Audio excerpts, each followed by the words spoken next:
Okay, hello guys, hello, welcome back guys. I am back again. Let's play some Dota, my friends. Let's go play Dota.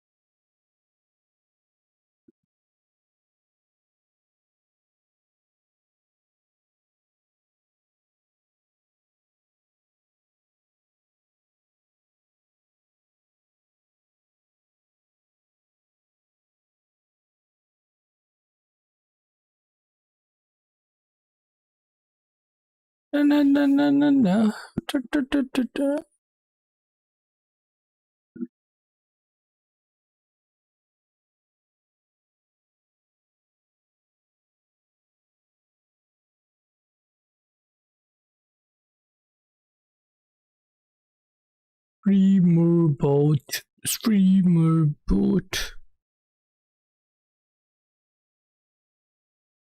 Swag से करेंगे सबका स्वागत.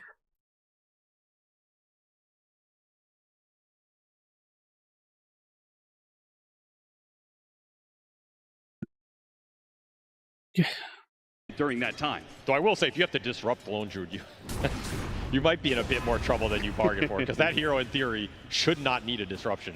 And could just set up for something like a Shadow Fiend ultimate in certain points of the game. Shinkyu barely able to get away from the bear, throws back a little shard, a bit of pressure coming out from Tundra.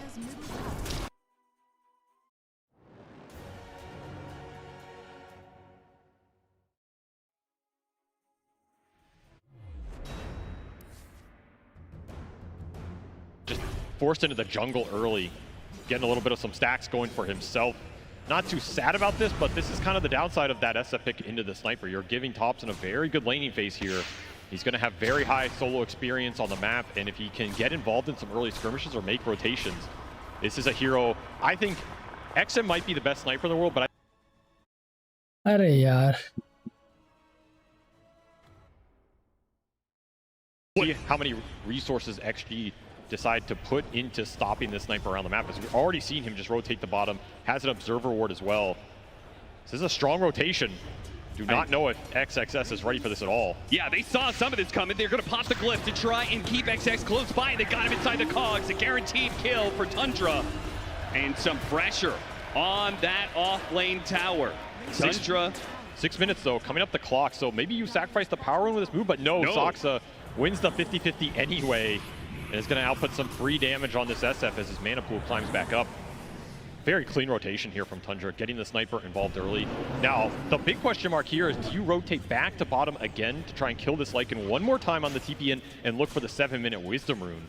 That would be some huge rotation potential in the next minute here. A massive win, and Extreme have been subject to that kind of pressure before. Yep. You're going to catch him here on the Assassinate, just a bit of damage. Push him back, disruption, a couple more shadow poisons, a blood grenade even. Does he think he can actually get this kill? It's gonna rely on landing the poisons. He got a fourth one, needs a fifth one, he got the fifth one! Soxa, the hired assassin, sharp on his mark, brings him down! GG, man. What a move. I thought this was just some harass to clear up the map, but Soxa says, no, my friend. What a pickup for Tundra. The stand-in doing some serious work for Tundra as they manage to get a kill on the enemy mid. 7-minute Wisdom Runes do pop up. It's just claimed on either side. No steals here, but damage on the mid tower is beginning to ramp up. And some morale damage as well. Like, your SF is just dying to a Shadow Demon. There's nothing else happening on the map. This lane was already rough. You traded out the Wisdom Runes, which I think XG are happy about, but you're looking at this net worth chart, and it is a little worrying if you start to continue to fall behind in this early game. Are you going to have the manpower to defend your tier 1s against a push that can come? And guess what? It's here. What a push it is. Tundra, 2-man rotation through the gates, trying to catch Ame here. Ame, one-time walk to work with, will be able to walk it off. Can DY do the same? No damage coming in just yet, but they are going to be able to keep this loop around. Is there going to be anybody from Extreme who are going to counter-rotate? Are they just giving up on this? It seems like with 5 heroes in the top part of the map, Extreme say, whatever, man, you can have it. They're going to trade bottom out with the Lycan. That is what they're trying to get right now. Also got a lot of tower damage mid with this Shadow Fiend. Soxa will deny himself back to base. This is not the worst objective trade for XG on the map right now if they don't bleed out some big heroes. They just don't have ults to defend this. You're missing the time zone. Your SF was kind of low on resources, but now they're making the delayed rotation, so Tundra do not want to get caught up here. Ramses. XM throws out the arena. XM stuck on the other side of it, but close enough to get some raises in. And Q will be able to finish it up for XM, no problem. And now it's in turn Extreme Gaming's chance to take that support kill, or core kill rather, and hit some tower. Thompson just wailing on this tier 1 mid in the meantime, trying to return the favor. He's going to get it pretty low as XG just commit everybody for this top tier 1 as well. A lot of early tower damage and pressure in this game. Which tower do you think is worth more? Which real estate is more valuable here? I mean, honestly, the fact XG got this offlane tier 1 is not a tower I would have expected to go down, where I think these tier 1s mid are inevitable. Like, you were going to get this no matter what. Sure. Is this going to open up some room for the Void, make those rotations into XG safe lane a little bit harder? I feel like XG kind of won this trade by... Good match is going on.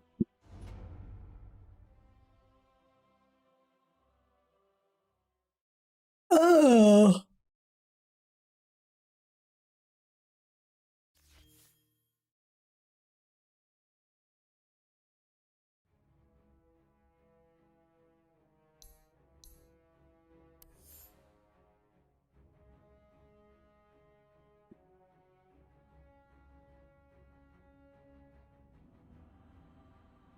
Ten seconds remaining. 5 seconds remaining.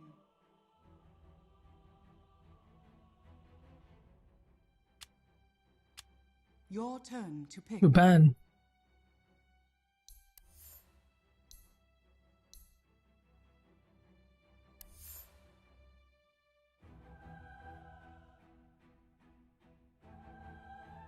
Ten seconds remaining. 5 seconds remaining. Bye.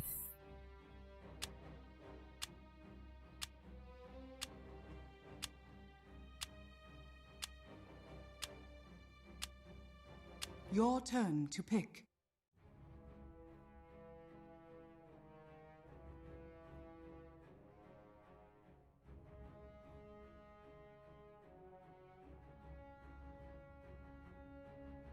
Ten seconds remaining. 5 seconds remaining.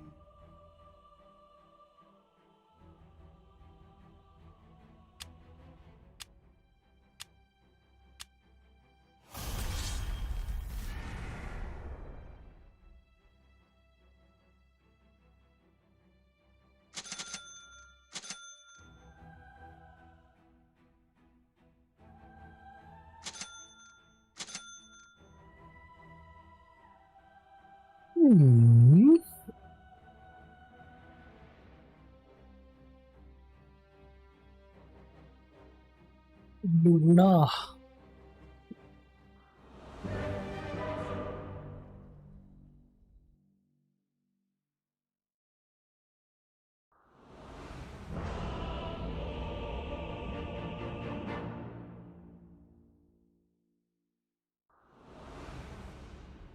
be the catalyst.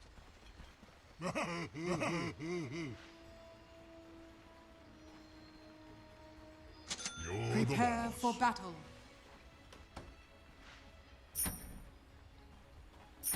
Sounds like a plan. Hey, everybody.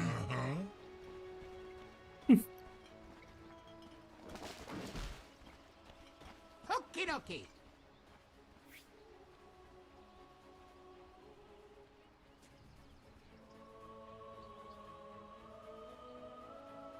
All right already.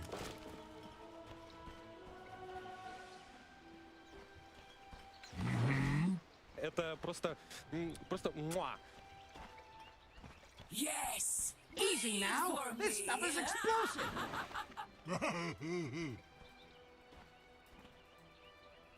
30 seconds Mixing to it battle. up. That's good. Stop kicking me.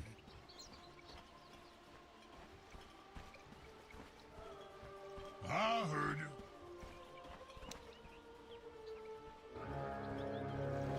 Over there. The battle begins. Это просто That away. просто муа. You have your marching orders. Yep.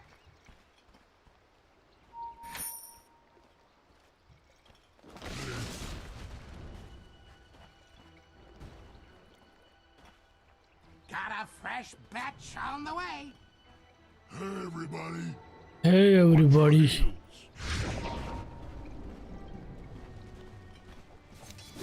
Not go there. Start reacting. Nice. You drive for a while.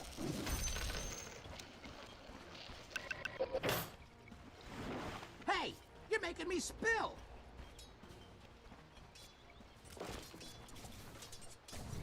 That stuff burns. Aha! Pour it over.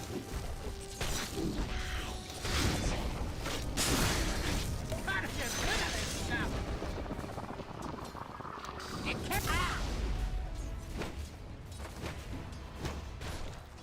Lion stack. Yeah.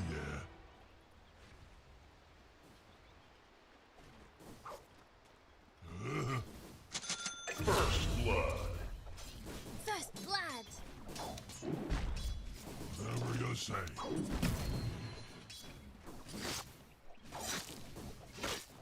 Oh, get right on. Gimme, gimme. I'm going.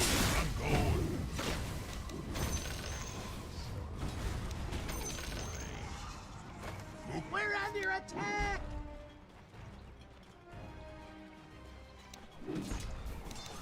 Come on, boss.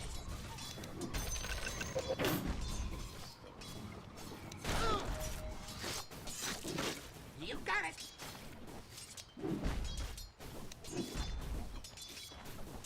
Yeah. This stuff really works. Don't make me go there. Giddy up.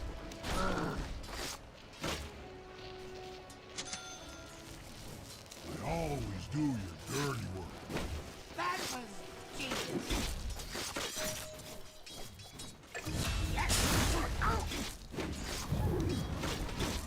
Cocktail time.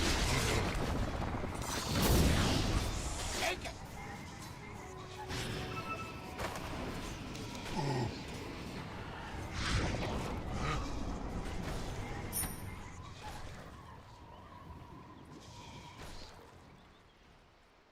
Huh?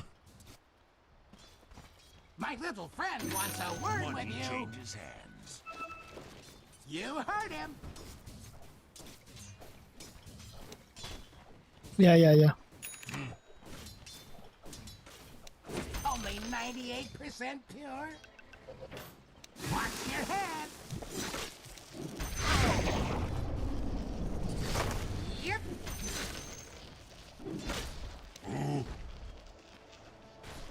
Watch where you're going.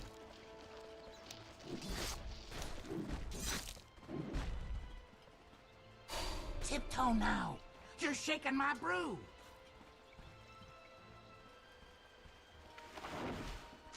Go, go, go.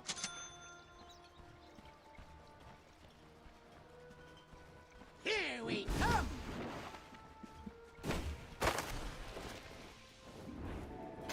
I'm Oh, supposed you to know. on the occasional bounty.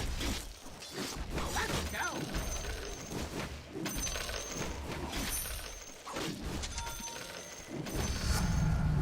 Oh-ho!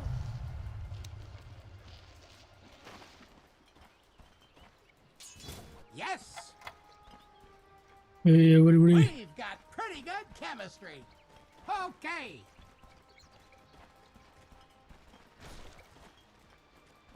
What's your step?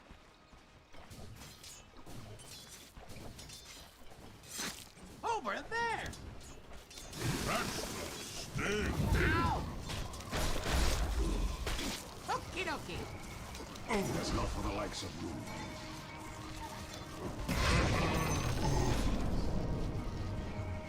Yep. We're under attack. Yes.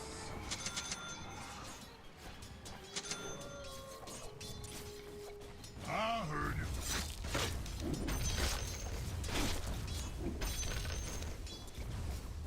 On it.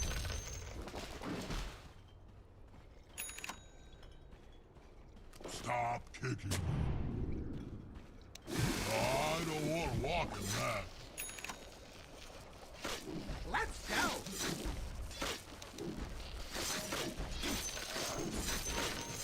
What's your step?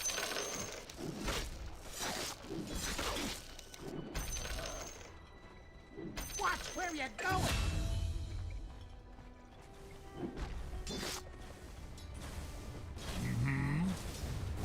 This clean up your armor.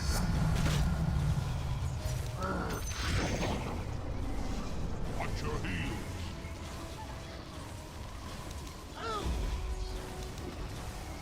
Undenied. Denied. I'm going. I'm going.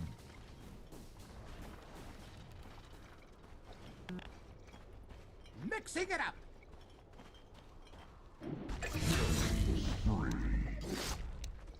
Pour it on. Compound interest.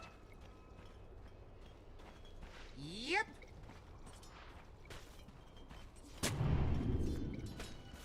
Easy now. This the toxic spill. Ah.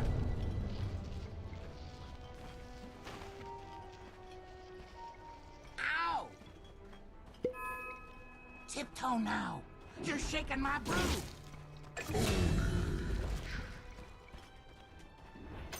We'll take that. Go, go, go. Incoming. Shake it.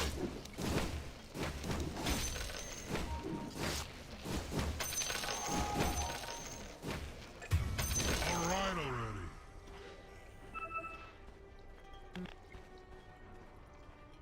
You heard him.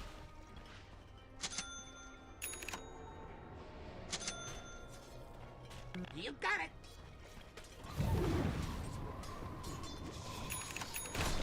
Sounds like a plan.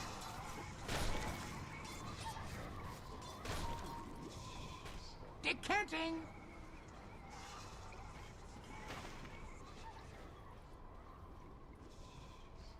Acid in the hole. Okay.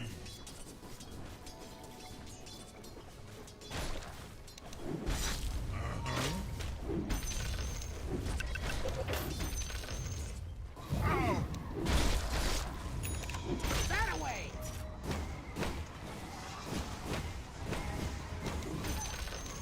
You point, I'll punch.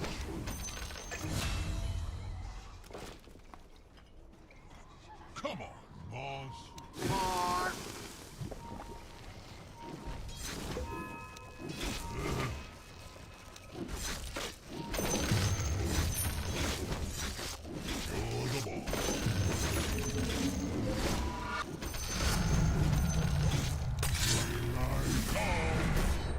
bottom tower is under Hey, attack. you're making me spill.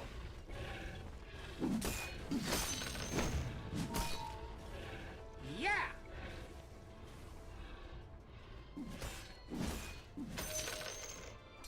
Yeah, yeah.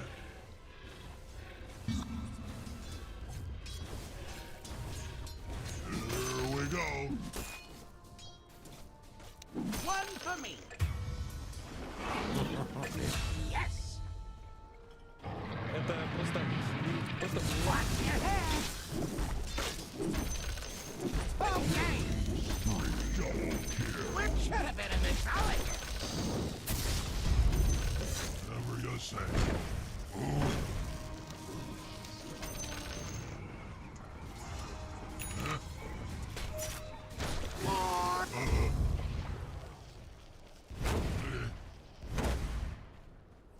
Okay, okay. It's not time yet.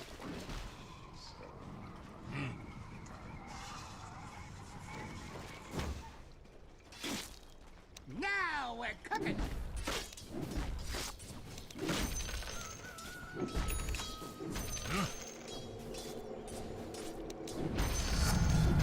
That's what I call chemistry. Decanting.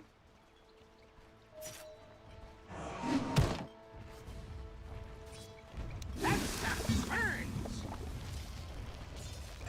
Okie dokie. With interest. Whatever you say.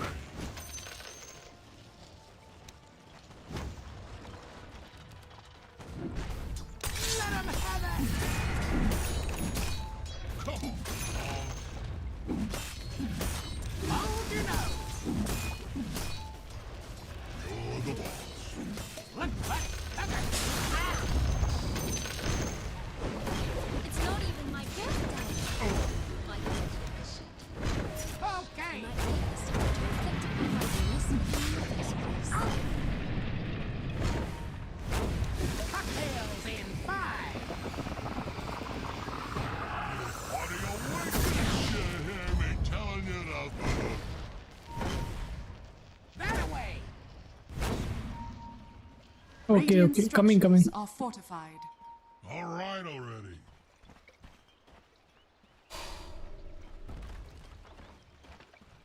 Acid in the hole. Shake it.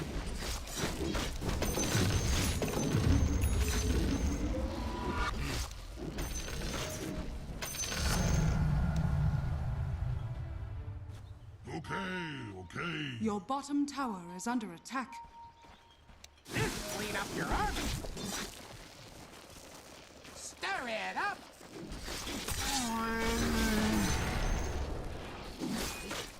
Hey, you're making me spill.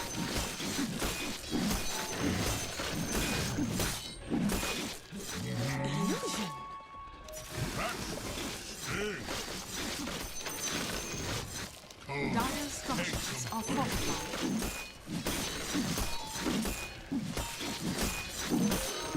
We're on to you.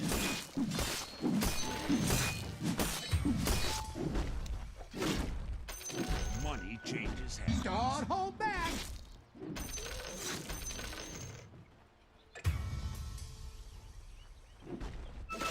You got it. Your bottom tower is under attack. We got this. Your bottom tower is under attack. Yeah. We'll take that. I heard you.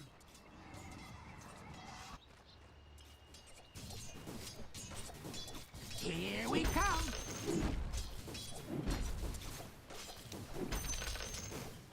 Formula racing. We got something special for you. Not go there. Let's get 'em.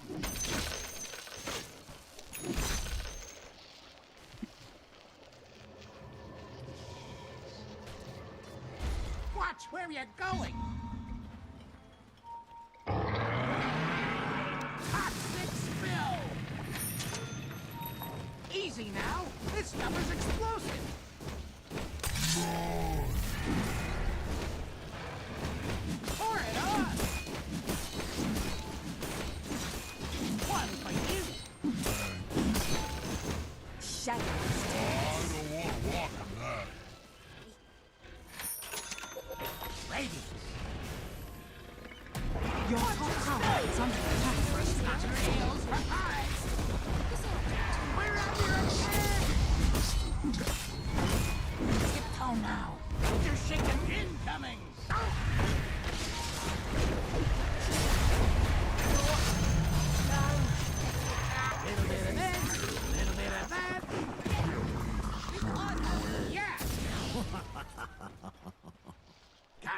fresh batch on the way.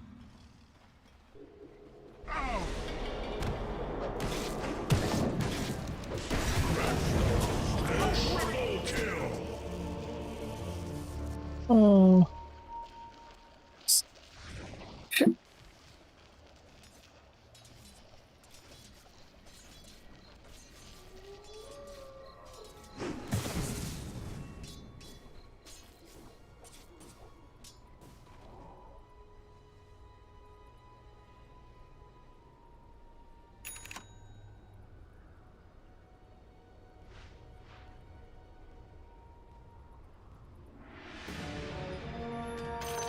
We're back.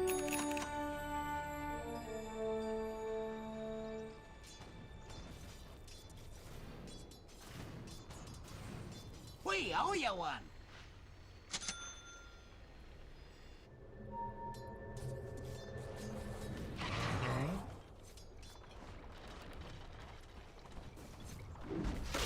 Yes. We got some this sleeve up your armor. Attack.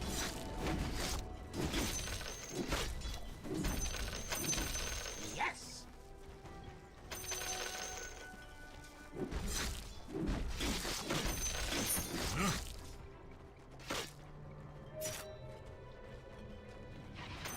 Yep. Okay, okay. Out of my way!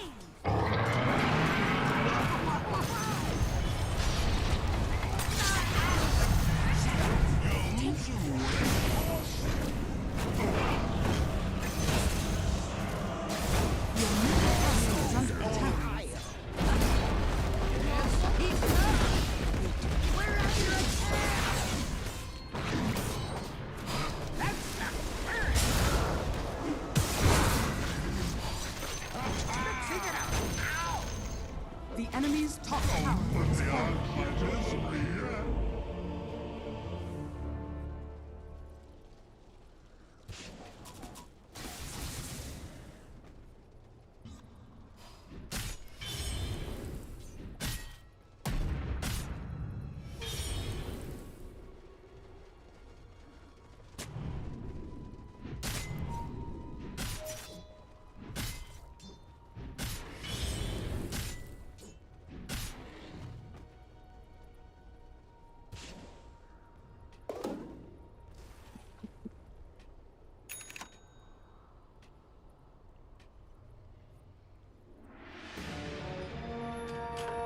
Alchemy is the future. Let's go. Toxic spill. You heard him.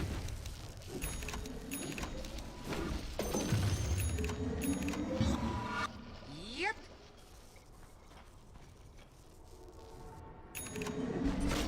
Sounds like a plan. Double damage!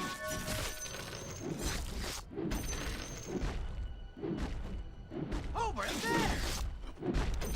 The prize is mine!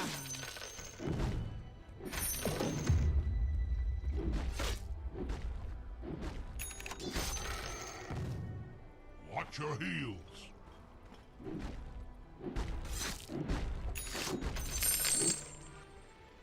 I'm going.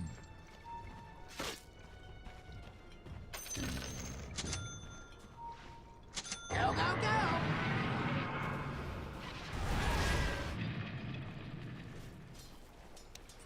Or Dominating.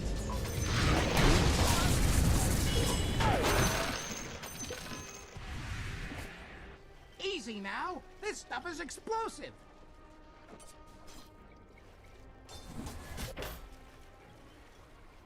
Hey, you're making me spill.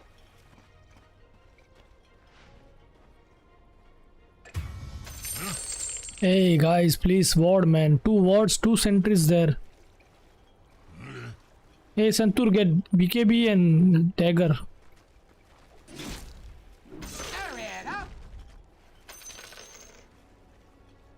Why you guys want to farm, bro? We are the carries, we are ganking and you are farming. Please gang, man. Yep.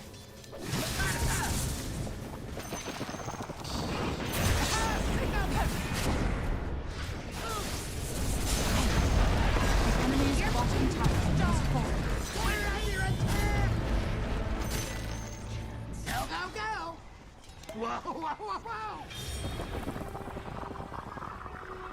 Yeah!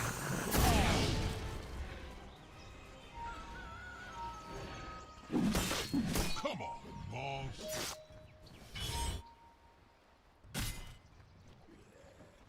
I heard you. Your bottom tower is under attack. Yes!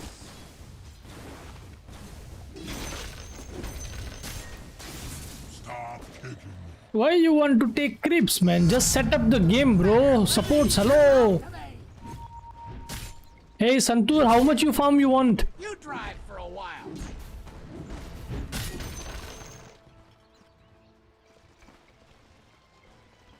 Because you are farming, you are taking farm. Going. You ganking? Whatever you say. Bro, I am safe lane. I need to farm. I am safe lane. Okie dokie. My god, you people. Over there.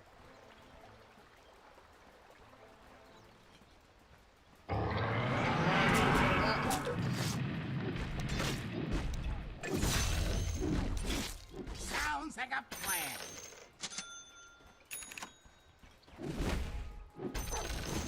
You point, I'll punch.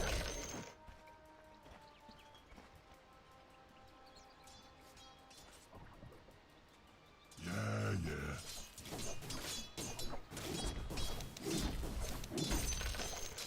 You're the boss.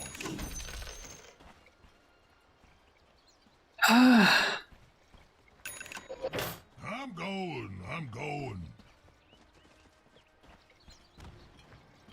We'll take that. Watch your heel. Dire's structures are fortified.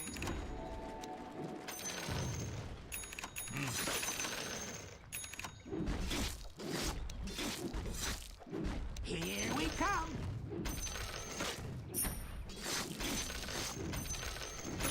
Start reacting.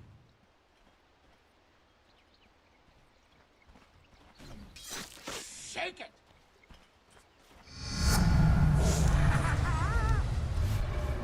Haste. Yes.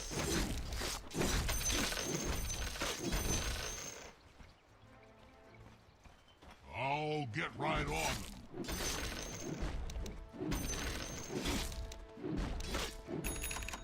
You heard him.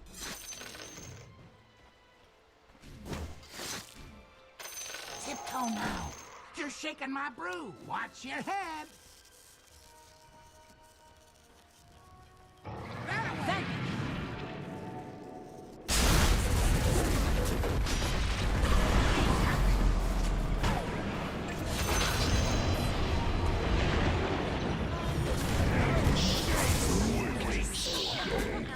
Barely broke a sweat.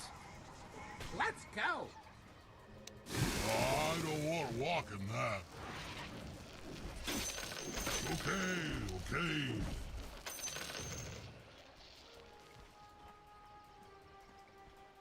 Mixing it up. Favorite customer. Uh-huh.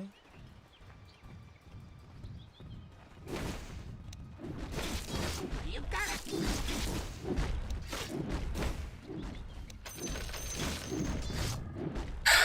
Compound interest. Pour it on.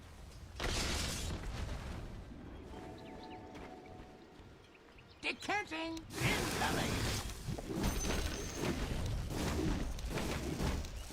Okay. The prize is mine. I felt that too.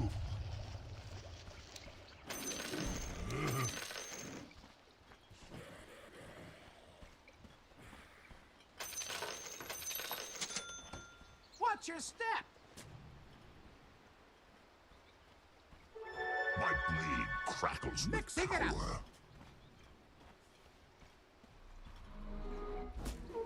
That away. Not my fault they don't dump. Hey, you're making me spill.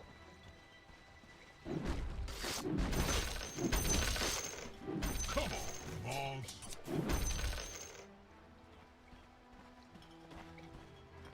Watch where you're going. One for you.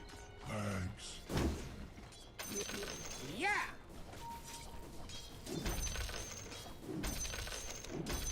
Let into go.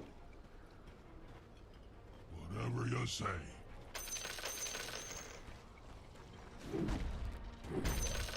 Attack.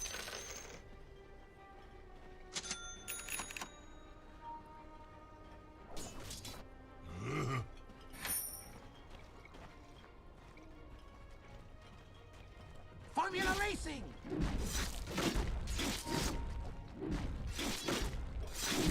I'm feeling punchy.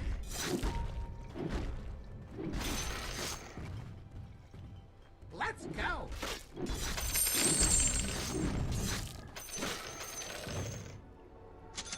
I heard you. Invisibility. You heard him.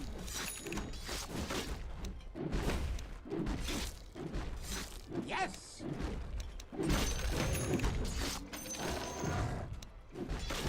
Go, go, go.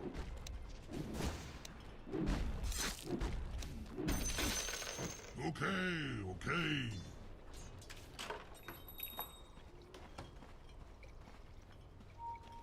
All right already.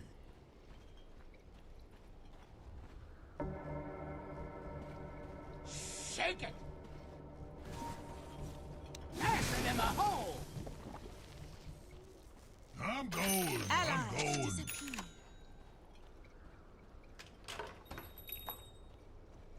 Okay.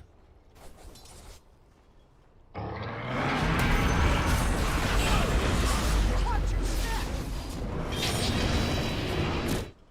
Hold your nose.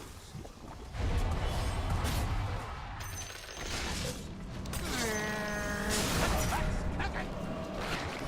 We're under attack now. We're cooking that. Your top tower is under attack.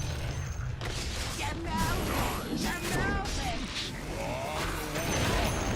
Talk about overreacting. Your top tower is under attack.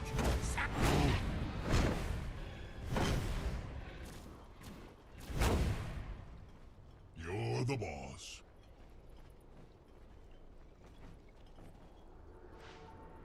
You got it. Dire's structures are fortified. Tiptoe now. You're shaking my Your brew. bottom tower is under attack. Toxic spill. Gonna punch a little harder. The enemy's middle tower has fallen. Here we come.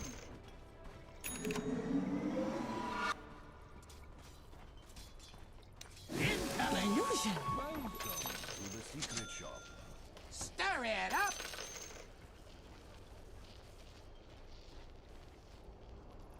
Huh? A lucky find. Okay.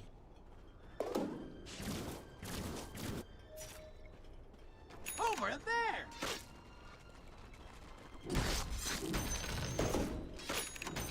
All who burns in his hands.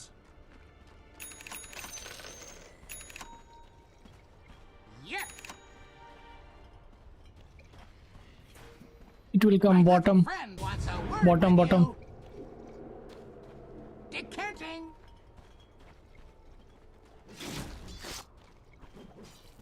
We're on to you.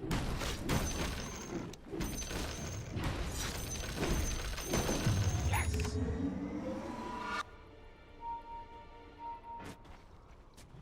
Okie dokie. My little friend wants a word with you.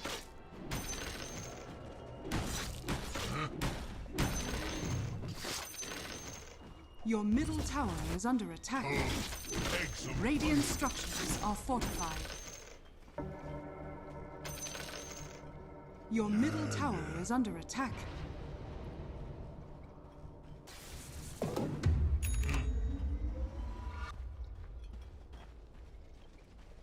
something special for you. Got a fresh batch on the way. Stop kicking me.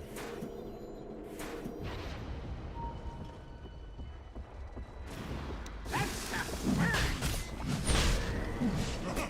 Giddy up.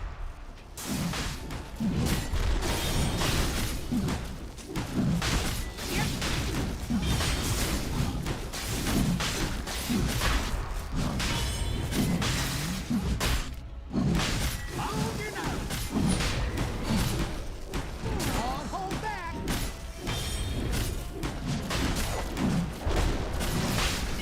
Let's get him. Your shaman has fallen to the ring. Work for both of us?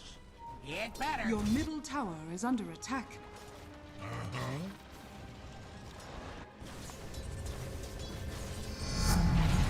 I've got the stuff. Here we go.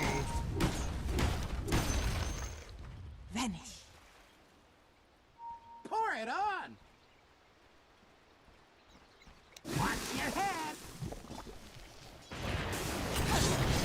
Keep going. Hey, watch my head. Watch your heel.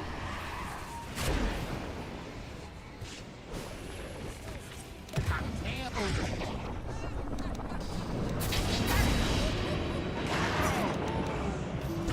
Asses in the hole.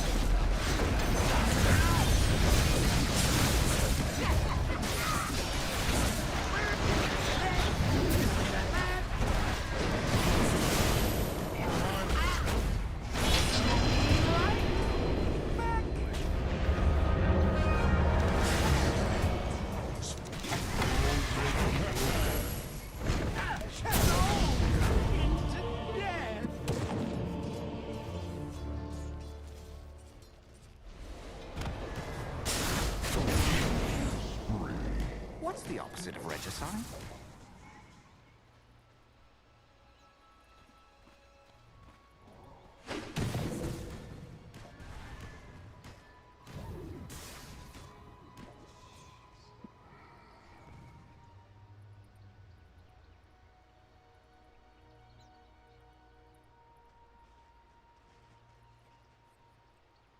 Your middle tower is under attack.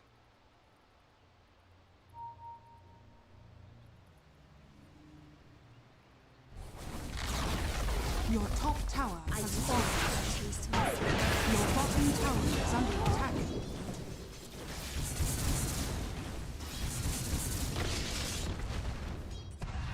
Your top tower is under attack.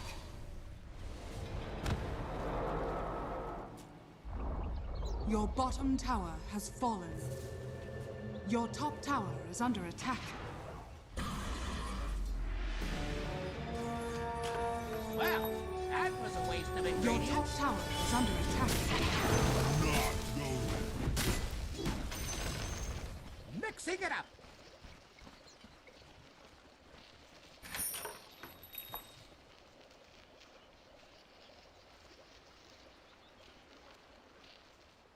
Yeah!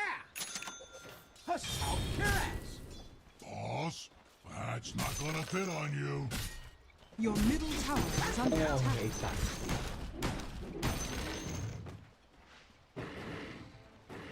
Over there!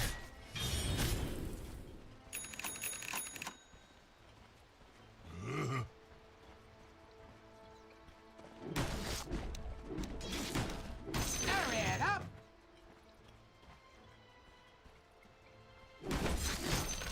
On it.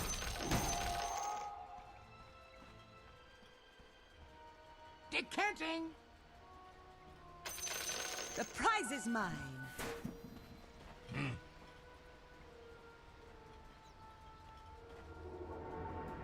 Watch your heels.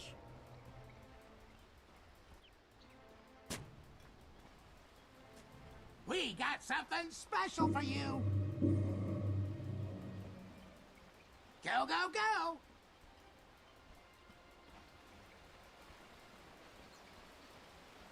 Yep!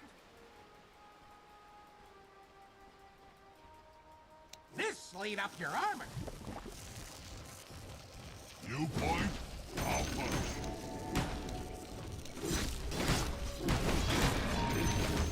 Watch where you're going.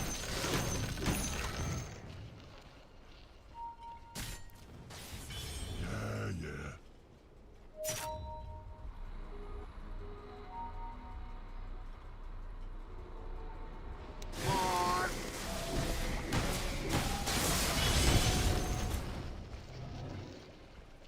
Hey, you're making me spill.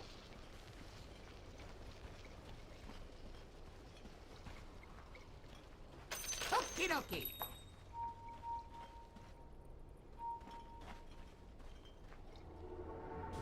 Yes.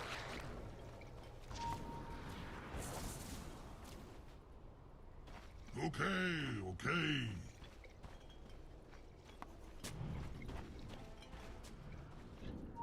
Easy now. This stuff is exploding. Justice to me. Another put down. Look out. Fast, hard. Here we go.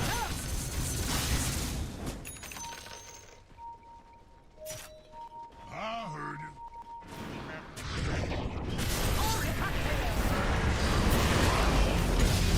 Dire structures are falling.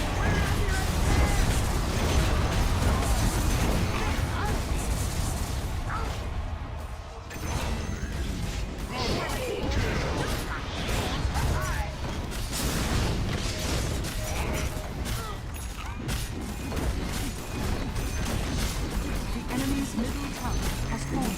The enemy's middle barracks. The enemy's middle barracks has fallen. Dire structures are fortified. Radiant structures are fortified. Your bottom tower is under attack.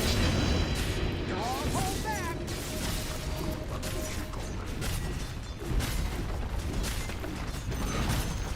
The enemy's middle tower has fallen. The enemy's middle tower has fallen.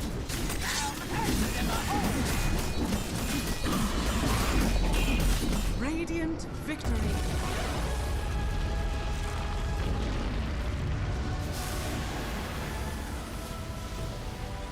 Victory.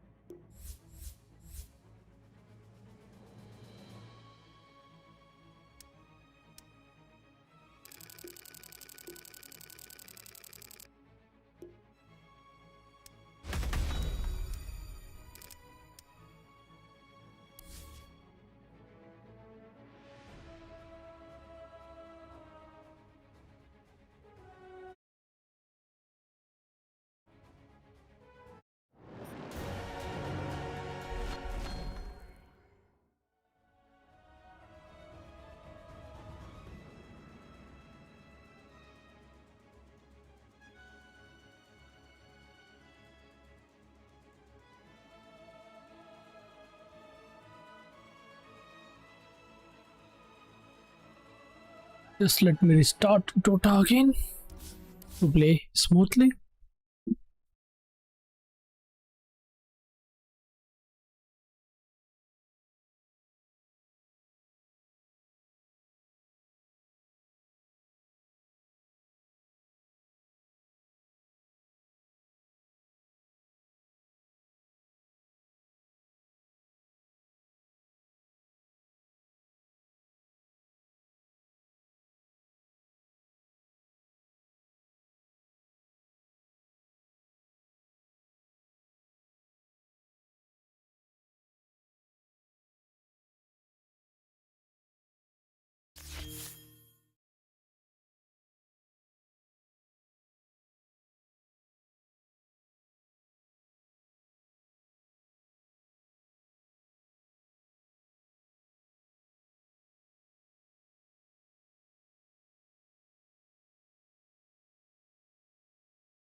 That's G.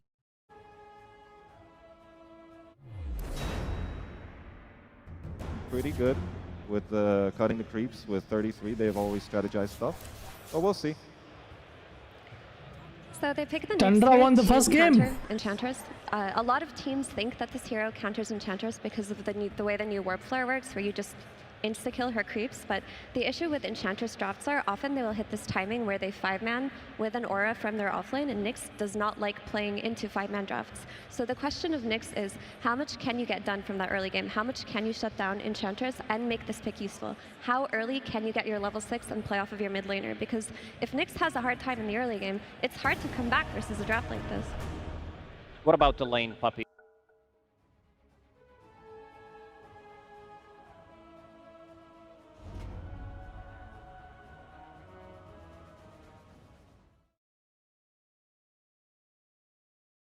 Got the hot support.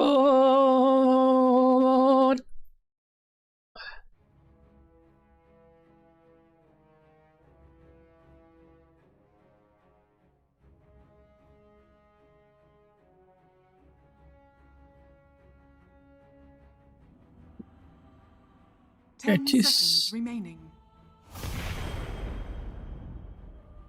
Let's go, touches.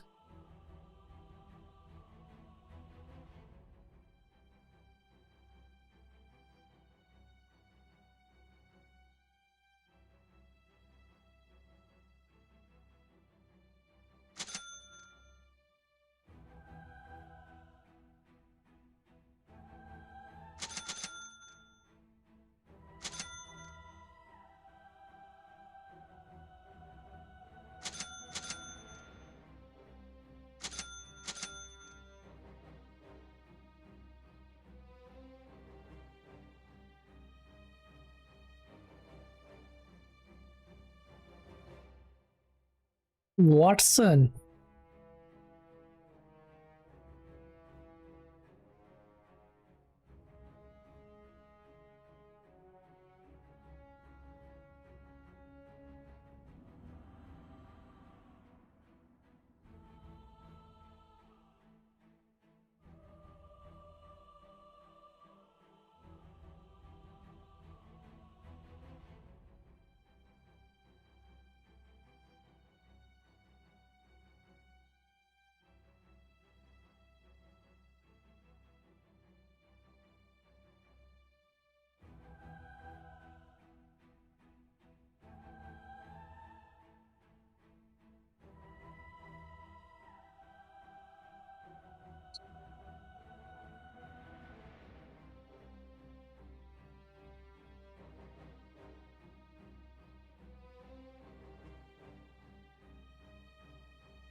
Techie's demolitions.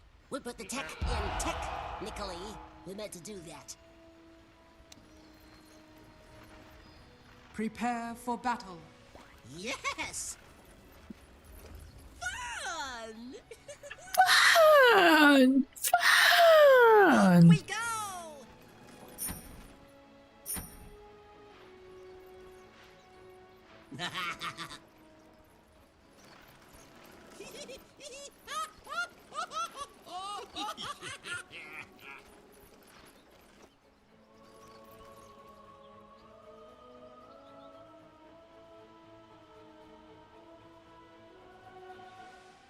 Это просто муа.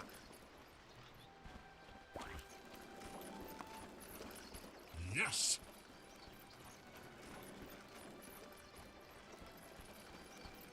"30 seconds to battle."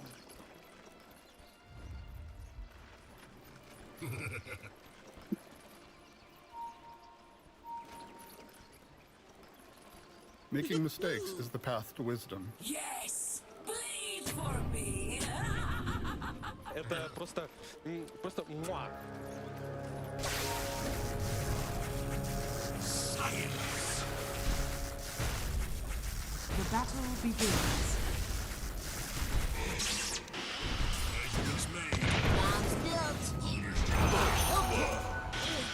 Blood has been spilled!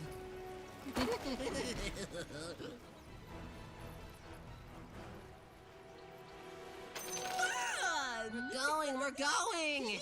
Jeez.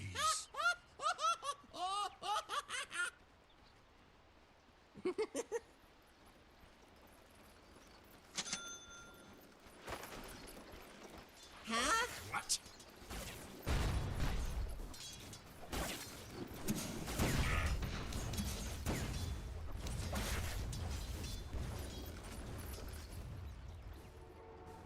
Let's go!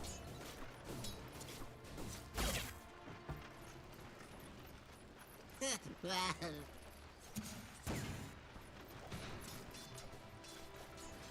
Off we go!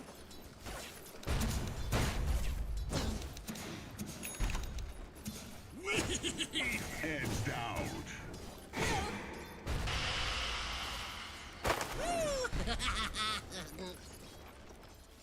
Это просто муа.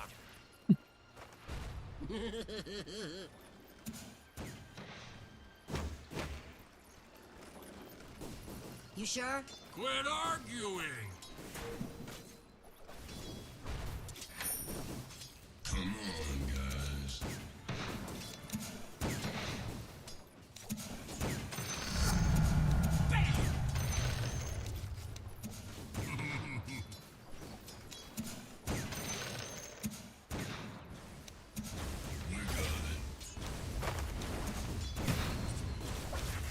Hope this works! Catch!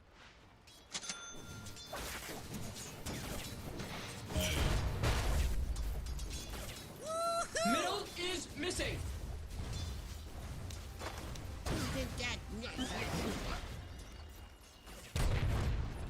What was that? I didn't see anything.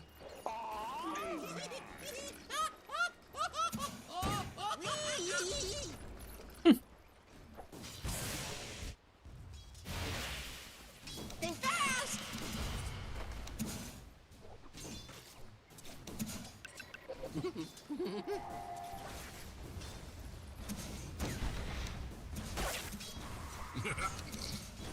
Not this time.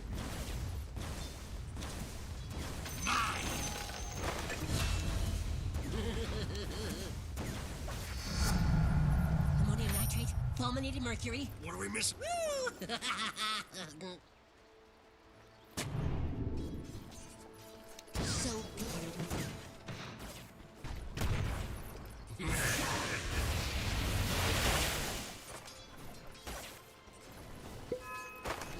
See?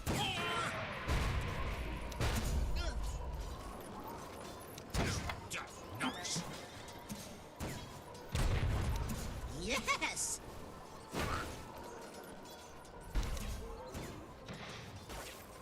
Well...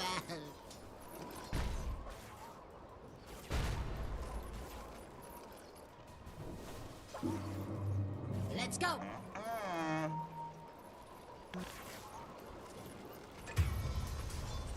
Here goes nothing. That way. Oh. Come on. Middle is missing!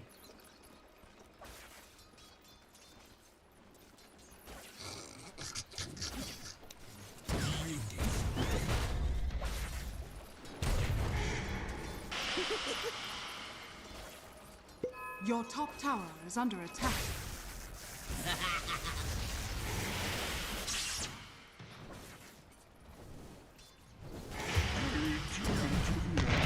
There's nothing. You sure? Quit arguing.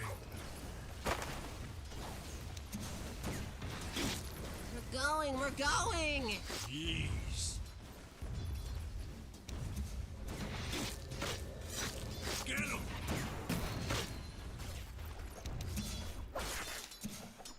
Here! Got one.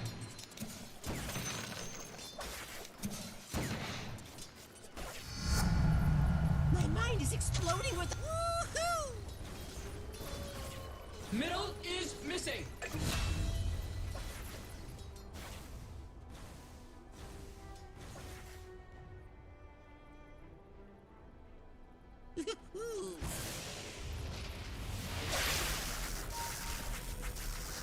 Huh?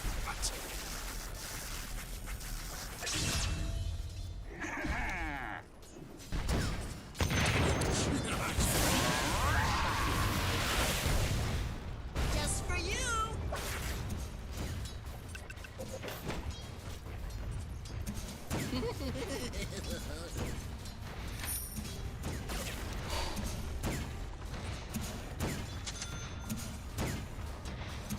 Off we go.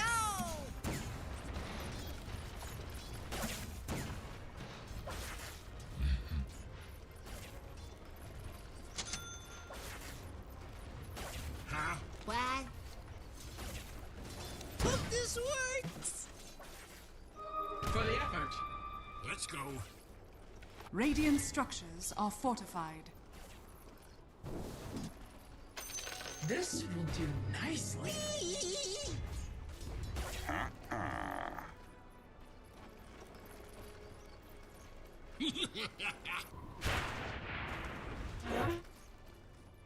Your middle tower is under attack.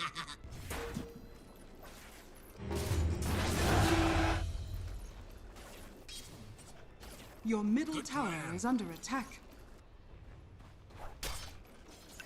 Middle is missing.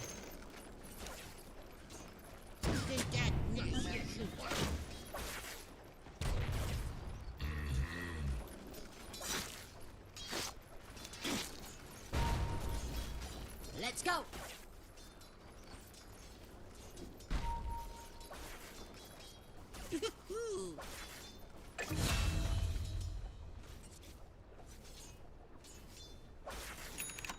You sure?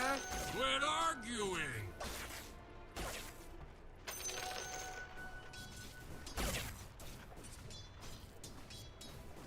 Huh? Denied.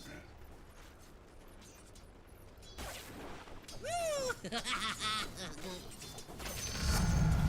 Eureka!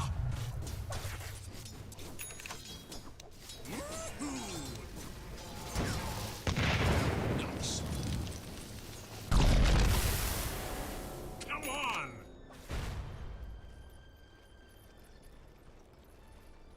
Middle Excuse is me? missing.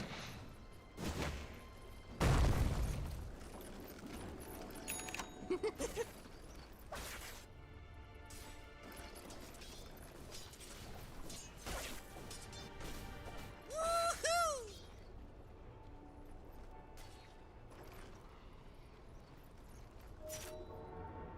Science!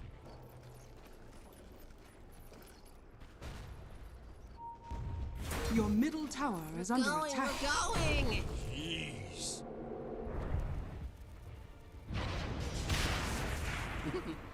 Your middle tower is under attack.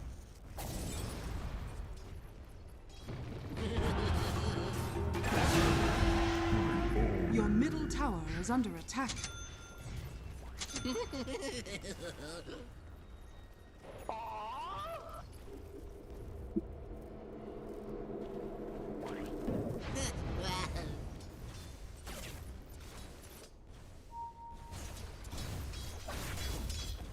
Off we go!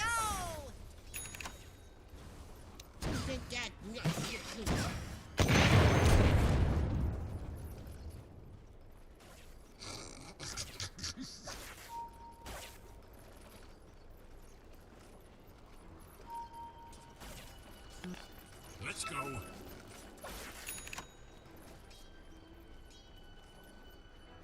Это просто муа. Yes!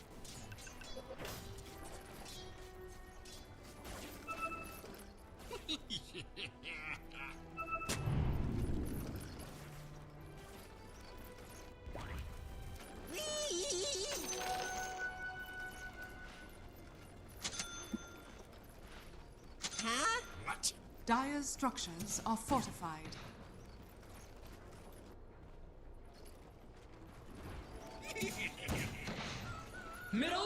Missing! It's nothing. Poor guy. Excuse us. The enemy's top tower has fallen.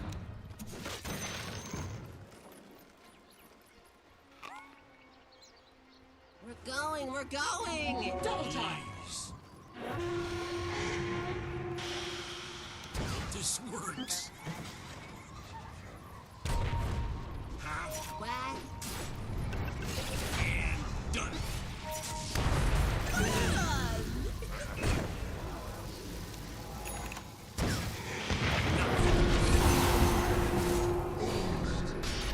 Nurse.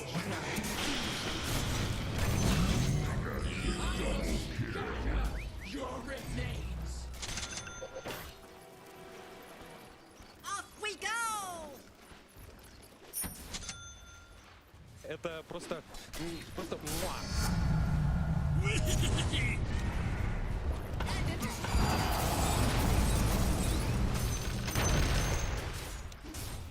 Yes.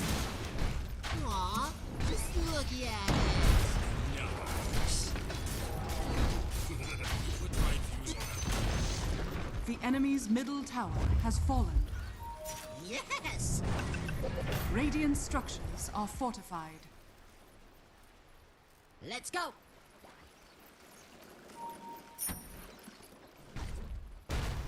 Not a few. They're on it. Making mistakes is the path to wisdom. Your top tower is under attack.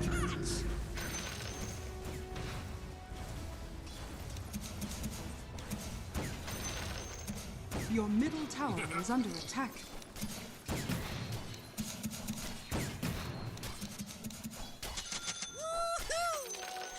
Shiny. What do you buy? Это You sure? просто Quit муа. arguing.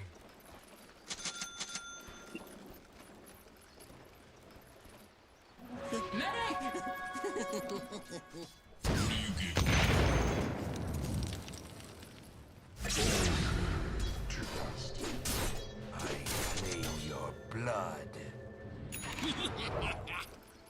Это просто муа.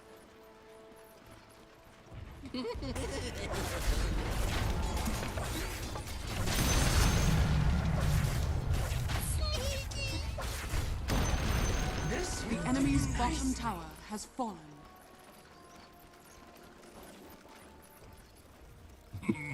Welcome to the secret shop.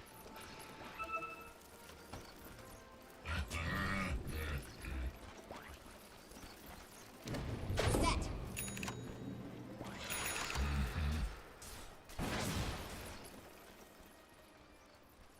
Thanks. Whee! And set. Hope this works! Your top tower is under attack. Это просто муа. Your top tower is under attack. In place!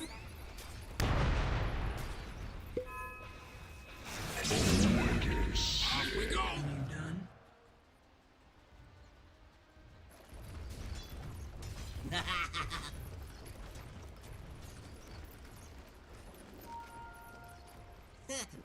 بس بستري Fun!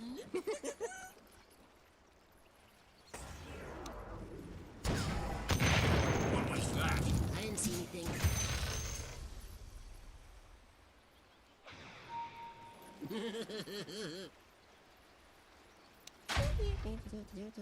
There. Good plan.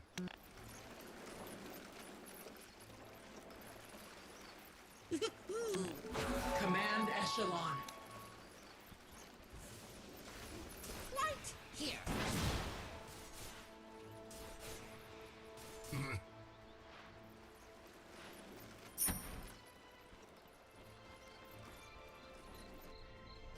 That way.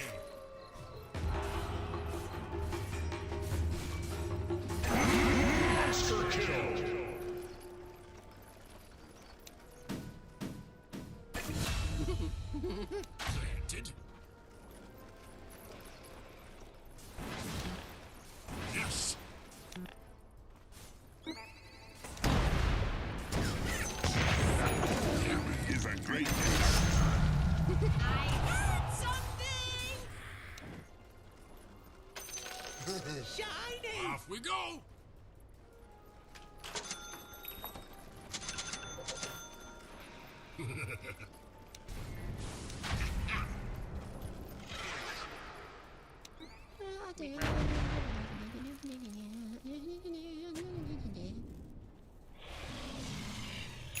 Huh? What?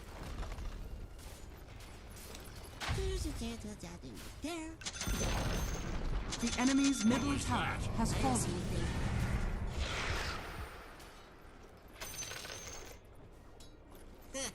Это просто муа.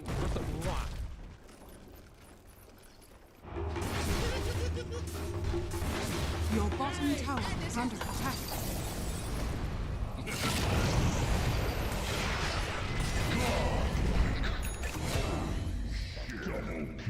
Your bottom tower is under attack.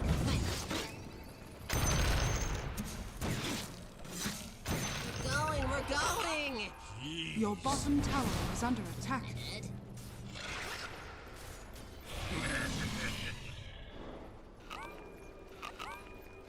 Your bottom tower is under attack.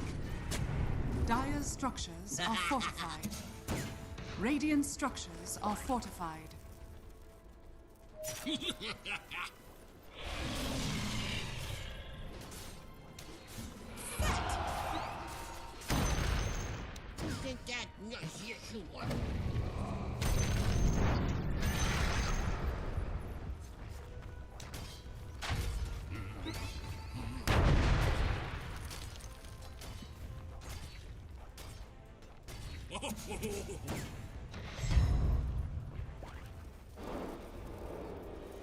Good plan.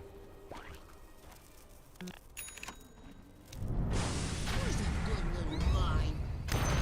Here goes nothing.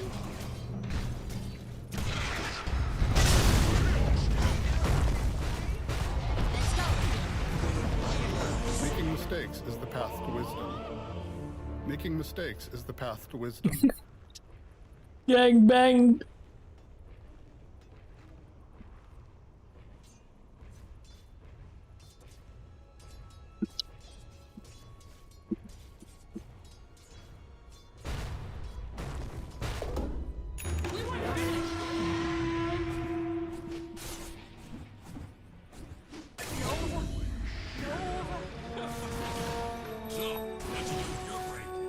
I think I was dead.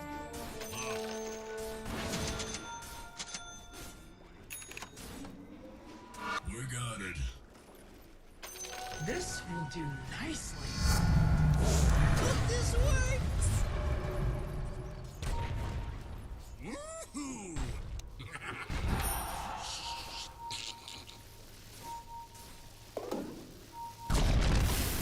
Come on!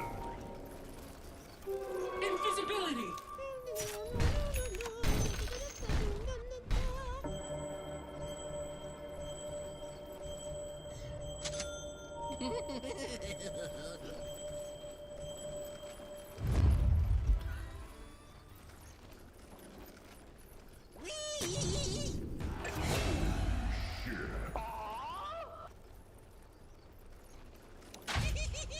Oh, this is gonna be sneaky.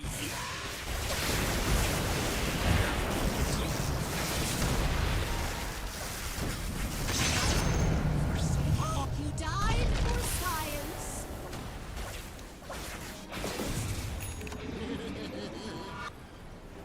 Who's a good little mine? Your middle tower is under attack. So what? The enemy's top tower has fallen.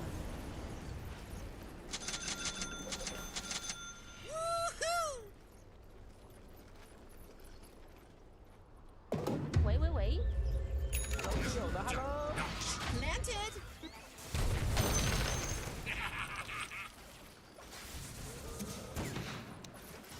This works.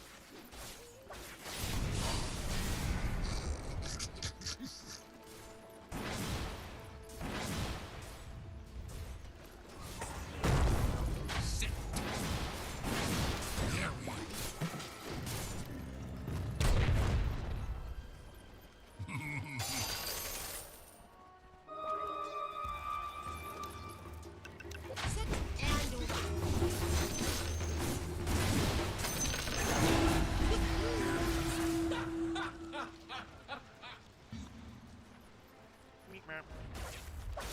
You sure? Quit arguing. It's nothing. That way.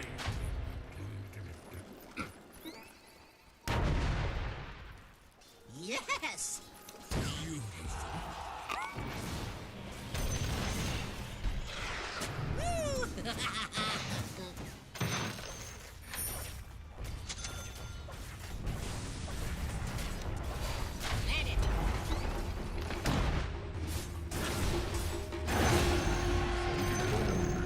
The enemy's bottom tower has fallen. Science.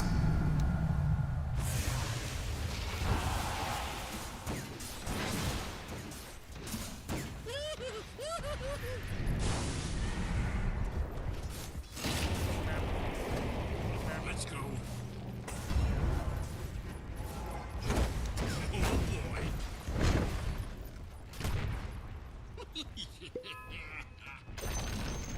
The enemy's middle tower has fallen. Off we go! This is gonna be fun! The enemy's middle barracks has fallen. Let's go!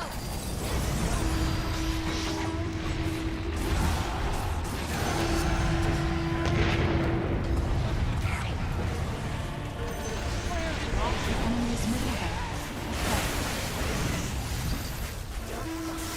Dead. Making mistakes is the path to wisdom.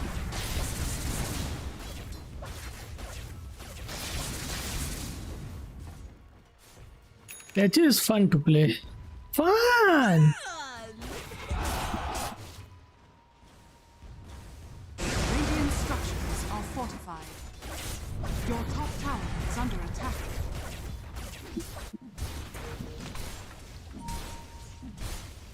Your top tower is under attack. Dire's structures are fortified. Your top tower has fallen. What of it?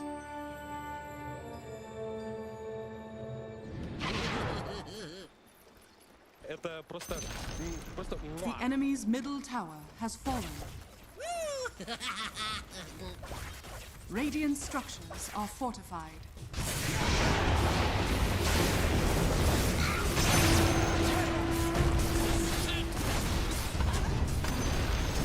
The enemy's middle tower has fallen.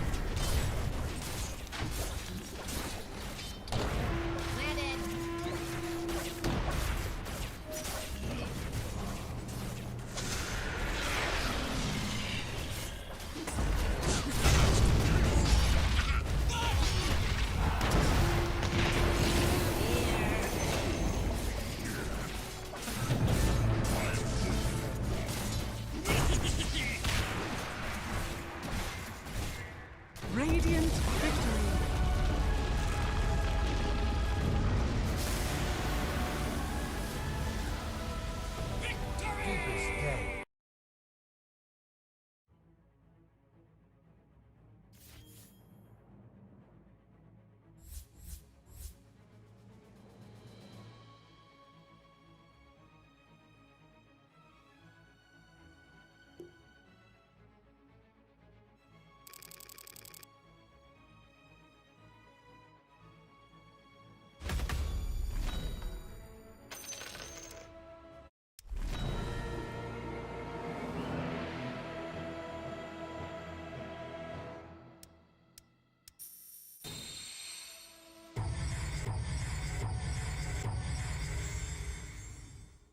First potential game 3 on this main stage. Since we got to the main stage, it's just been 2-0s all the way through.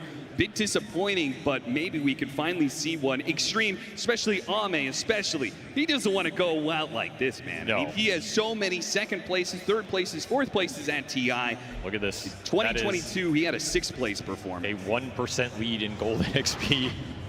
They have crawled their way to an advantage somehow. It seems like it's still slightly favoring. I saw 45-55 to the favor of Tundra. Where do you think that comes from?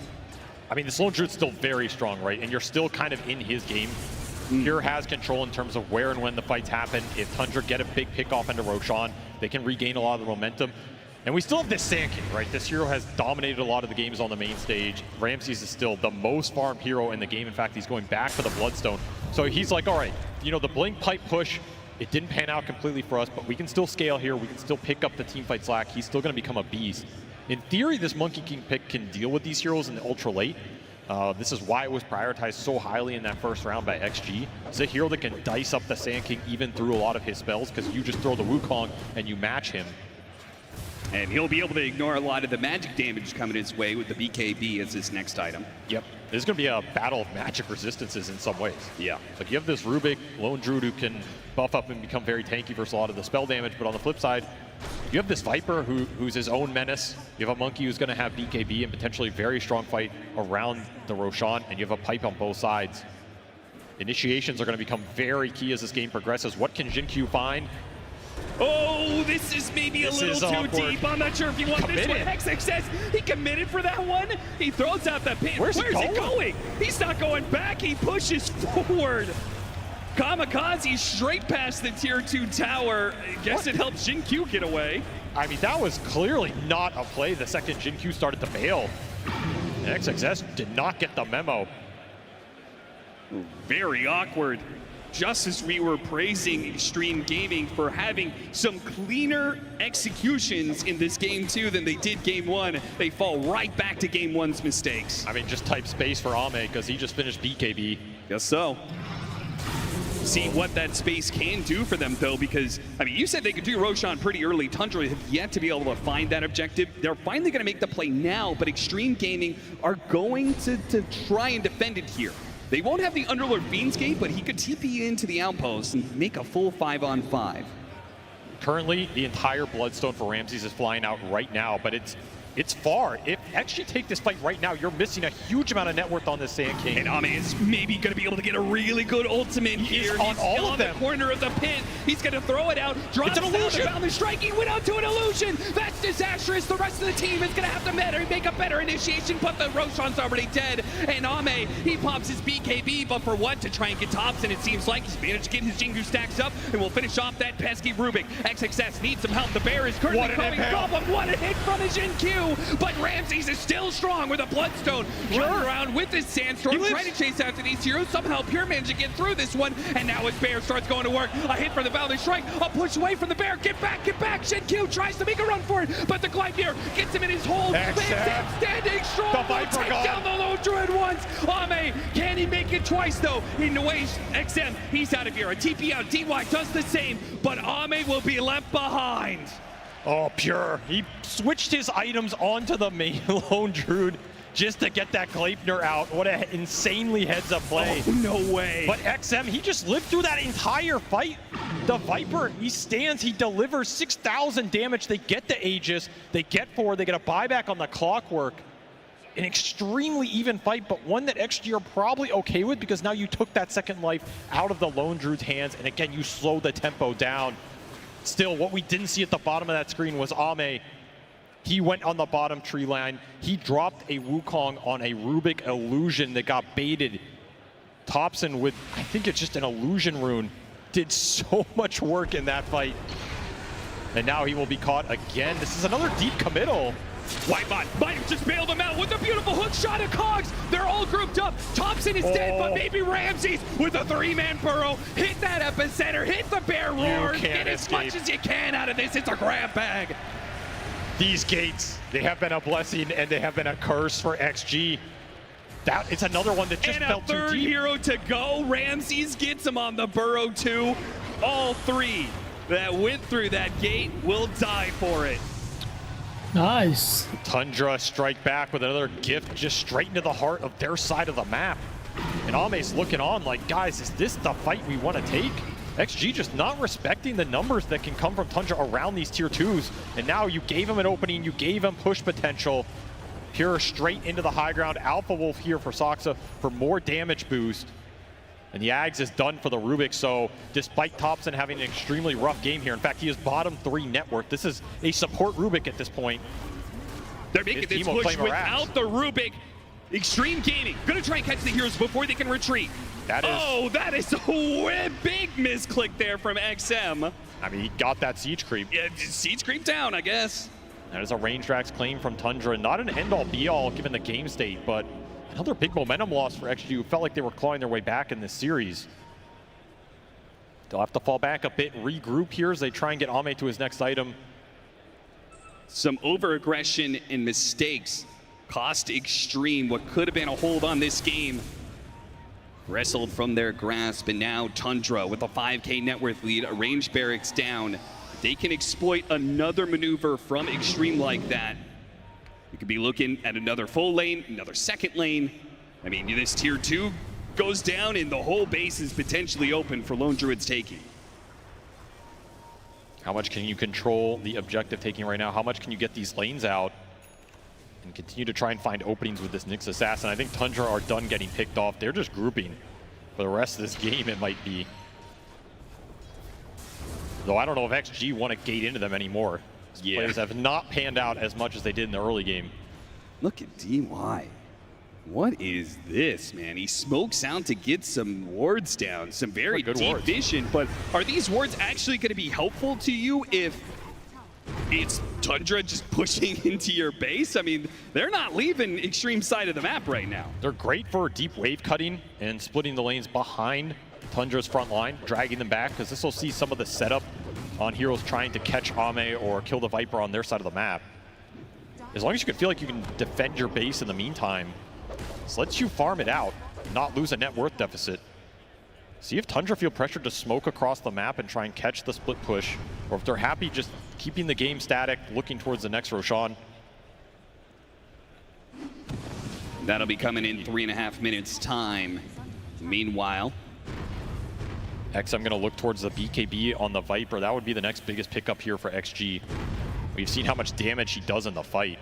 It's crazy when the stacks build up. 0.1 second TP there from Thompson. It's DY to evacuate the area. But that Viper is still out there, still farming away that all-important BKB. And part of the equation that's been working for XG in the fights has been isolating Thompson at the start or taking him out. With this Ags on the Rubik, it's that much more important because you cannot give away Firestorm +1 in a team fight and let him get multiple rounds of these spells off, right? He already has Firestorm, he goes in. Let's say he gets Impale or Pit or Ice Path, something of this nature, and you do not take this Rubik out of the fight, he will win that team fight for Tundra unless the bear gets bursted, which Shin-Q, he's got ideas of his own here, going back for the Dagon. He is very farmed on this Nyx. He does a lot of burst damage. But can you catch the Lone Druid before the true form comes out? That's a big piece of the puzzle here. And BKB done for Ramses means he can frontline a lot more confidently now. Same goes for Pure. Yep. Double BKB timings, which means Ame is going to have to be the one to step up as the big physical damage dealer. You're going to need better Wukongs than what we've seen so far. Ame, does he know the danger lurking around him right now? This ward might betray him as he doesn't see any of these smoked heroes, but they don't see him. Oh, it breaks. Thompson, wait, a flare over the top. Ame, he's going to realize what's going on, hopping into the trees. They thought he was maybe on the low ground. So hard to know exactly where a Monkey King is. When the smoke breaks, he could be on any of these trees. I mean, that is a massive play for both teams. It's a lot of time and a very important smoke wasted for Tundra. They cross the entire map there. Between Ame goes bottom and the team pushes out mid, takes a high ground position. They're going to look to jump Pure mid. Again, if he does not get his ult off. They did have vision of Ame making his way to bottom and then back to mid. They still want this Viper BKB. That's the thing. XM, he's so close. Yeah. Don't want to fight without that right now. As Tundra, they have their big fighting items. They have the double BKB plus that Tops and Ags. They're not really missing anything right now. Should also keep in mind this Soxa Enchantress. He got to Hurricane Pike and he rolled an Enchanted Quiver. So he is outputting a lot more DPS than he was in those early exchanges. Can be a threat of his own, absolutely. Not a bad hero versus the Viper in the later stages of the fight, honestly. If you just sit there and trade with each other, it's unlikely you get Viper struck broken yourself. You're going to want bigger targets for this spell. Yeah. Looks like that BKB is going to be completed for XM as Tundra do not go for the high ground push. It would have been a bold move, but perhaps unwise just because we are entering that Roshan spawn period. Last thing you want to do is fail a high ground push and give Extreme free access to the pit. Absolutely. This will also wear out that timer on the stolen Firestorm for Thompson. So XG are going to go into this next fight. This Rubik will have to look for the double spell steal. A little bit of an edge. Pure calls in some reinforcements for another Tormentor. Of course, doesn't want to take the one-on-one. Understandable.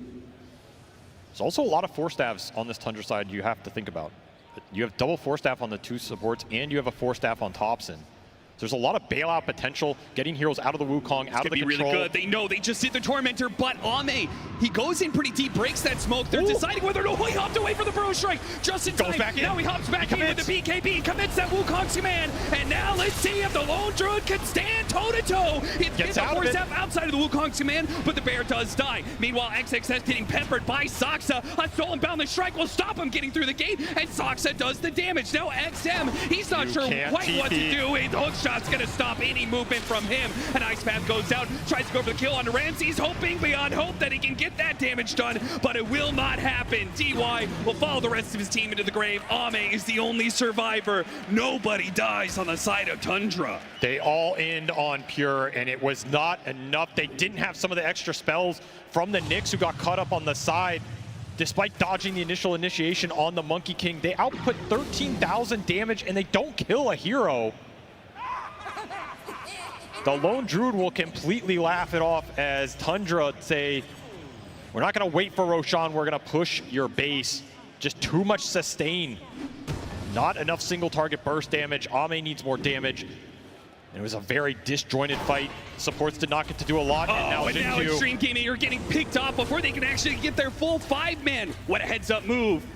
Whitemon, Ramsey, somebody spotted him somewhere in that trees, makes that guess, and now instead of waiting for the Viper in 10 seconds, they will have to wait another 40 to be able to have the Nyx Assassin. Time that Extreme Gaming might not have. As one full lane of barracks goes down, they can turn their heads towards that mid-melee racks as well if they want, or they could back up for Roshan. Roshan is going to spawn a bit late here, but Tundra should still have control of the pit.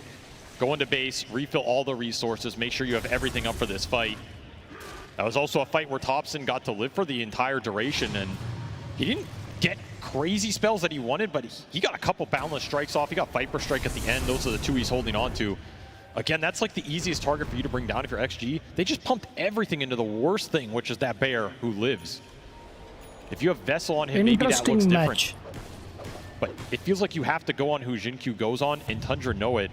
They're just letting the Bear and the Sand King front line. Even Enchantress is not an easy target. You have to pick your poison here.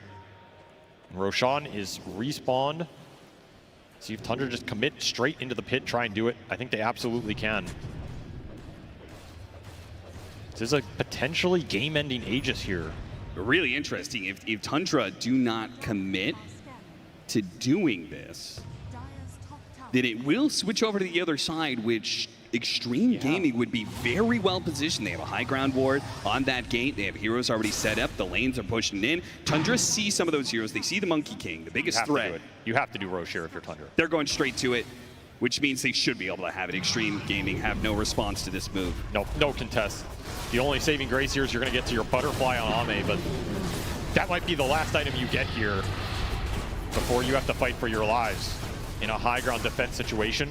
Now, in theory, that can be a tough fight for Tundra, but Lone Druid is one of the best base breakers in Dota. Yeah. And he just finished a full Assault Cuirass. They're just going to 5-man gate into Ame. Ame says, Ame's going to go throw the Wukong's command. They immediately hit the Impale. And Pure, he got the fear. Almost pushed Ame out of it, but the Wukong's command stays alive. Can the damage stay up, though? The clockwork goes down. How did Pure manage to get out of here? What? He's making a run for it. Throws out the Gleipnirs. The stuns are after him. Ame hops on top. Stun. Where's the stuns? They didn't have it. They go for the bear instead, but they needed that kill on Pure. They needed it to turn the game around. This hero, sometimes it just does not make any sense.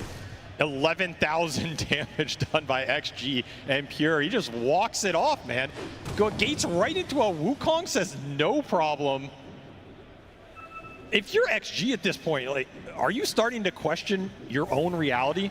Like, what does it take to bring this Lone Druid down? Yep.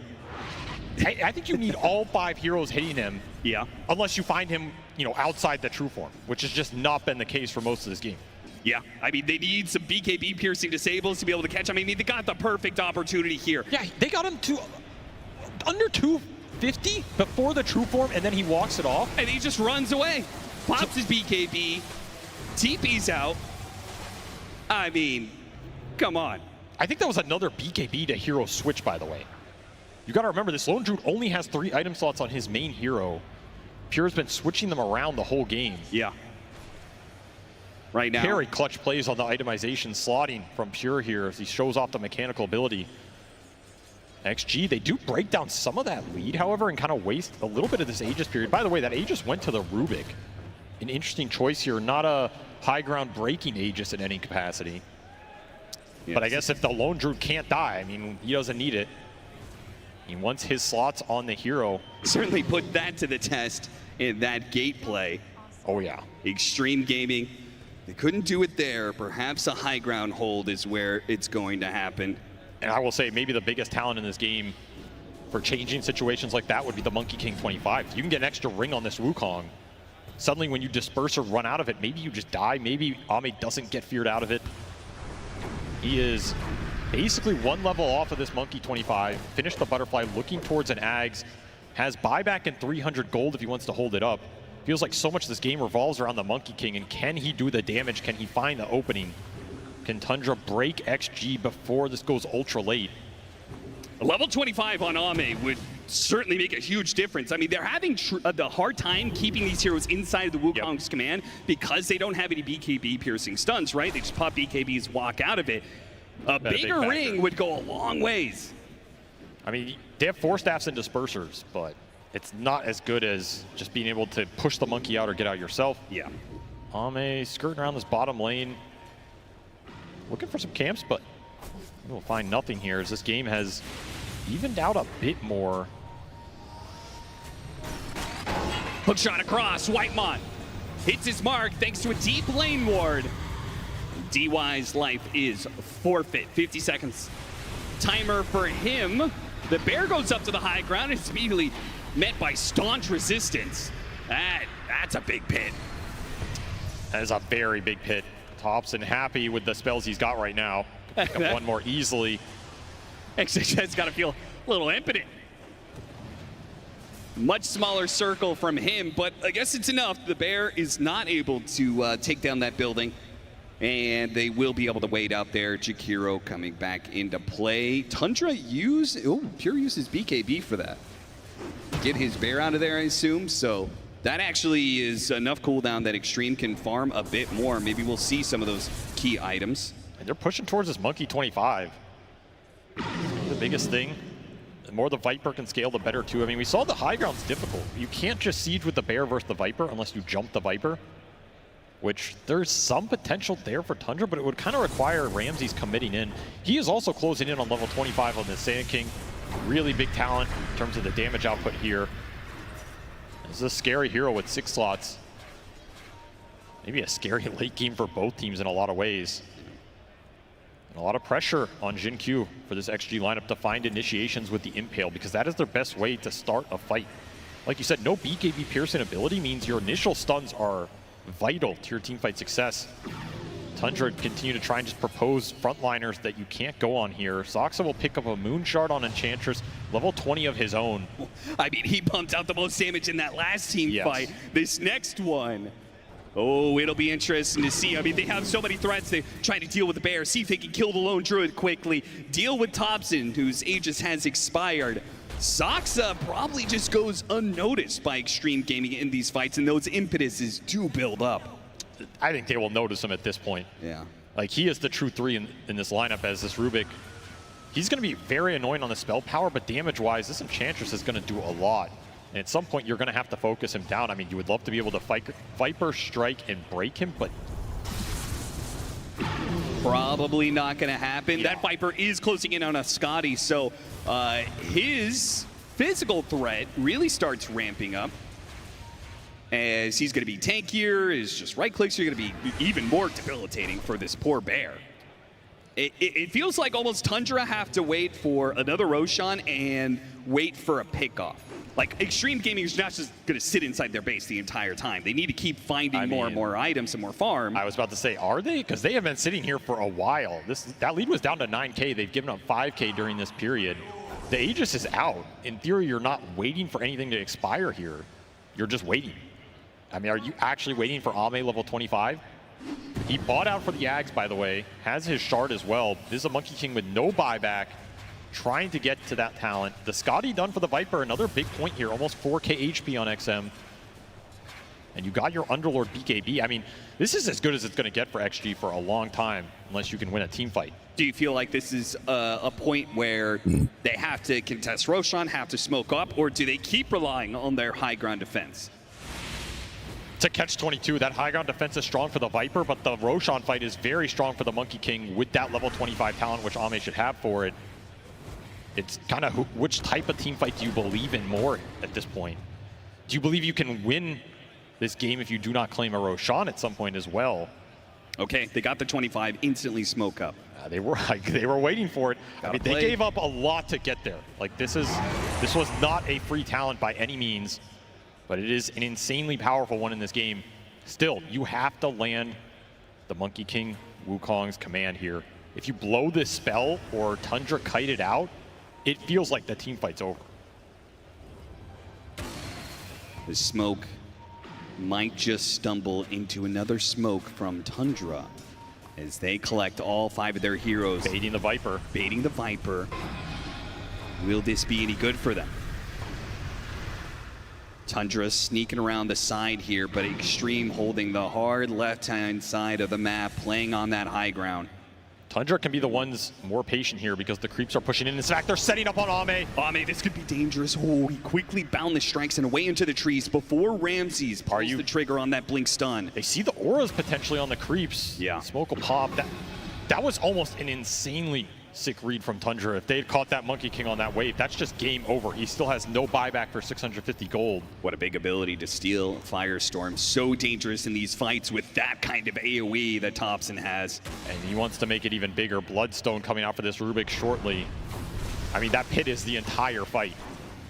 This Rubik can become a massive late game problem with just the sheer AoE on a lot of these spells. Yeah, Firestorm plus the Shard plus Bloodstone. We're talking about some serious regen lifesteal going on there. The Tundra back away.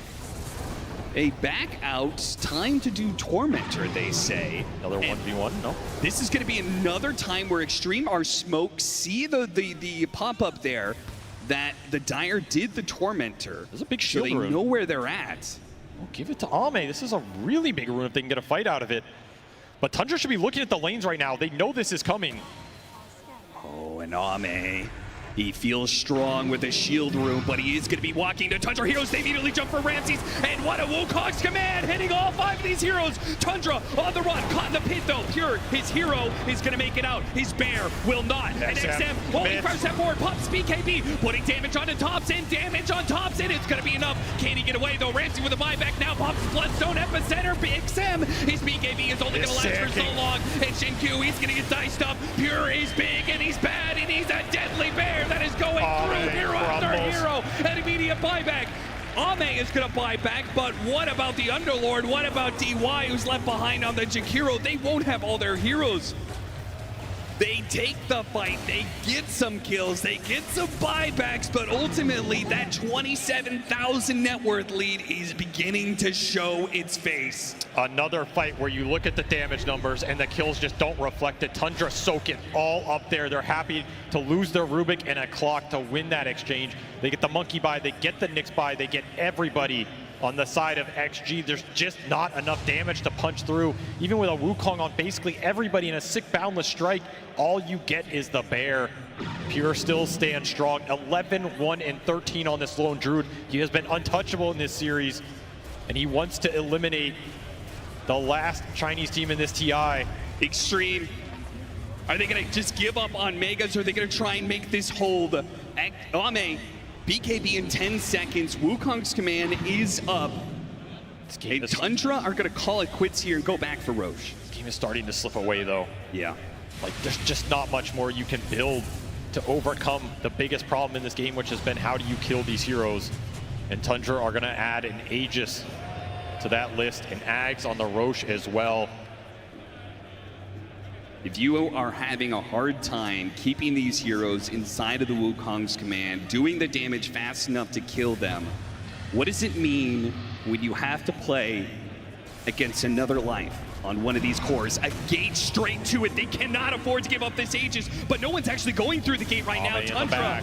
Ame sitting up in the back, jumps through the trees. A Wukong's command, dead center is Pure, and he's already been hit by some stuns. They are all in to kill the lone drone, but Pure got his BKB off. They got a bear kill. Now he has to commit for the Roshan. Ame for it, but Ramses with the hit. Whitebot gets the hook, and Ramses takes the Aegis, denying Ame his chance in immortality. It is ripped away from him, and Tundra stomp Extreme into the ground.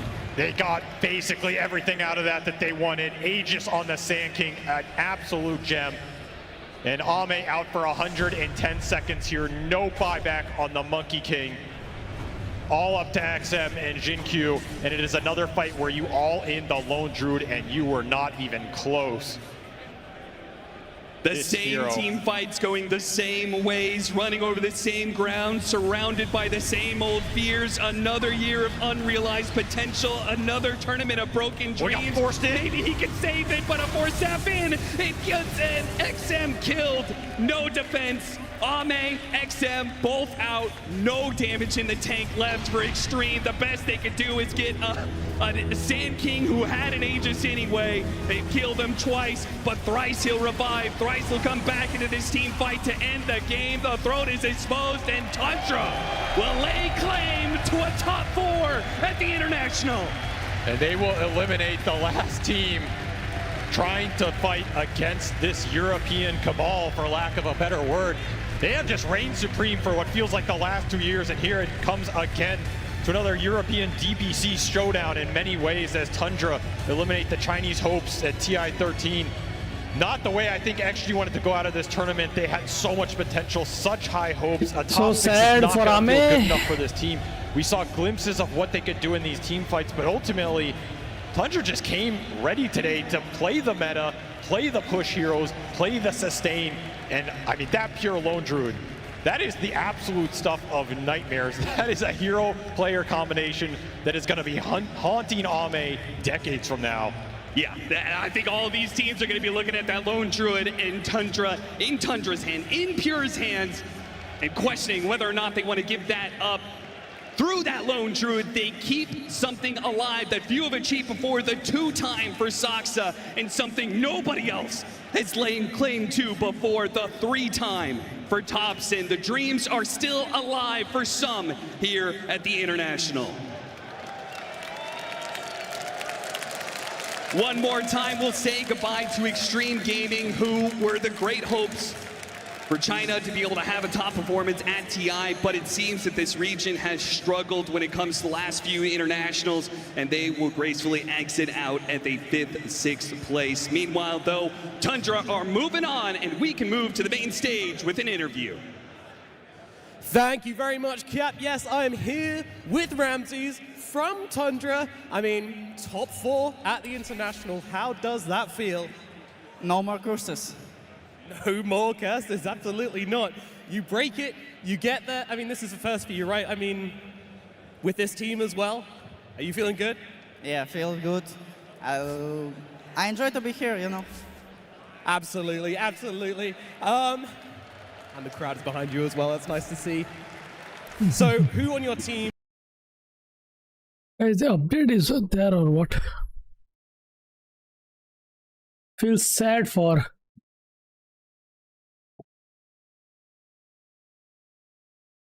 मैं तो वो बदू की दूं भाई तने आज वस्तु याद रहे वो तो बदू क्यों भाई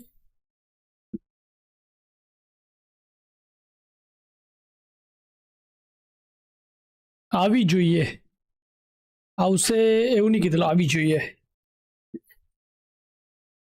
sad આમે sad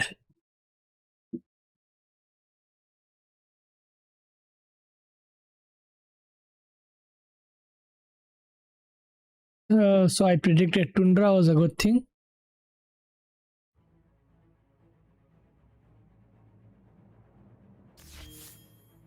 Oh, मतलब मेरा prediction कहाँ गया?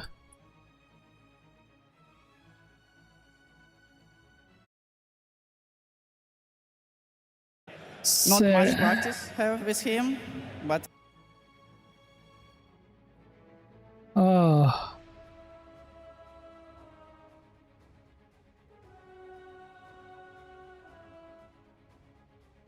यार मेरा prediction okay, correct prediction 0.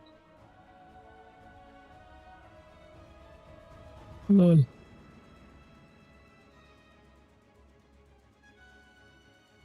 ये जो prediction था वो lower bracket final में है, मैंने यहाँ कर दिया था. Taken the championship in the past, Thompson twice. Sad, we'll see sad, how far brother. they can come this time around, but fourth guaranteed here Feel already sad is for him, bro. quite the milestone, and they get the chance to do the same thing that they did to Falcons again. But I'm getting way ahead of myself. I want to break this game down the cost because we thought maybe there was a chance for Extreme to push this to a third game. It did not happen. It really didn't. Every single team fight pretty much went the same way. Unlucky using Ame. Wukong's command. Ame's damage, 47,000 damage in this game. It was pretty much insane. They lacked a little bit more because they're playing around Pure. Pure did die only one time in this game. Surviving so many times on like 200 HP, he gets the true form off. I love Tundra's teamfight execution. They understand how to fight against each other, how to reset multiple times, which we've seen that it needs to be done against some of these big teamfight ultis. And this disperser again, coming out from Pure, he knows what's up. Gives you speed, gives everybody speed, they run away. A couple of force staffs, beautiful stuff. Beautiful stuff. We saw Extreme trying to make the plays, trying to make the moves, and at the end of the day, for them, it was not enough. Before we continue breaking down the game and the series, we're first going to hear some words from Xingqiu with Pyrian. Yeah, thanks, Sheebs. I am here with Xingqiu. Thank you for taking the time to talk to us. Just quickly, what went wrong in that series for your team? 我们都很支持你，很遗憾离开了比赛。想问一下，那个上一场大概出了什么问题呢？就是我自己有几波比较太深入的那种进攻吧，然后导致我们的中继球出了一些问题。There were several times when I went way too deep and way too offensive, and it went wrong. Okay, well, another question is to say, would you say that the top 6 finish that you got at this TI met your expectations ahead of the tournament?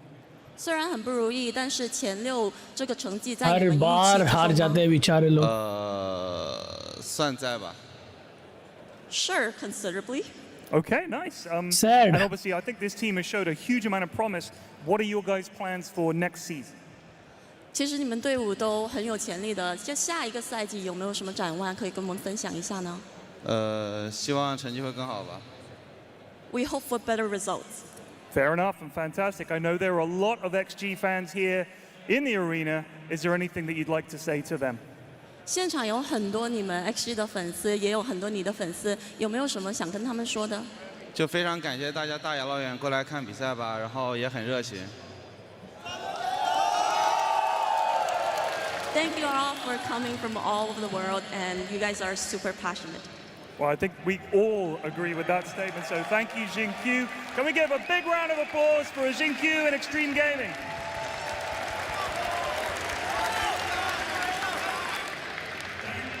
Yeah, thank you very much. It is always brutal to see that side of the competition as well, but someone has to fall for another team to advance, and that is what happened here. And this second game that we just watched of the series, I think TGov, it did showcase how strong Extreme can be, because we did see some great fights and movements by them. No, yeah, we did, for 100%. They looked good in some moments, specifically the game 2. I think that was, what we wanted to see from them. But you can't really blame Extreme too much. I think this game or series win is all on Tundra. The fact that they looked at Lone Druid, Game Gladiators, the only other team to play Lone Druid in the tournament so far 2 times, one in the group stage, one at the international. And then out of nowhere, you know what, Pure, you want to play Lone Druid? He's also only played 12, this is actually I think his 13th pro Lone Druid game. He had a 41% win rate on the heroes. He was atrocious compared to all his other heroes. Like Lone Druid is just not his thing based on the stats.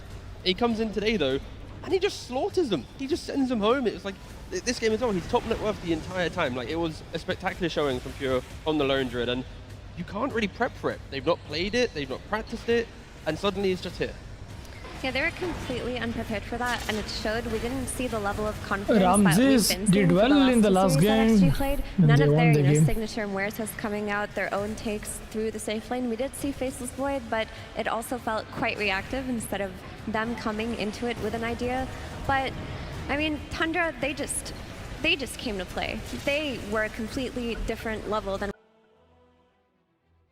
Sad, Hame, sad, brother. Better luck next time.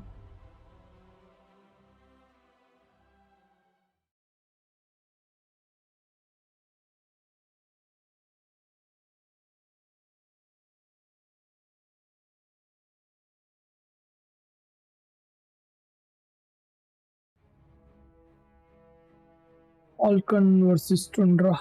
Yes. It will be good.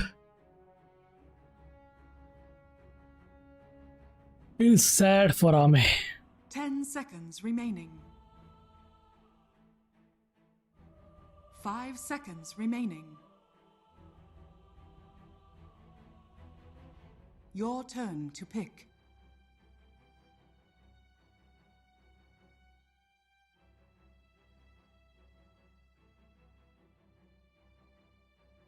Offlane PA, nice. 10 seconds remaining. 5 seconds remaining.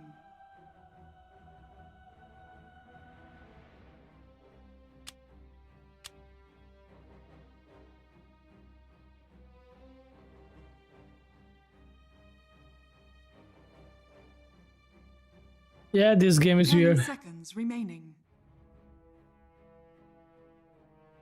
5 seconds remaining. Your turn to pick.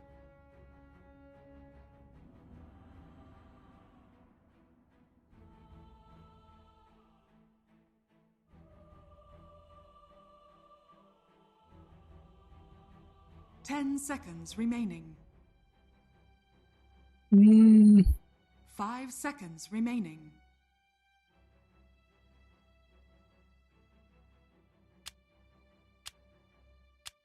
Hard game, boys.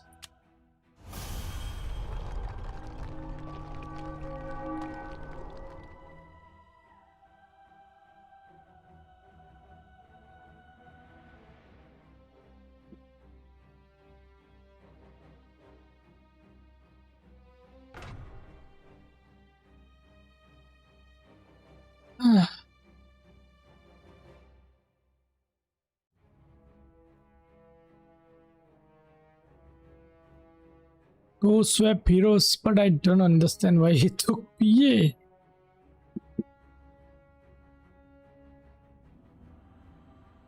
Let's go. Hard game, guys. This game is not winnable, but let's go.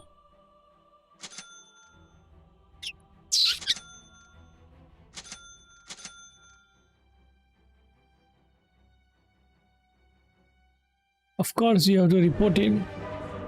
Role abuse. Idiot.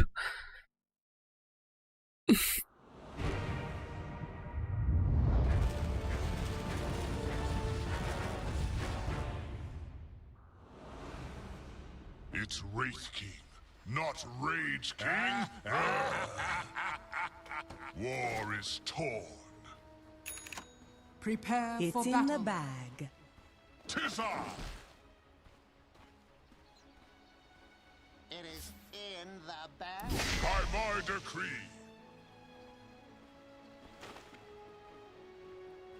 Still, we gonna win this game.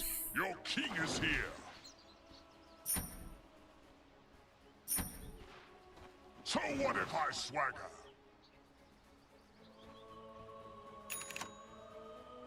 By any measure.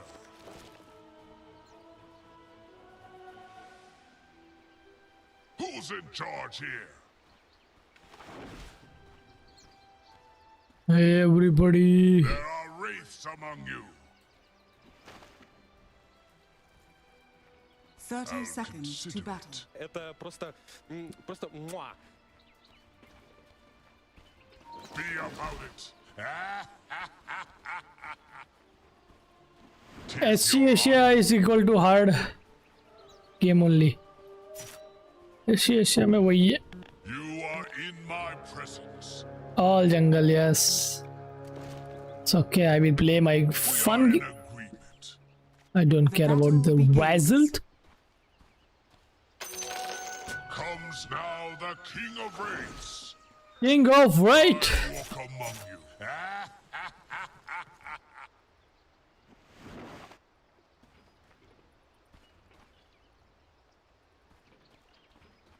Keep your thoughts to yourself. Second skill is March now. What is the Behold the support tinker? as you advise. I'm always at my best. Wise counsel. Take a knee, peasant.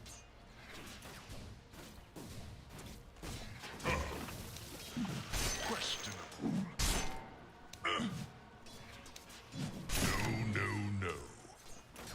Submit to the Wraith King's rule. I'm under attack. Tinker is doing the good work. King moves of his own accord.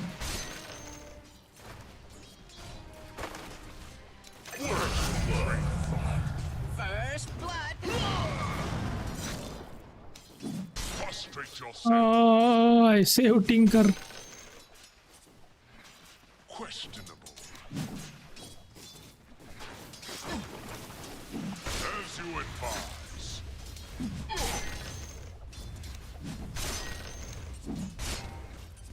Go to.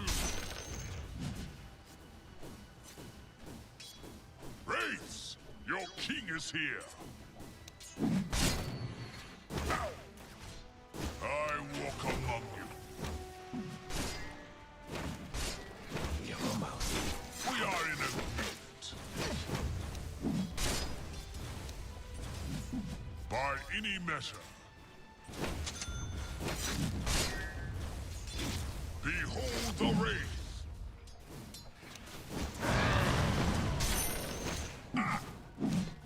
Prostrate yourself.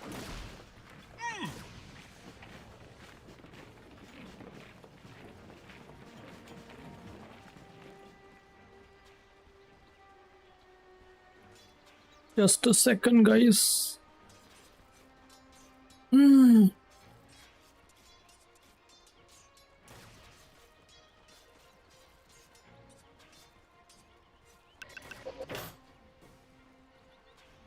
You are in my presence.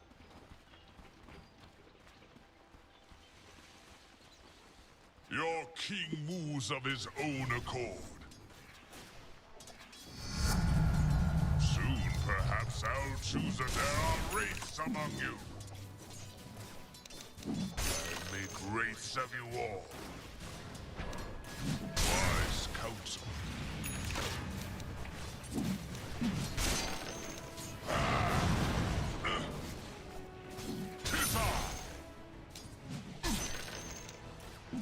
Is not your time.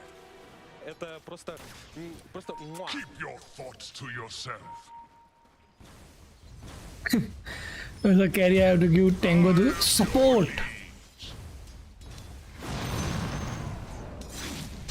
By my decree.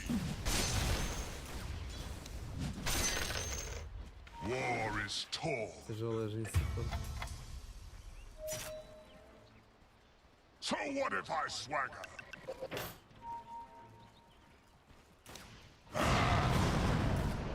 Who's in charge here?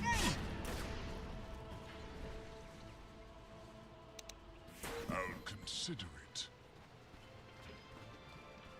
You want Tango? You want Tango? I'm always at my best. Take it, bro. Be happy, brother. Be not timid. Death is my bitch.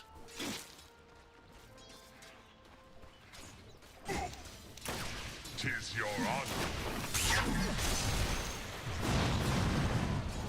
So I'm under attack. I'm under attack. 'Tis I. There are wraiths among you. As you advise.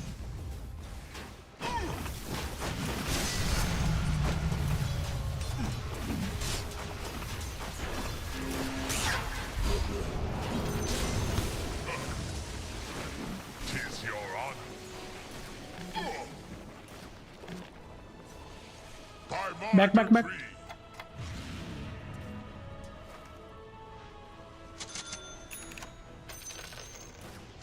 Keep your thoughts to yourself.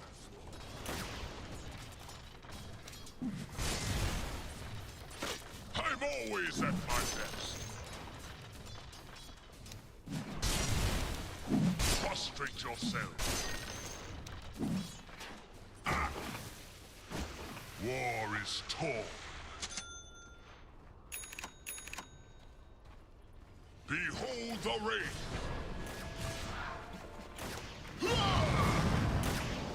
Rise out.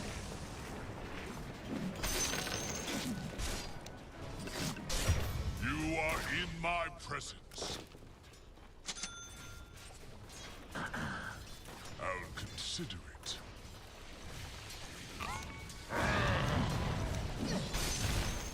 Wraiths, your king is here. Radiant's courier has been killed.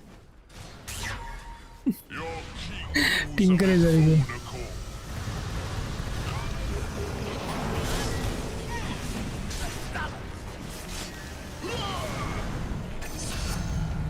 It's a king, this. Take a knee, peasant. By any measure. Did I give you permission to fall? I walk among you.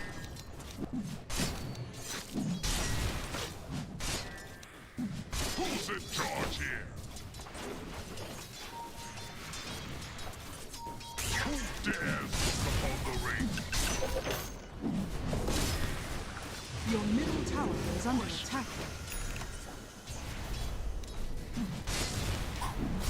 There are wraiths among you. I'm always at my best.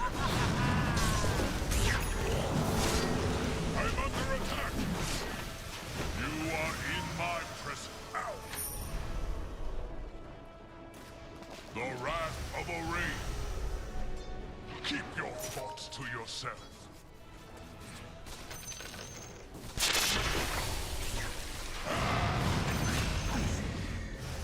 Your king rules of his own accord. Prostrate He's coming here and farming. Behold the wraith. This should make my life easier.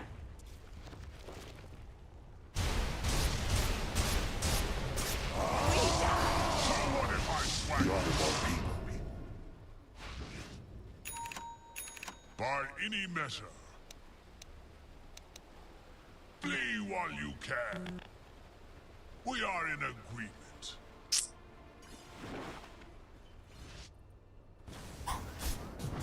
I walk among you. 'Tis your honor.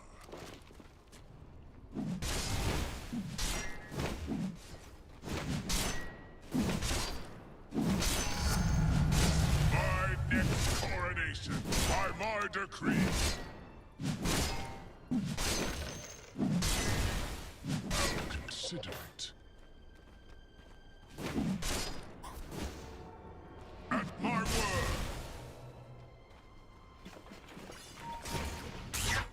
Fall upon them. Wraiths, your king is here.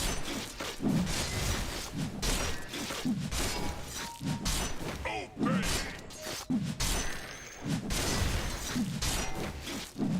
Come, let's be about it.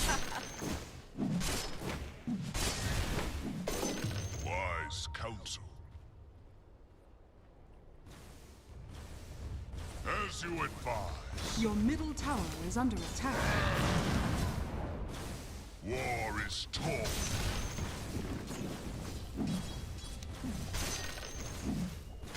All mine. 'Tis I.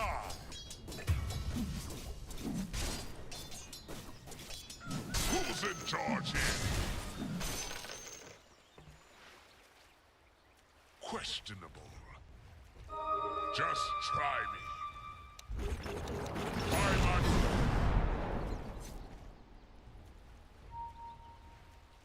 By my decree.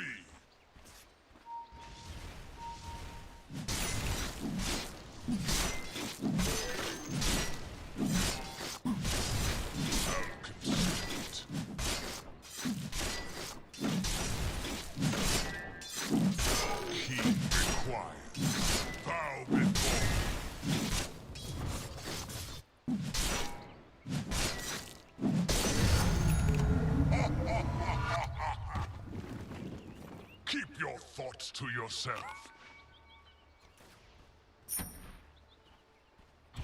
'Tis I. We are in agreement.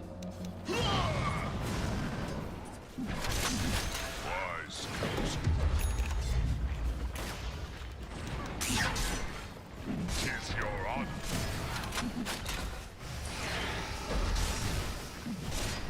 I'm always at my best.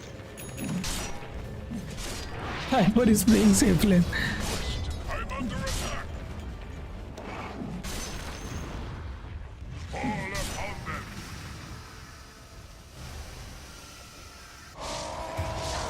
War is torn.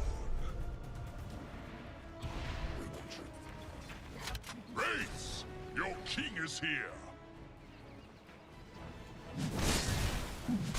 Who dares look upon the wraith? Be about it.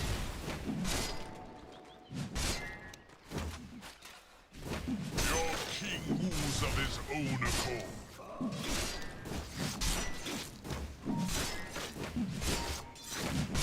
Your middle tower is under attack. There are wraiths among you.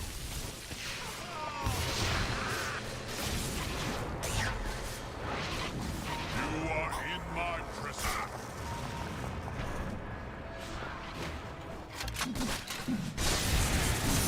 So what if I swagger? By any measure. I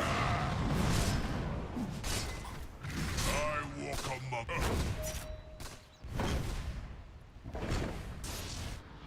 as you advise.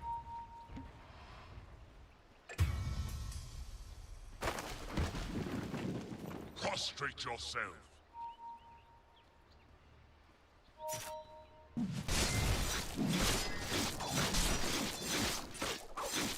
Your top tower is under attack. Who's in charge here? Your top tower is under attack.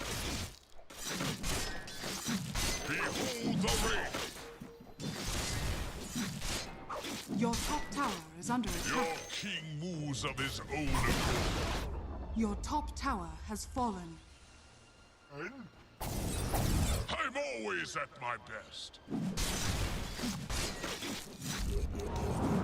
So what if I swagger? Your bottom tower is under attack. Radiant structures are fortified. Dire structures are fortified. Killing spree. 'Tis I.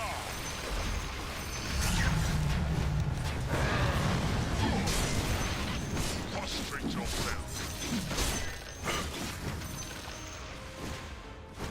Submit.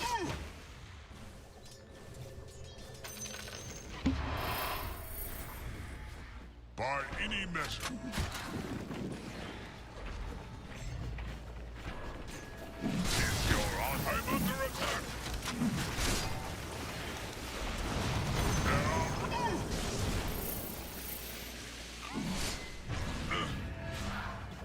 you advise.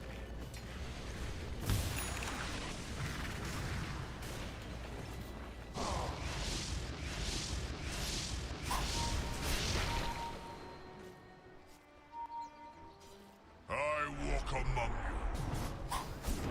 you. Keep your thoughts to yourself. We are in agreement.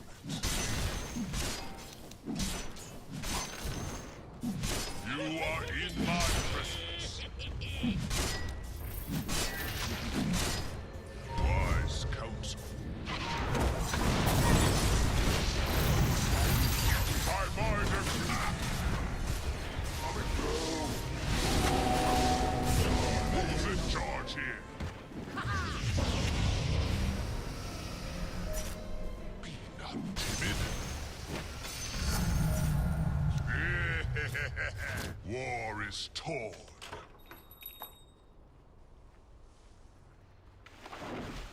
Bow before.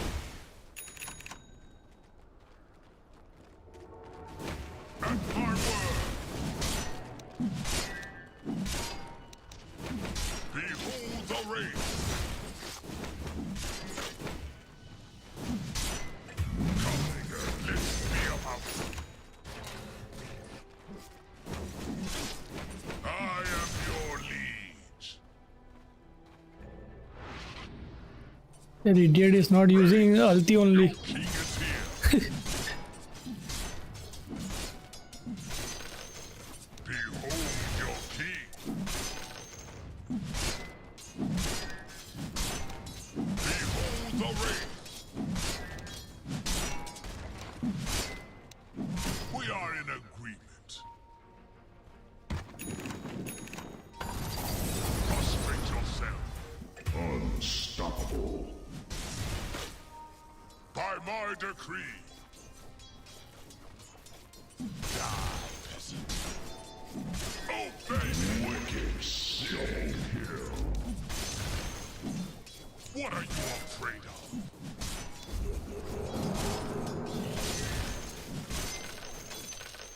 Take a knee, peasant. A prince no longer. Your middle tower is under attack. By my crown. Your middle tower is under attack. Wise counsel. Your middle tower has fallen. Your bottom tower is under attack. Race, your king is here.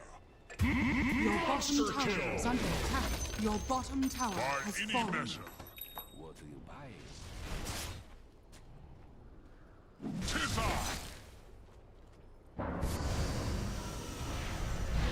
Keep your thoughts to yourself. Like double kill.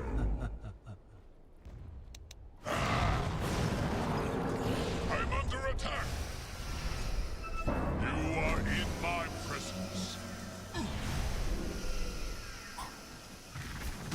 'Tis your honor. Ow. Questionable.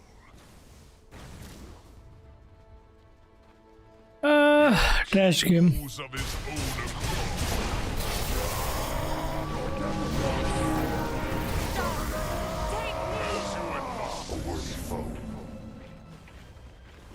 Block me, block me, block me more. Very good. Torn.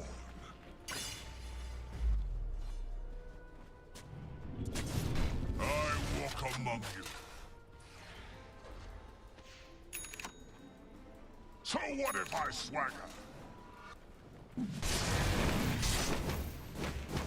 There are wraiths among you. Go to. I'll consider it. A fine show of obedience. Who's in charge here? Now, this is truly the game. Questionable. Your bottom tower is under attack.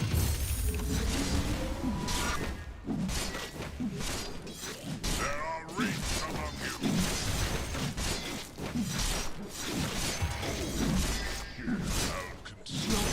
tower is under attack.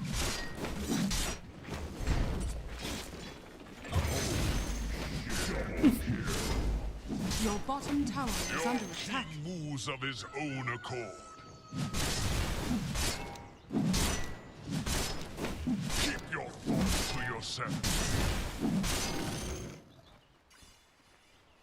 You are in my... This isn't over. Tis your honor. Radiant structures are fortified.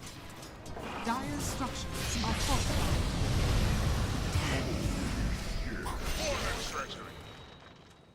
Wraiths, your king is here.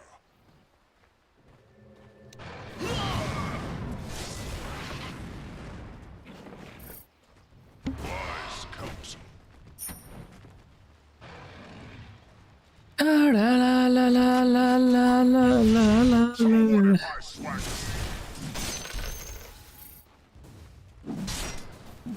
What are you afraid of? By my decree.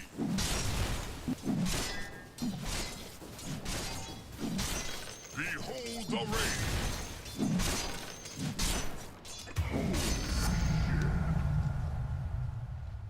Come, let's be about it.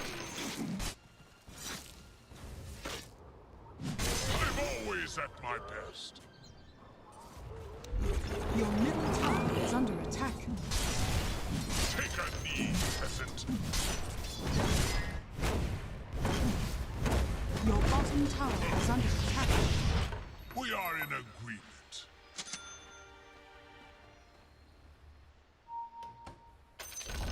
Your bottom tower is under attack. I walk among you. Tis I.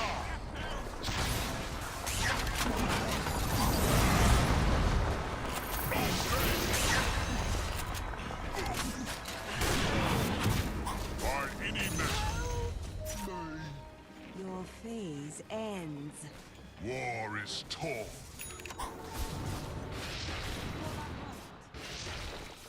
As you advise. Wait, wait.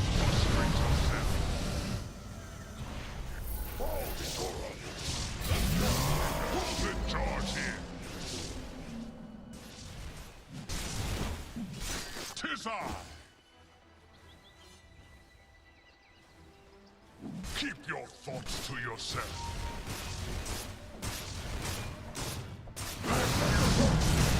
I'm under attack. Questionable.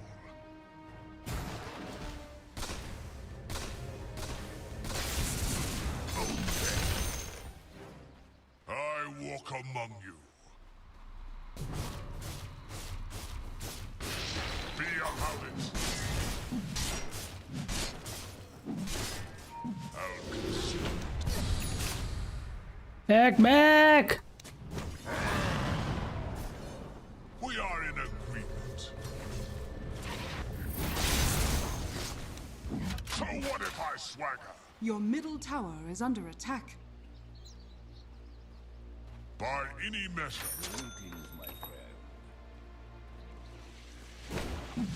Behold the wraith. Prostrate yourself.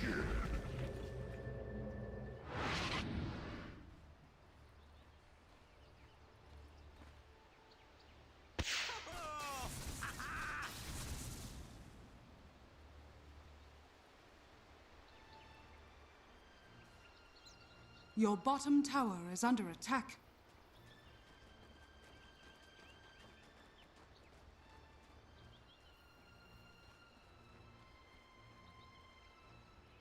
By my decree.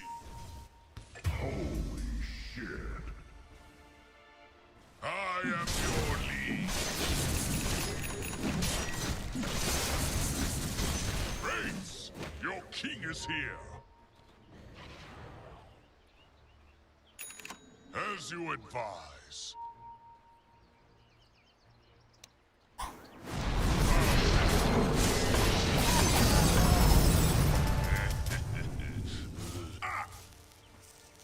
War is torn. Your top tower is under attack. I'm always at my best.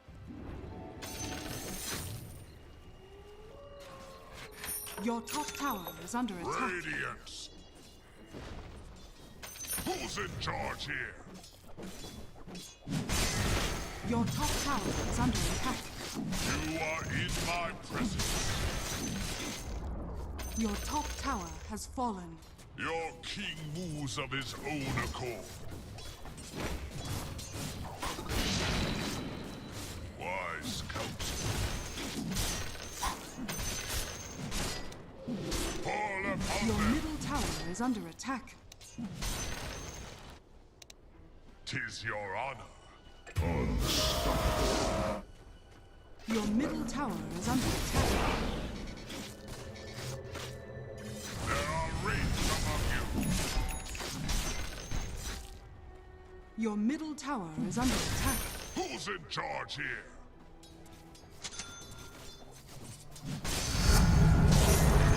Your middle tower is under attack. As you advise. Your middle tower has fallen.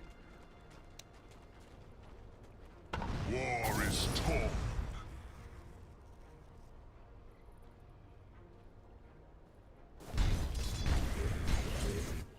We are in agreement. Your bottom tower is under attack. I'm always at my best. Your king requires. Questionable.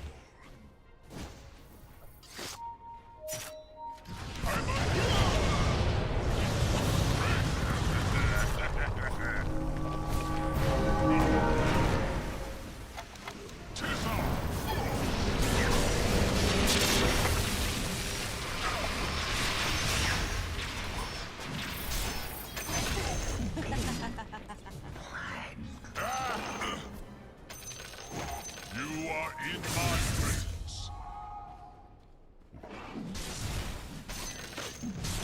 So what if I swagger? Your king moves of his own accord. 'Tis your honor.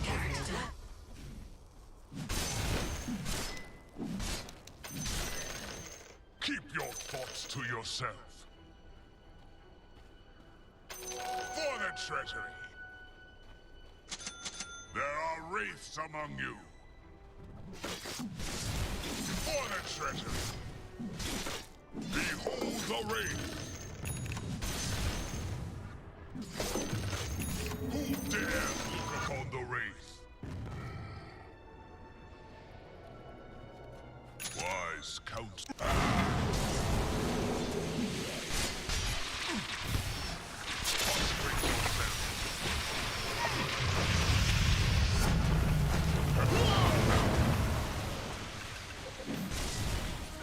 My throat grows cold.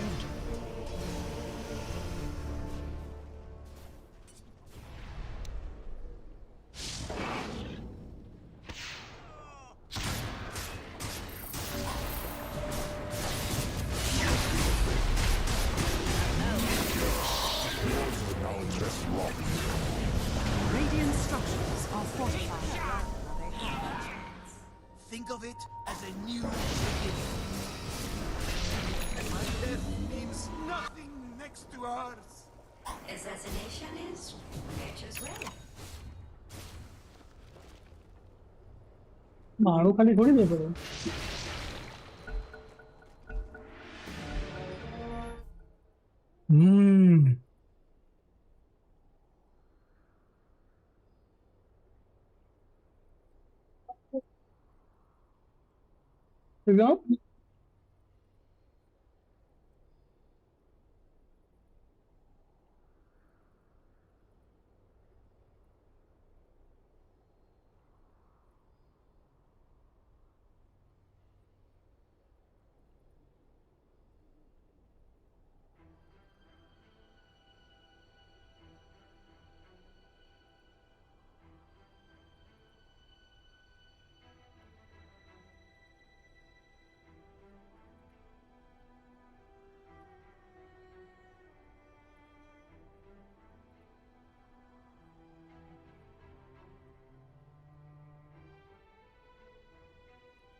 The Wraith King reigns again.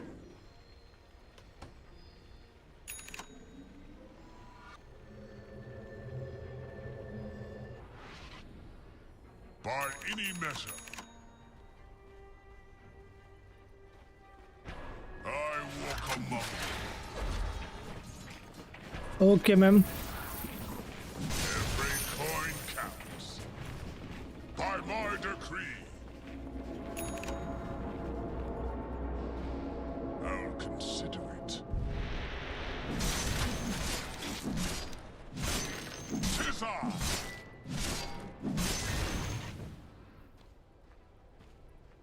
There are wraiths among you. Behold your king. By my decree. The enemy's middle tower has Behold fallen. the wraith. Your king moves of his own accord.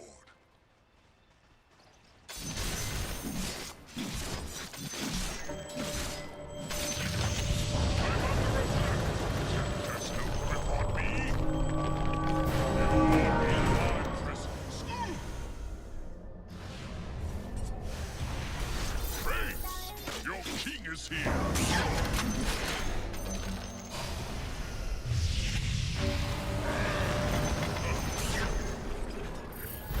So what if I swag?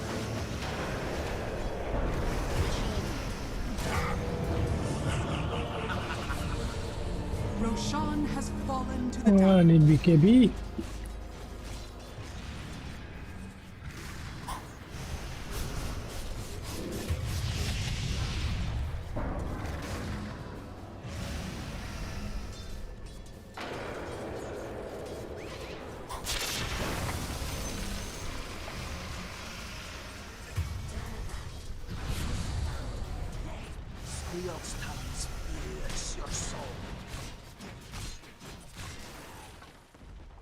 Your bottom tower is under attack. Your bottom tower has fallen.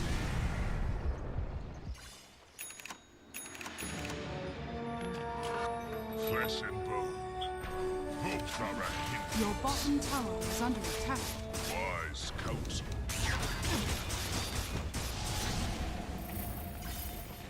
As you advise.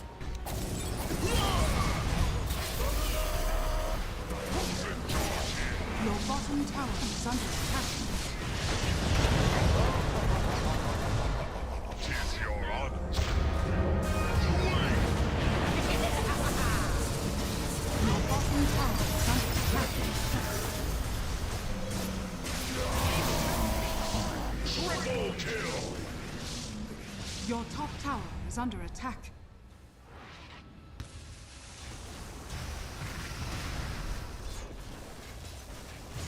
Your top tower is under attack.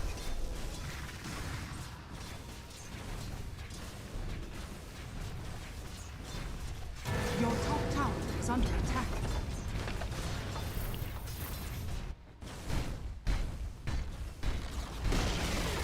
Your bottom barracks are under attack.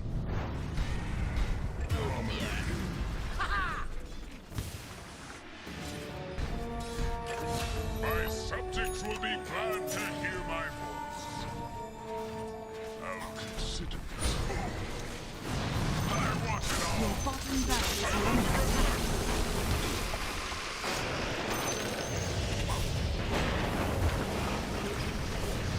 Your bottom barracks are under attack. Questionable. Mega double kill.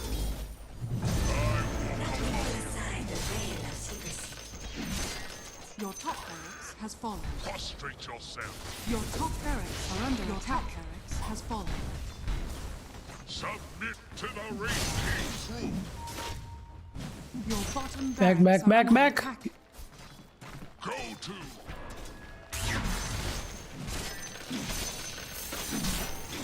Keep your thoughts to yourself.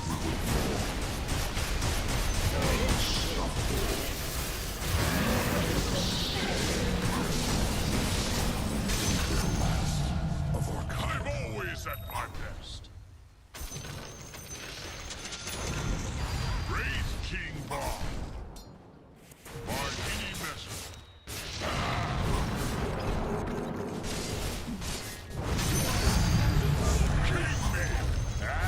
No, no, no, no, back, back. We are in agreement. Something in your eye? Prostrate yourself. War is torn. What region? What region? Questionable.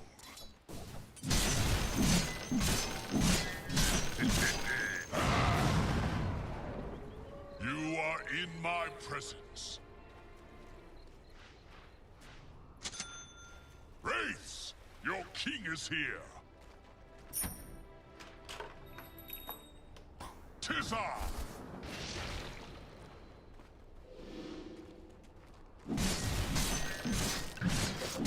We are in agreement.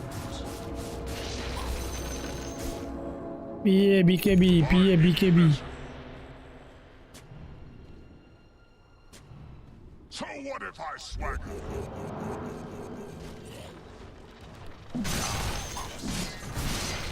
I walk among you.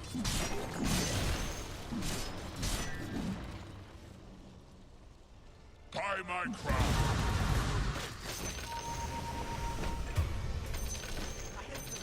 Wise counsel. There are wraiths among you. Who's in charge? Shouldn't have trusted your eyes. As you advise. I'll consider.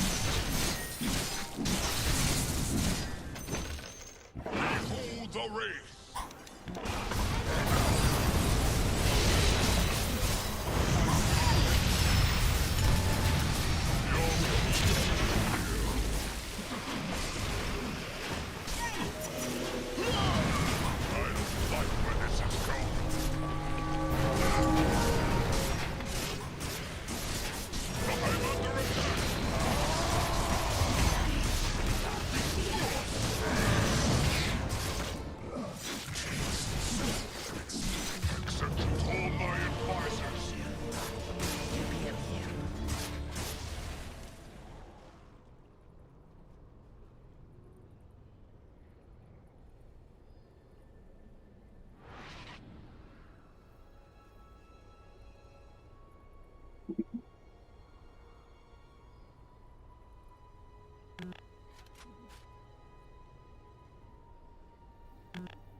Your bottom barracks are under attack.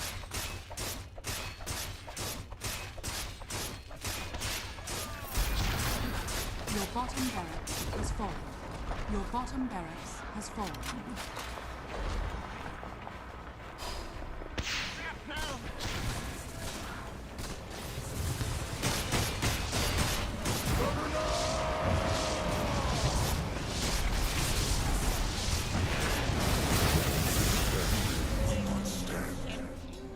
Radiant structures are fortified.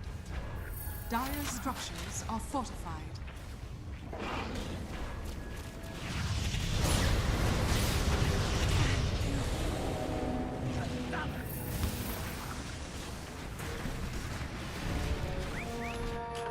Tis your Your honor. middle tower is under attack. Even wraiths have come. Your middle tower is under attack. Your middle tower has fallen. By my decree.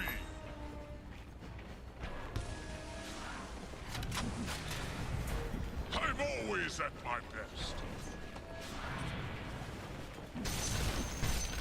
Your middle barracks are under attack. Your middle barracks has fallen. Your middle barracks has fallen. Enemy now has negatives. Wraiths, your king is here.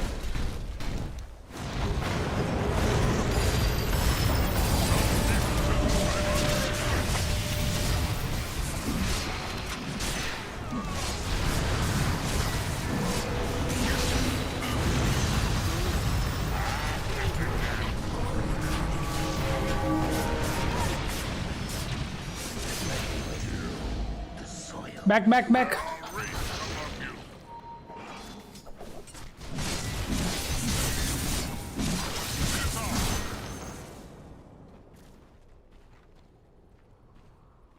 Questionable. I walk among you. Be about it.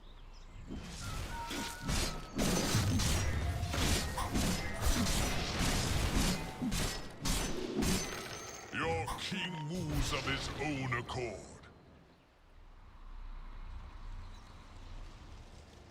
By my decree.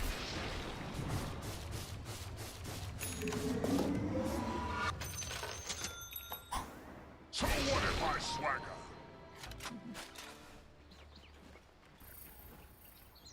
Who's in charge here? Get basher PA.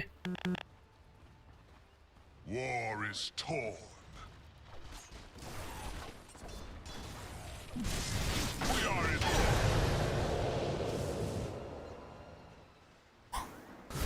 Keep your thoughts to yourself. Mine to claim. I'll consider it. You are in my presence. 'Tis your honor. Prostrate yourself. RS. Go to.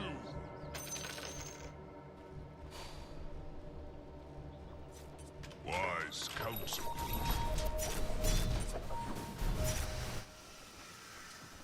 By any measure.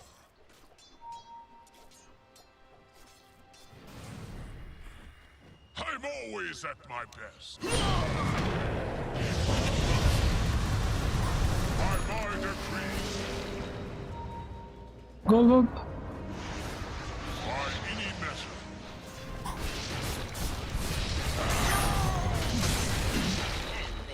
RS.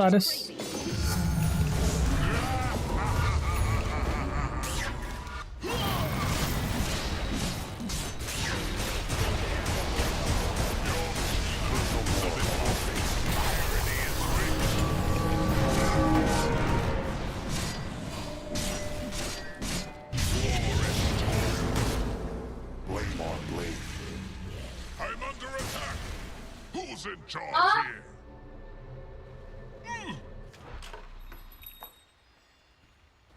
Wise counsel.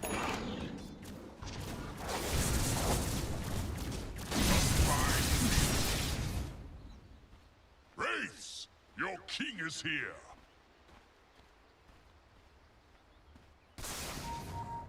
I walk among you.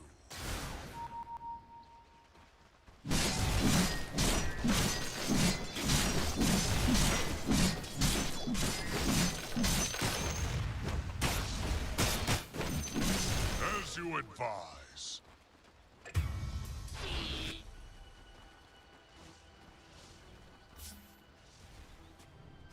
We are in agreement. So what if I swagger?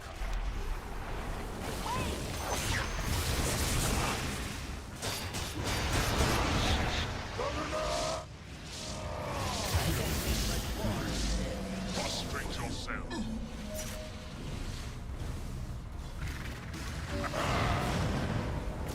Fall upon them. Your middle tower is under attack.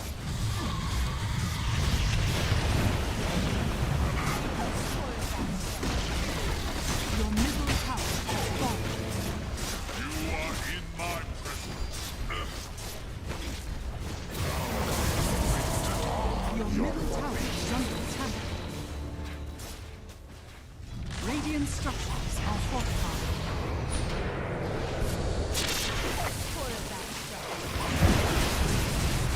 Your ancient is under attack.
now. Tofu. Yep, he looks to be likely, although he's actually going to be able to leak away. Nisha's the one in a lot of trouble. Dyrachyo actually gets the last hit there.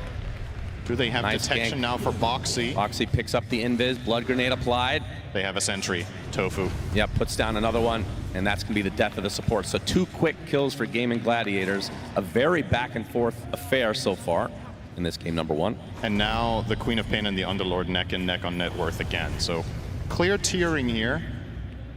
4 cores well ahead of the rest. I think for Gaimin, if they could choose for this to be the game state on those net worths specifically, I think they're happy to let Ace have a little bit of a slower start at the expense of the Quap. And 33 here. Looking for his second Doom of the game. But not sure what he wants to go for here, Cinder. And typically you see the Midas at some point, but we'll be going for the Crimson, knowing that Gaimin are going to be pushing really hard. Yeah, I wonder what he's doing next. Is this a dagger game? Maybe not. You have some somewhat reliable setups with the Brambles, with the Overgrowth potentially coming in from Insania from the tree line. However, I think it's going to be so important for Liquid to doom the Clinks in particular that he might have to get it. Since that is going to be the deciding factor in the fights. We have the Dragon Tail opening. Nice gank as Mickey is killed immediately. Yeah, Ace didn't even need to show up for that. They have so much damage just between their Mirana and DK, and that was without even having Solar Flare. Yeah, Dyrachyo has the Desolator, so these buildings will melt. Tier 1 bot will be forted, but will only delay the inevitable, as this will go the Gaimin way. Question is, will that be reciprocated in the top lane? Yeah, definitely. If you're the side of Liquid, you want to try to equalize. Dota. Then go again. So please, someone get me out of this Archon bracket, man. Very hard. People take offlane PA. Then after PA is like playing good, trying to win, mid guy is throwing the game. So negative region, man. Damn. Holy shit region, holy shit region.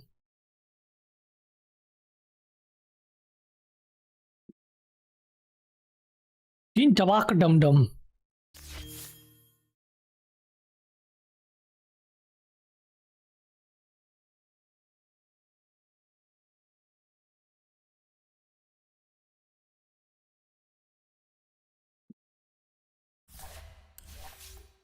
Damage items really getting there, but these 2 deaths back to back slows down Gleipnir significantly. Yep, Quinn going through the gate. He's going to meet 33. Dyrachyo was hounding him all the way, already at half HP, trying to run away, but question is, will he? Nice blink from Quinn. Has a stun up in a few seconds is Dyrachyo. Okay, the Crimson Guard's going to buy him a little bit of time. It's going to be close, though. A couple more right clicks will suffice. Still has a lot of move speed. Another Phase Boots activation as meanwhile Ace and Tofu die in the bot lane. And 33 finding a lot of distance here, attempting the TP. Looks like he's out of there. Wow, really tanky.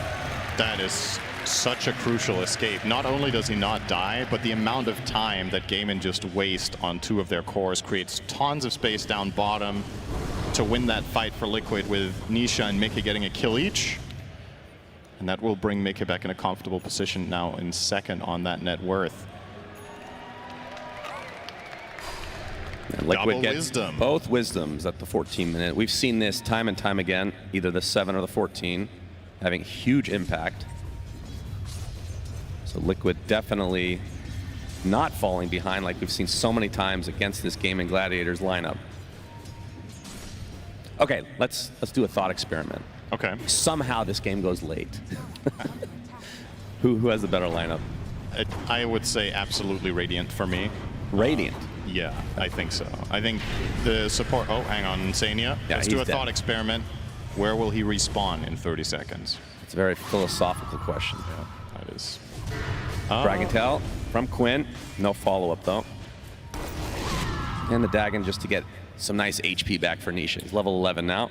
So the reason I think the Radiant lineup is so strong later in the game is that this Wind Ranger carry, we've seen many games where it just absolutely obliterates late game, and you're playing it together with two insane AoE support controllers, which is exactly what she wants to work with late in the game. You've got Overgrowth, you've got Terrorize. On top of that, Doom is one of the ultimate late gamers.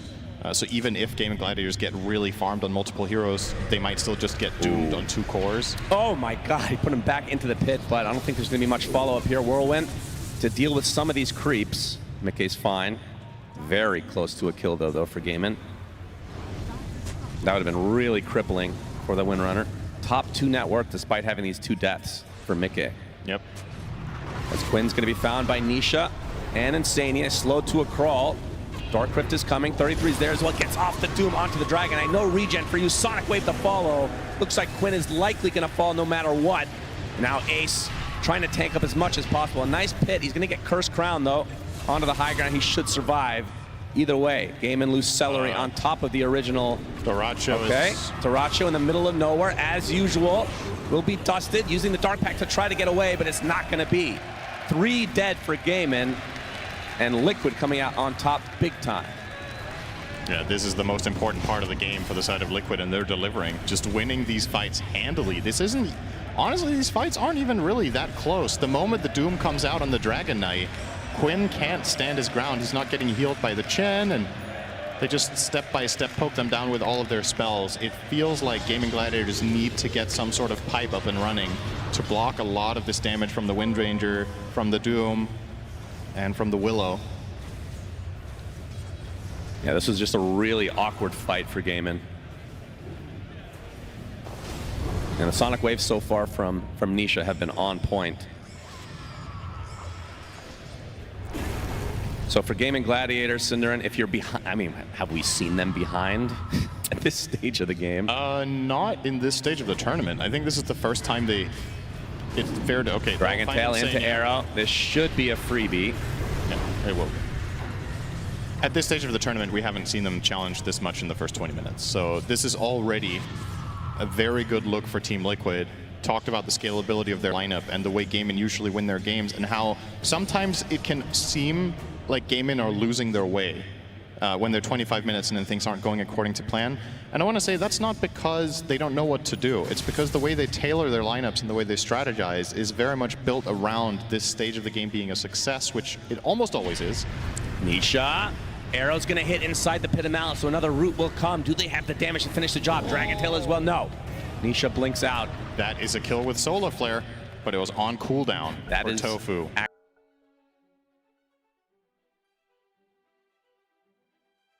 Tofu.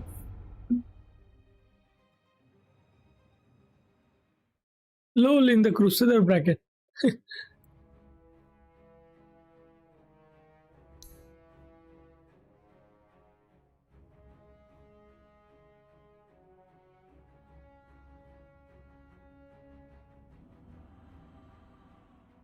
Ten seconds remaining. 5 seconds remaining.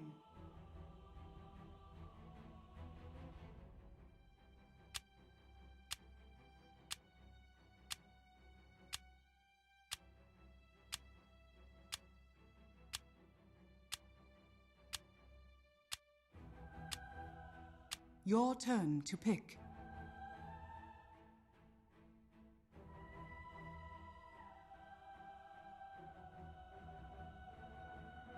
Midweaver. 10 seconds remaining. 5 seconds remaining.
Oh, spirit.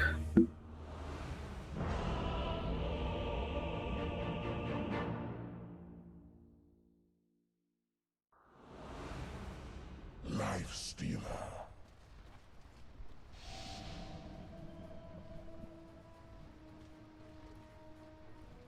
Prepare for battle. Steal.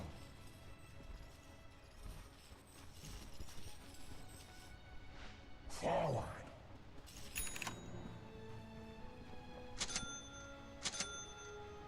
Aha! The master is here. I steal ahead.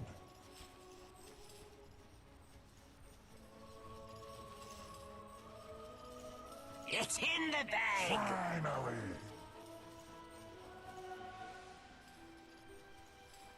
Surprise. Crawling.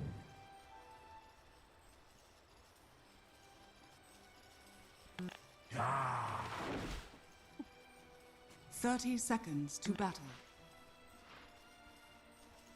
Yes.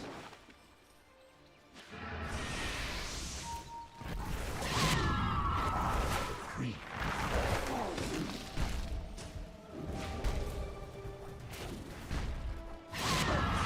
First blood.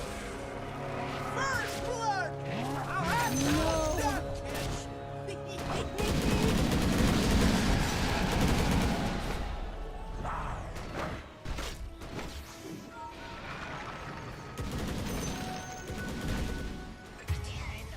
As the master requires.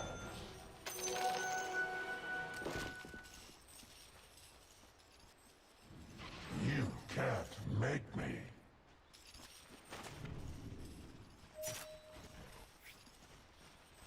Ah.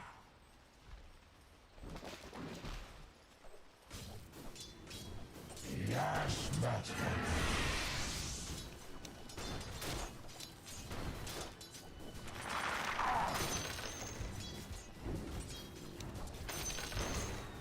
I'm under attack. Yes.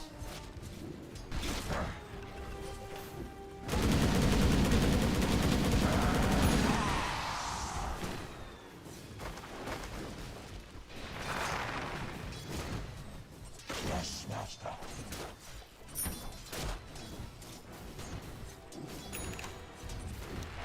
That's you.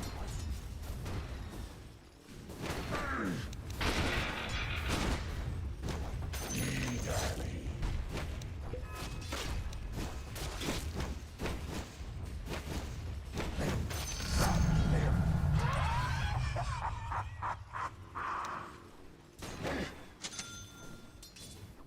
Sweet, sweet fire. Radiant's courier has been killed. With my bear.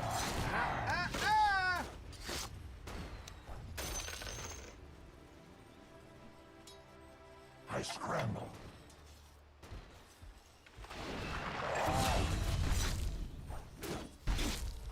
No chains can hold me.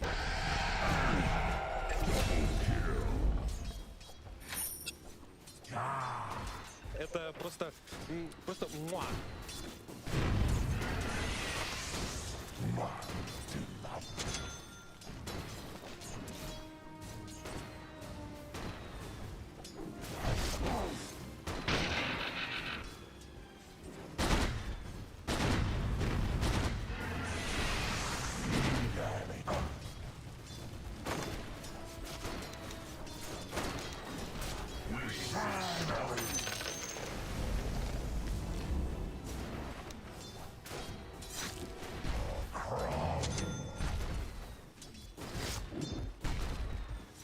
I'm under attack. Creep forward.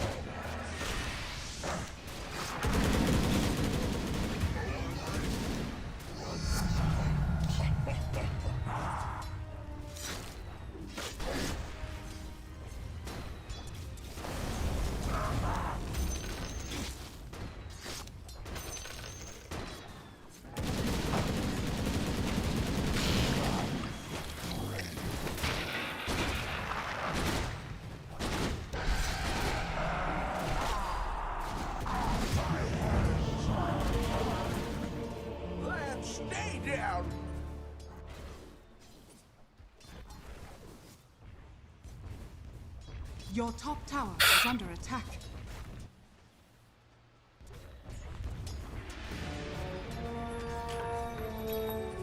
Your top tower is under attack.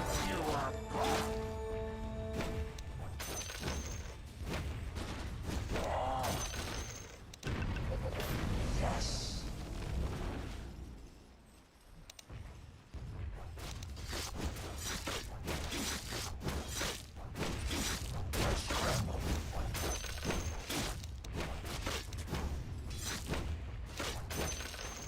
Yes.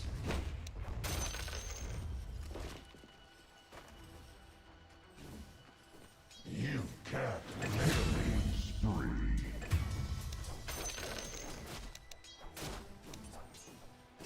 Hurry! Something steals over me.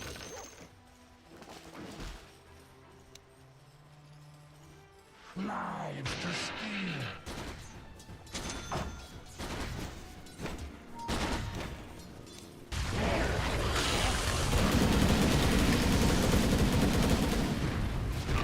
Your top tower is under attack.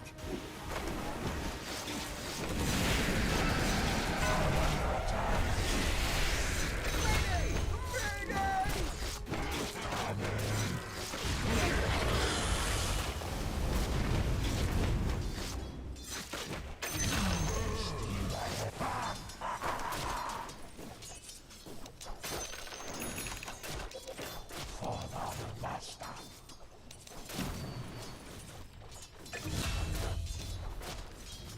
Yes, master.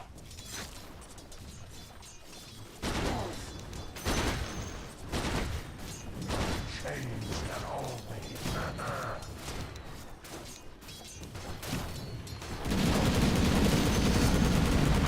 Middle tower is under attack.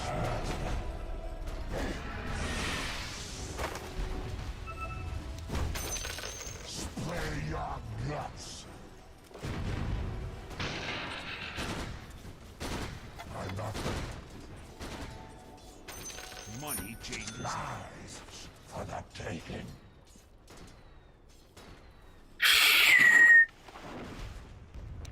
I creep forward.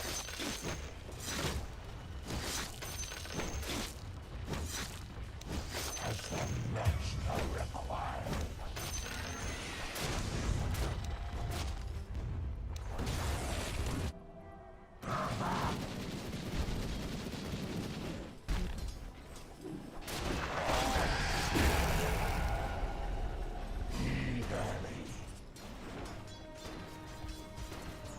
Your top tower is under attack.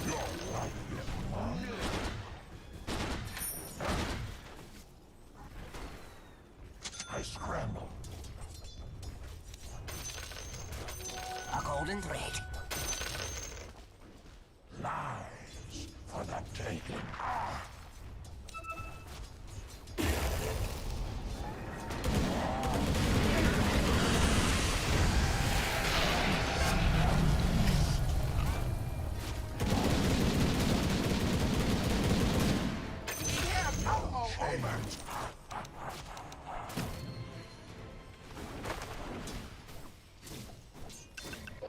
I steal ahead. Your middle tower is under attack. Dire structures are fortified. Your middle tower is under attack.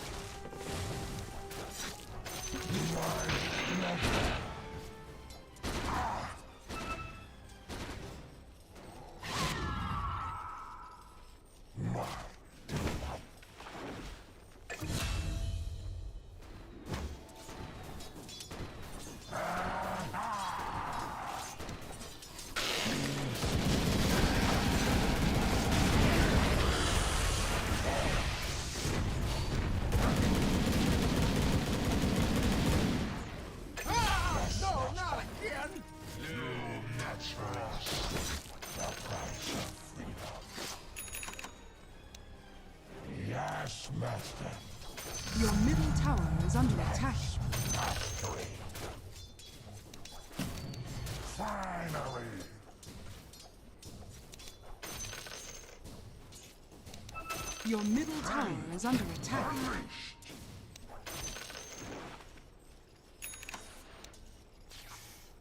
You can't make me.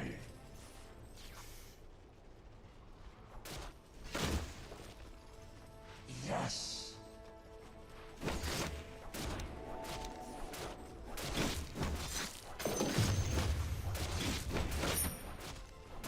Let me at them.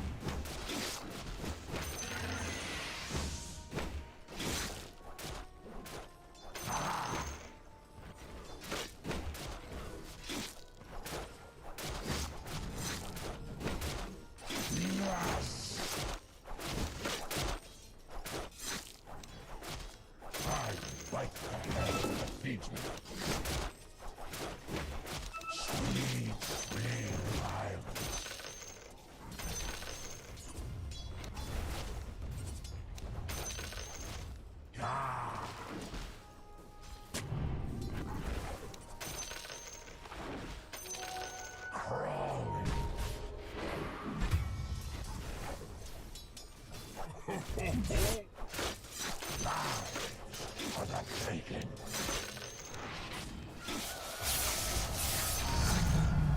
Oh, my master. Finally.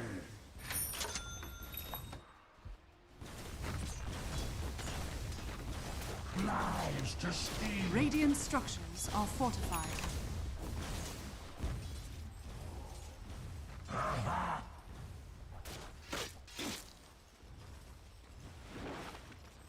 Hey, 10 views are free for you. Activate the code.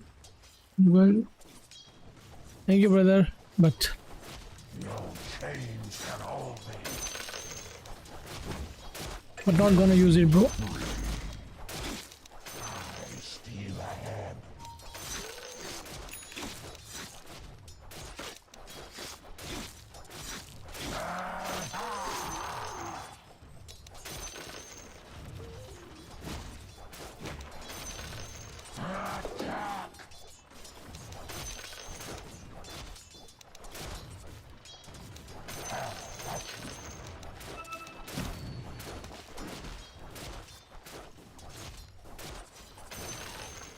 Eagerly.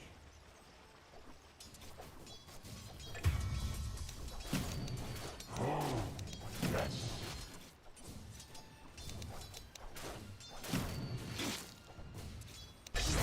Your life given freely.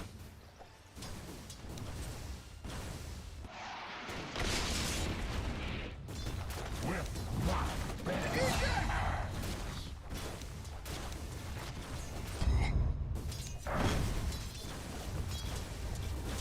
Coming.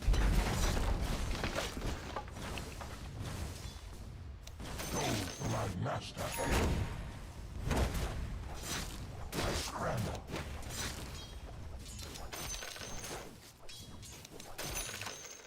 Rip you apart.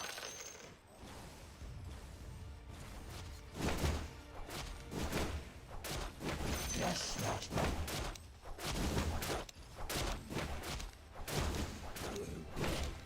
Yes.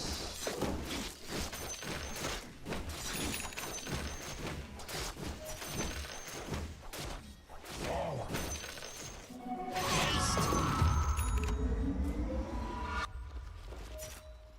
Yes, master. A golden thread.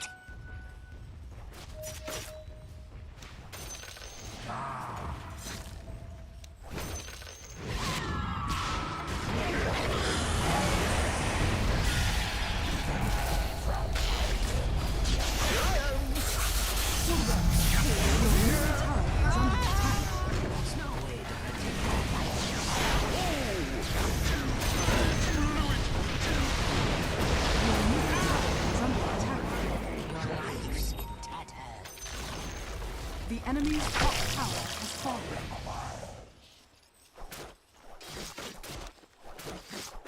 Wasted my ult.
structures are fortified.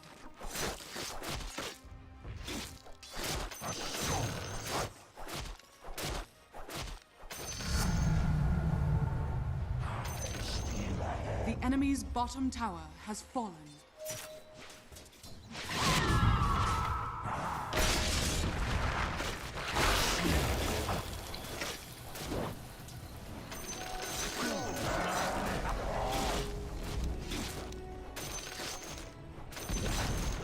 Your middle tower has been denied.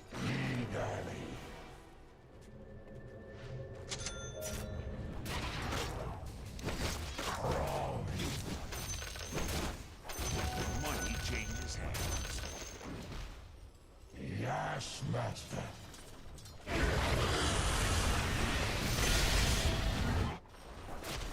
Finally.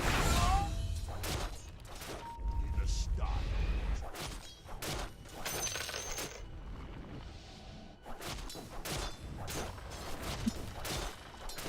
Forward.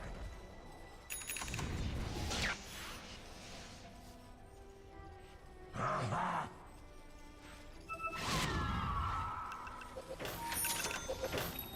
You can't make me.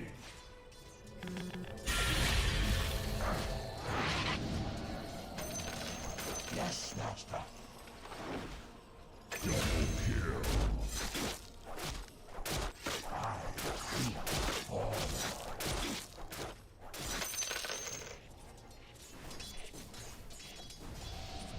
My bloodhound bathe in their blood.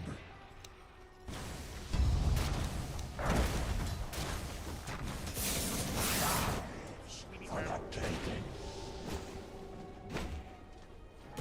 Not yet. Your bottom tower is under attack.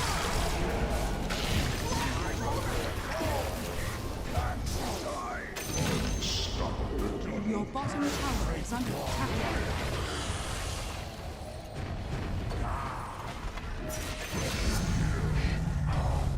Your bottom tower is under attack.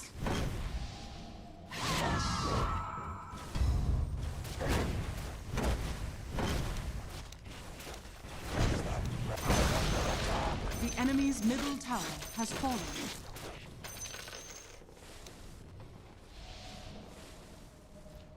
Lives to steal.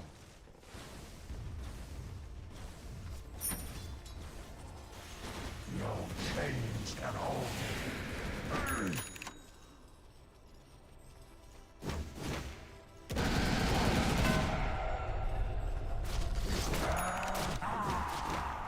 Dire's structures are fortified.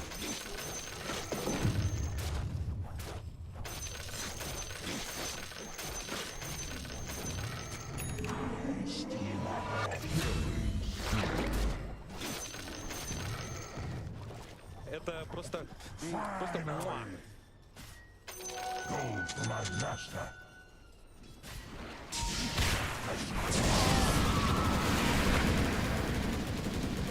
Это просто муа.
Your top tower is under attack.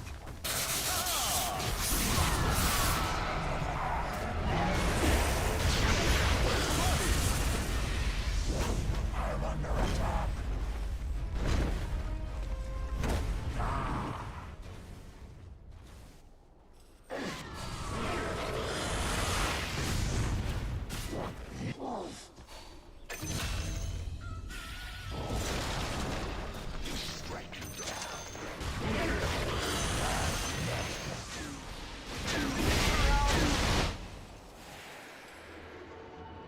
No chains can hold me.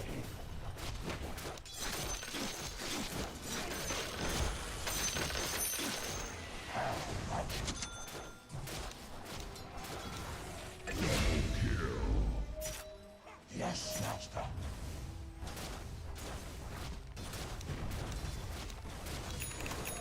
Lives to steal.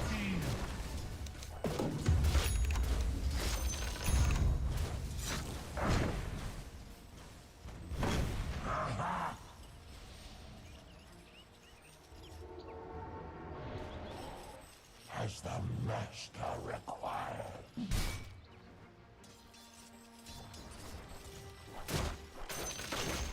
You can't make me.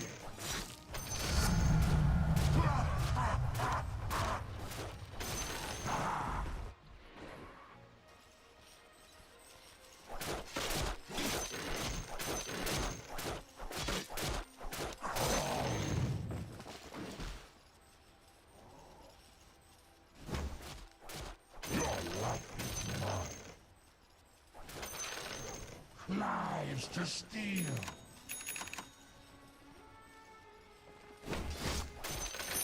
Money kings, hey, daddy.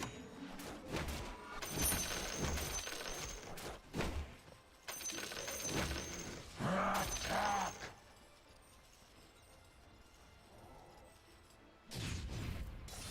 You can't make me.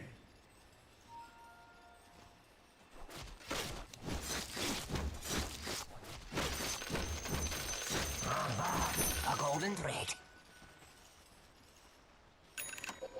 Sanji. Это просто... As the master requires. Over here now.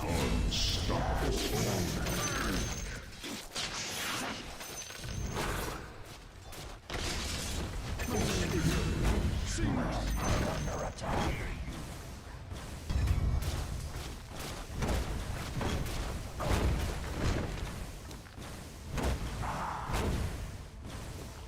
Dominating. Double kill. Yes, master. Radiant structures are fortified. No Dire chains structures can are hold me. fortified.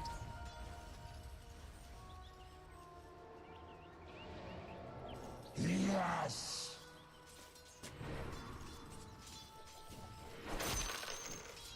For the master.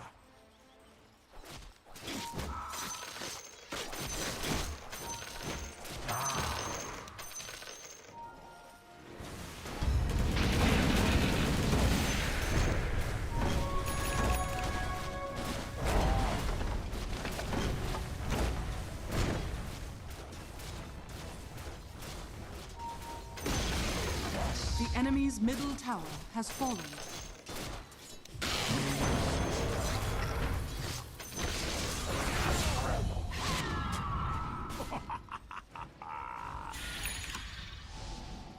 I steal a wicked sick.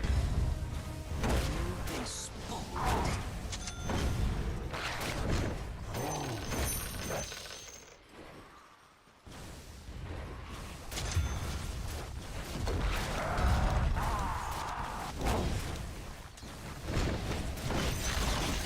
The enemy's bottom tower has fallen. Finally.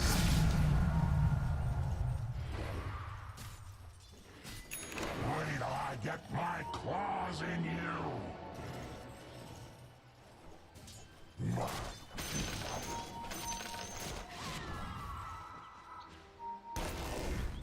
You won't escape.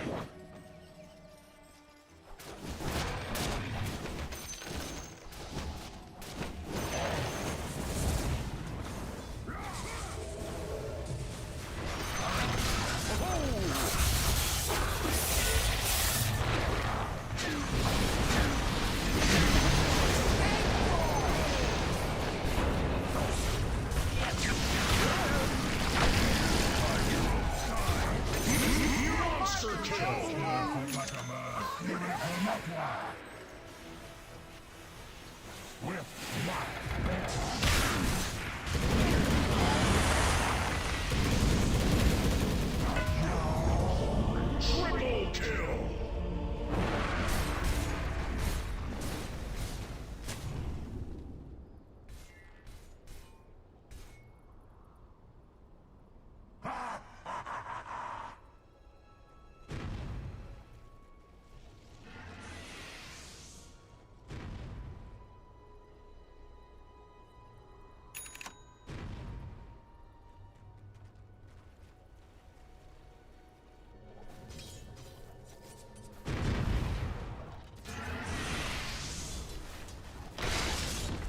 Это просто муа.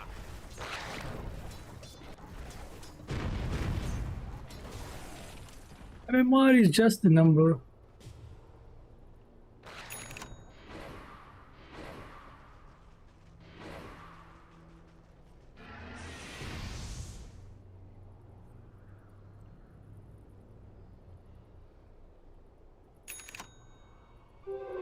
Brother, you never look.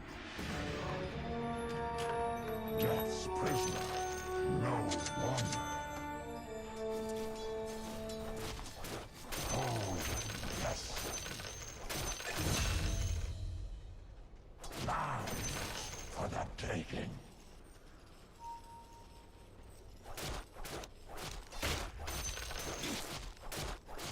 As the master requires.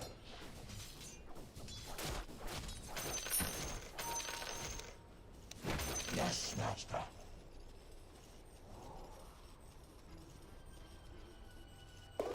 Then, Dragon and Beast on your belly.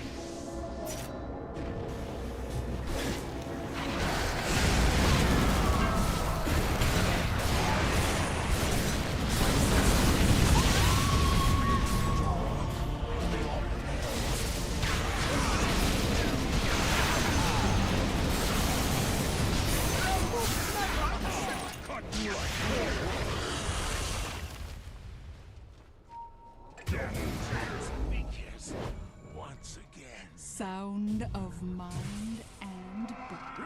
Get some!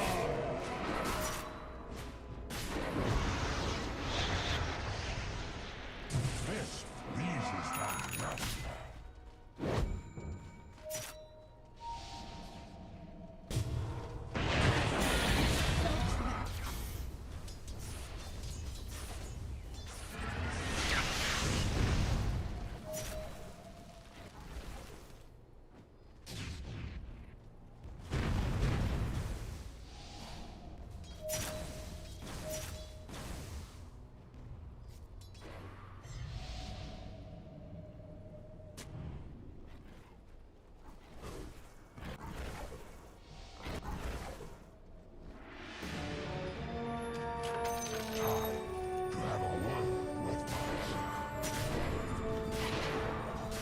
I scramble.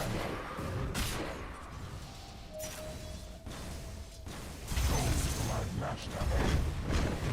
Radiant structures are fortified. Dire structures are fortified. Yes. The enemy's top tower has fallen. What he changes hands.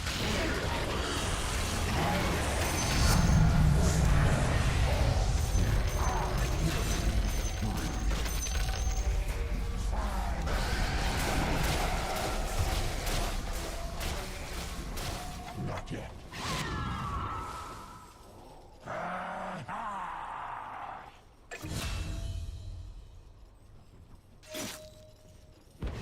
got them. You can't make me.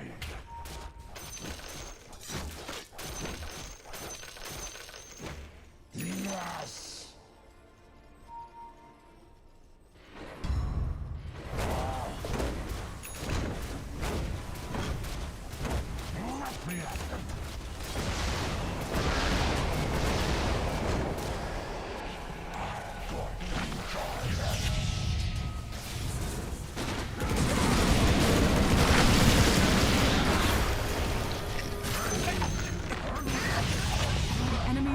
bottom tower has fallen.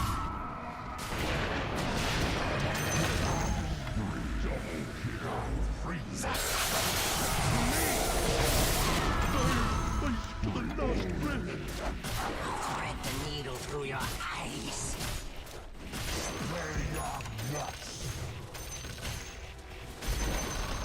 The enemy's bottom barracks has fallen. The enemy's bottom barracks has fallen.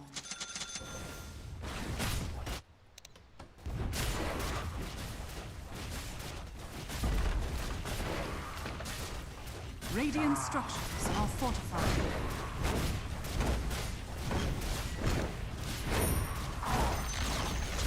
The enemy's middle tower has fallen. Your top tower is under attack. The enemy's middle barracks has fallen. The enemy's middle barracks has fallen. Your top tower has fallen.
Enemy's top tower has fallen.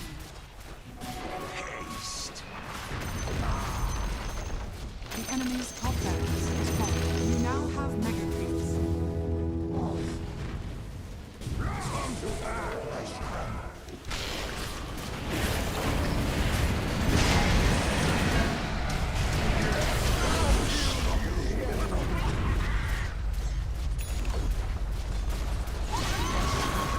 The enemy's middle tower has fallen.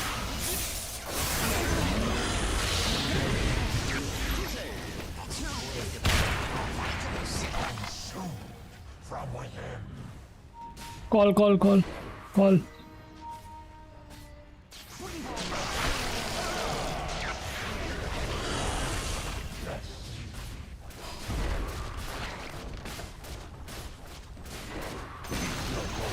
The enemy's middle tower has fallen.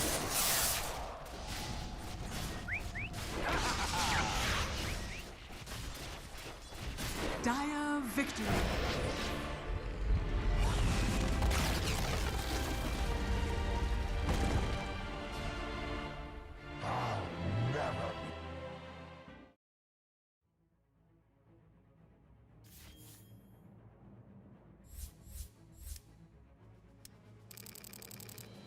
How did I get MVP?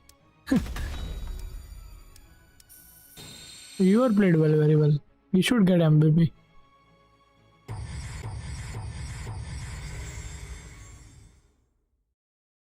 About to take a hot shower, my friend. Here we go. Make it rain on him! What? What? Go, Duracio, go! Go, Duracio, go! All right, you give out these hats now. My job is done. What a great set. All right, we're going to throw it. Well, Take my guess, Pagna. the game has ended, sir. Give him my hat, for God's sake. All right, here. Take your hat. Was that right? It was not right. Okay, we'll take a hat anyway. Thanks a lot for watching. We'll see you for the next game. Back to you guys on the panel. So sometimes I wonder if the fans watch more of the games than Slacks does, not knowing if Pugna got picked. Brother, it got picked up yesterday. This man wasn't watching. It did so well for them as well. You guys on my panel, though, could you have gotten it? Especially those last two picks. Yeah, I have a phone, too. Oh, well, you can't Google it, Fia. Come on, man. That destroys the spirit. I would definitely want to got the last two. That was a difficult one. Like, there's a lot of heroes that have been picked. Yeah. And when it comes down to the last two that haven't been picked, that's difficult to guess. So. Necro was one of my first guesses. He sucks. Dawn Mummy, I mean, Yeah, he's Dawnbreaker awful. would have been mine. Dawnbreaker, yeah. She would have been my first guess. Oh, yeah, Dom. How could you guys have forgotten about her? I would love to see her. But we also had a Gaming Gladiators fan right at the end there. He wanted Duracio to be able to come back stronger. And that's what we're all hoping as well if we want a game at number 3, because Liquid in this upper bracket finals has been able to claim game at number 1. So let's have a little bit of a theory craft, Jenkins. I know you're a big fan of those theories. What's going on backstage? What's the pep talk coming out from either one of the players or the coach CY on Gaming Gladiators to get the ball rolling again? Get back on the wagon. I think there's, Dota, we're a game of recency bias. Everybody talks about the last TI winner. Everybody talks about the last series winner. Everybody talks about the last game winner. But you know what? This is Gaming Gladiators we're talking about. These guys are not going to go down easy. I think they're going to be angry. I think we're going to see a performance out of Quinn like none other. And we've seen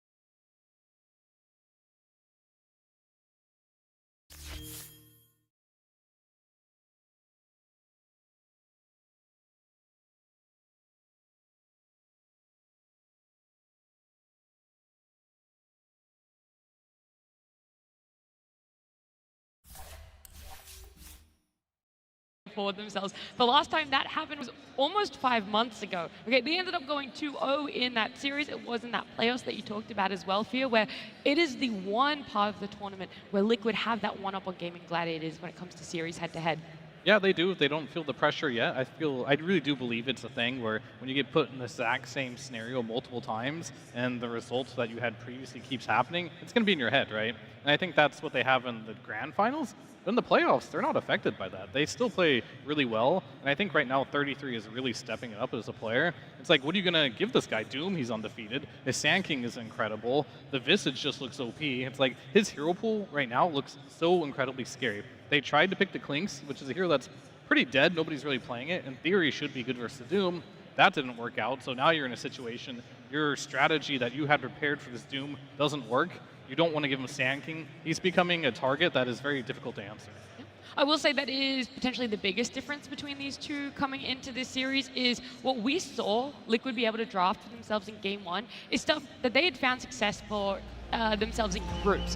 Whereas on the side of Gaming Gladiators, they're picking up new heroes. They're picking up different types of strategies. And is it something that's just a Game 1 in a best of 3? You roll the dice. If it works, then that's all Liquid have to think about. If it doesn't work, hey, we still remember what works for ourselves. I mean, it's not even that crazy of a thing. I feel like the click is around the flips before. It's more like about what they want to deal with the Doom, you know, because they're gonna be letting something through at some point. I think in this game they might actually just totally change it up, let something different through, maybe let the Naga through. I know Liquid have played one game. They've shown that they were able to play because in the previous series they've always been banning the Naga, even if they are on the first phase pick, you know. I think that could happen. And Doom seems to me like to be a hero where it's not that easy to crack when the player truly understands the hero. It's very difficult to play around it, and if Liquid somehow gets Doom again and the game goes into the phase where it's going to be about them trying to survive the first 15-20 minutes of the game, Doom is just a hero that would hold everything together. I do think it's worth, though, trying, if you're gaming gladiators, to ban out the heroes that like only Liquid look good on.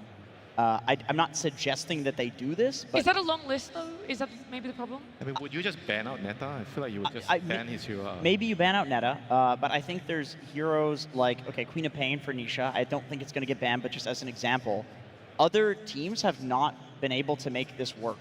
It looks like a bad hero. We even questioned it when the pick came out. We were like, okay, this is interesting, which is a polite way of saying, like, we think this is a bad pick. He had a terrible laning phase, but he understands the mid game and the late game so well that it's worth having a rough early game. So maybe Gaimin, their thought process here is ban out the like hyper specialty heroes of Liquid and try to get them to play on their terms, try to get them to play more normal Dota. And I think the 33 Doom definitely fits into this category. Probably so does the Visage. But if you can get 33 on a more non-33 offlaner, then I think you're looking better. This was a talk, 2 TIs ago when this man won it. Is the list too long to be able to ban it out, though? Because even though... I don't think so. There's like 5 heroes. He's played 5 heroes. But what I'm about to say is, I think the pool looks smaller because he's on Liquid, but it's still there. I do think there is still a depth that maybe he hasn't played it in this tournament. Maybe he hasn't played it for 2, but has he forgotten how to play that hero entirely? That definitely also plays a role, but like overall I feel like he's gonna be wanting to play a hero that he's really been practiced a lot. Like you don't want to like mid-series, okay, I'm gonna play something that I played 3 months ago, but I didn't play the hero like the last 2 weeks, you know? I understand that too. I could definitely see that logic. Maybe what you do is you ban out Beast, Sand King, Visage, Doom, and then he picks Enigma because it's the only hero left that he's played in this tournament, and then you respond with a Tofu Rubik and then steal the black hole. Maybe that's the play.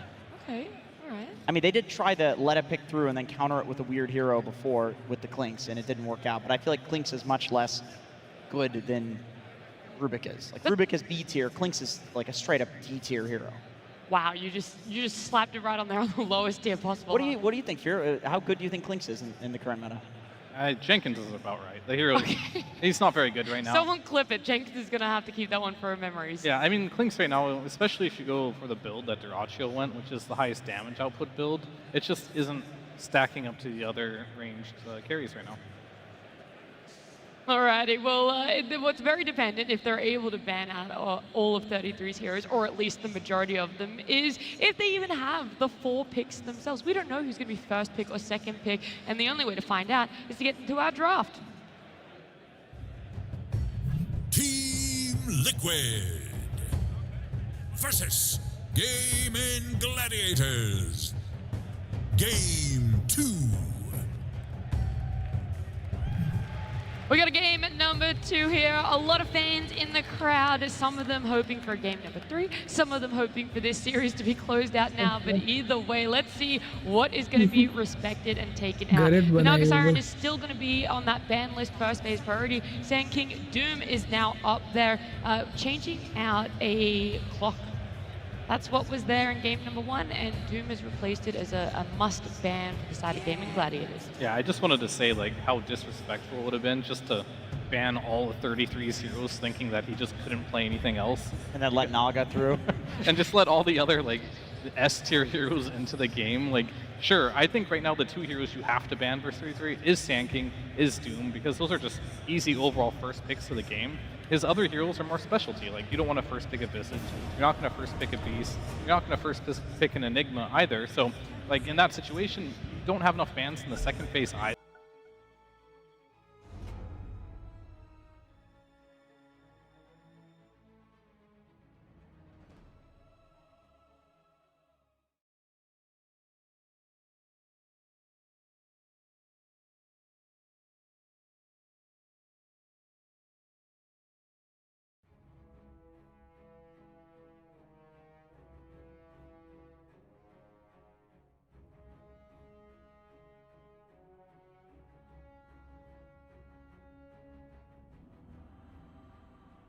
10 seconds remaining.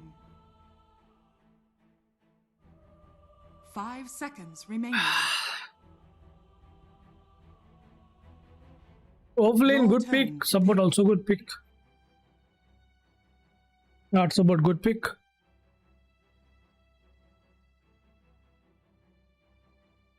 NT. 10 seconds remaining. Ogre. 5 seconds remaining.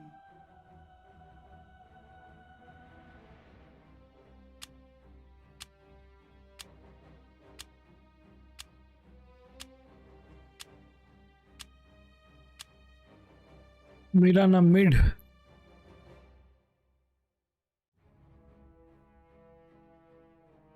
Your turn to pick.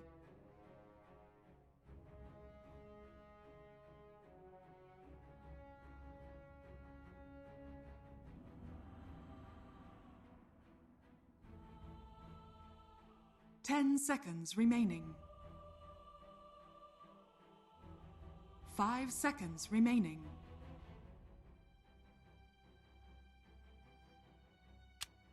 It's good idea.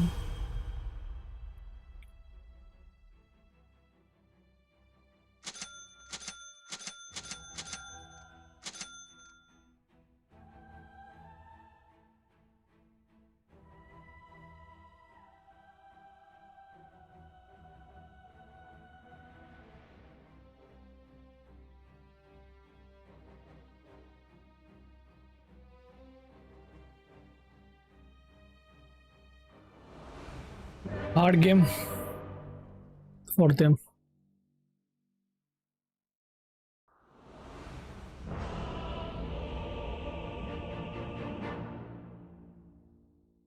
NVIDIA. All magic flies before me. Truth compels me. Prepare for battle. I go.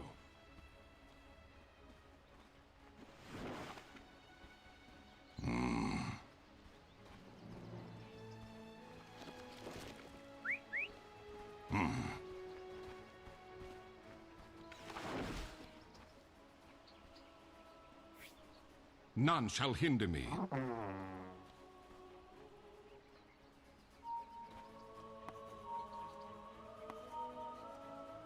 As thou will it.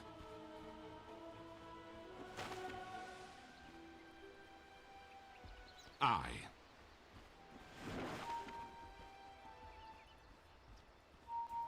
The path is clear.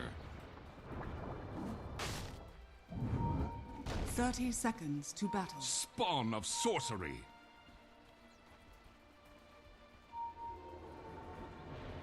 Out of my way.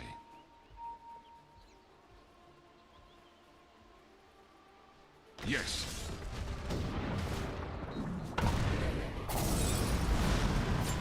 Onward. Back. The true The path. battle begins. Magic shall not prevail. I go.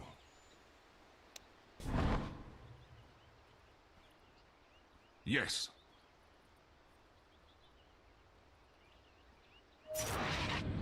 I go.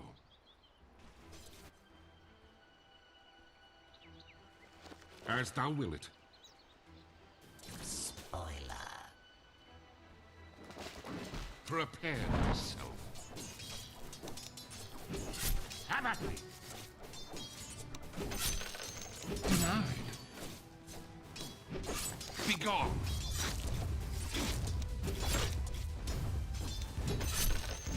I.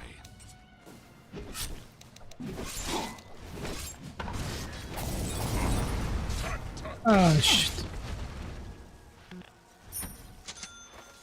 None shall hinder me.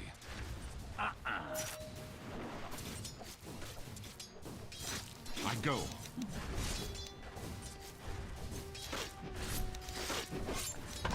Out my way.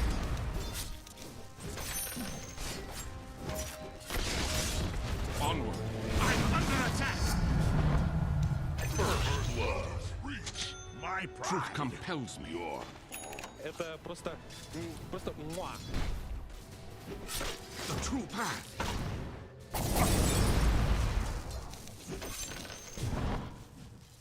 The path is clear.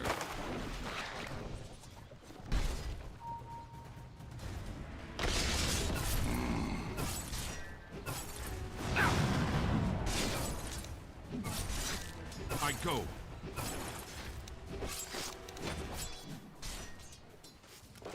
Yes.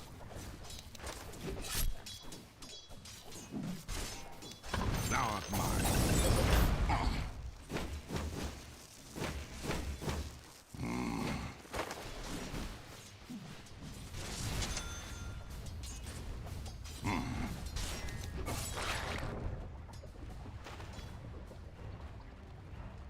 As thou will it.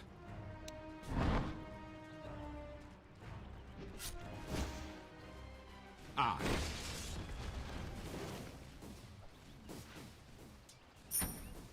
None shall hinder me.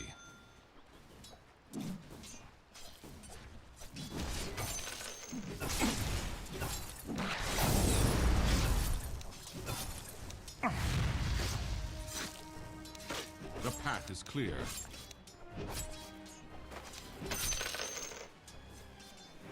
I go.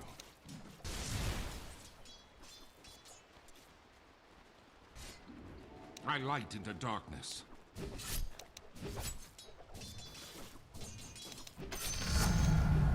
Magic be dashed. Out of my way. Denied. I bow thy ruin.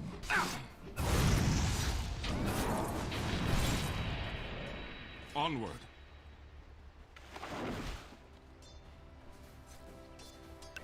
The true path.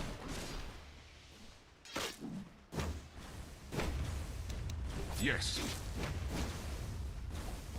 I lighten thy load. Vile creatures.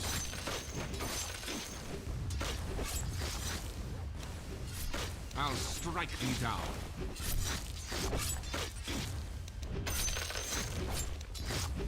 Get thee hence.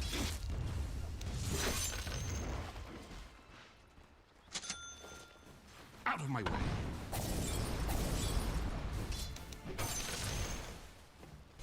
Onward. Never.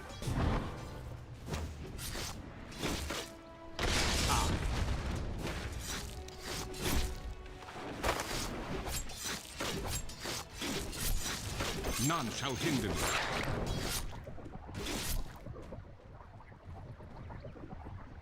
I go.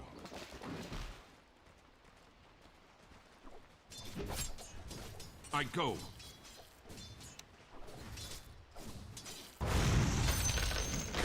The path is clear.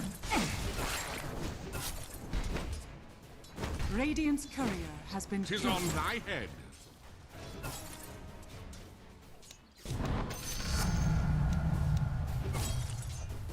Spawn of sorcery. Denied. I'm under attack.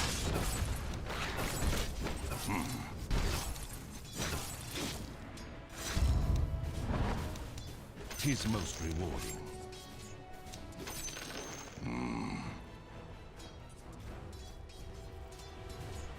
Your middle tower is under Truth attack. compels me.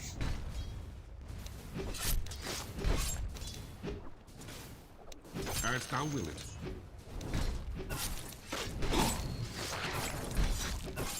The true path.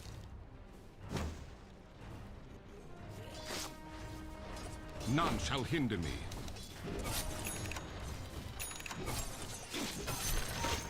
I.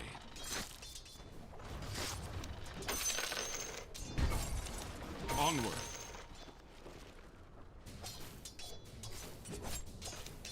I go.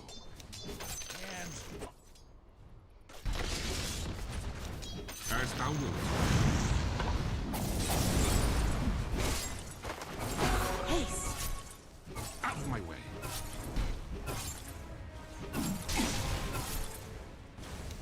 The path is clear.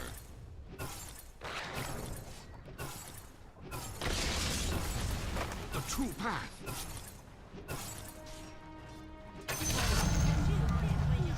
Yet thou art damned.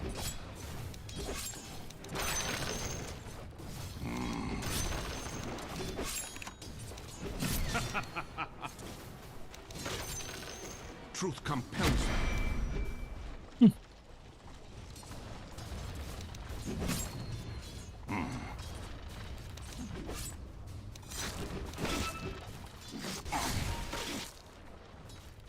I go.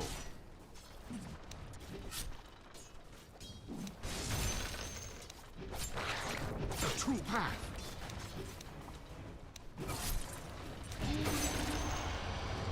Onward.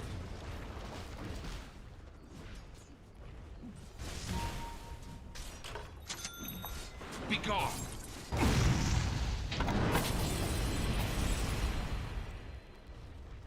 The path is clear.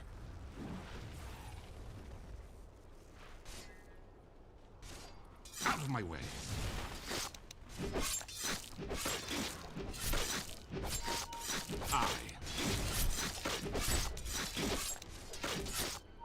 Thou art mine.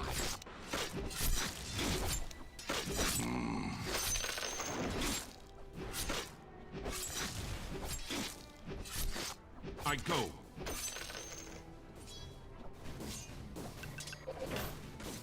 Get thee hence. Your bottom tower is under attack. None shall hinder me.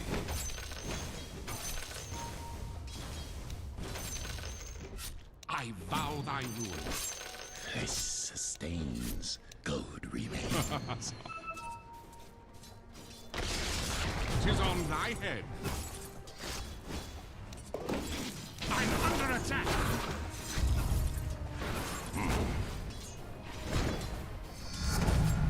Thy grace. I go.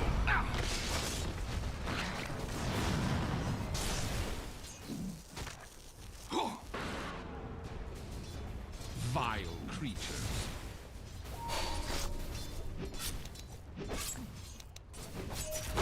As thou wilt.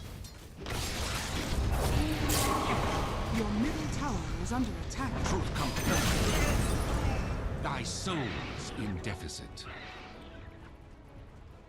Yes. Your middle tower is under attack. I go. Money changes hands. I go. I come anon. None shall hinder me.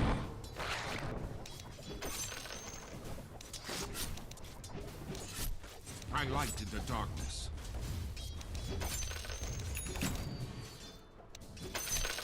Out of my way.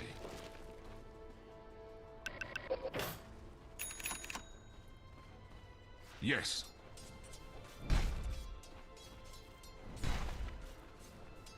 Now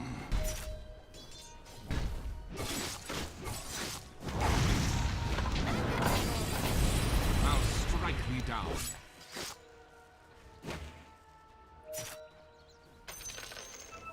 As thou wilt.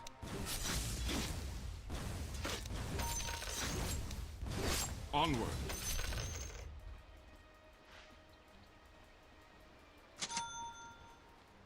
The true path.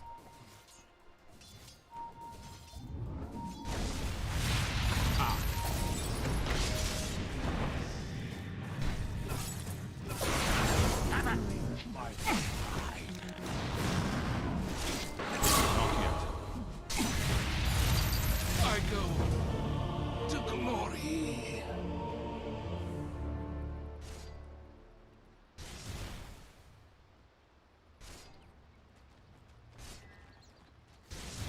Dire's structures are fortified.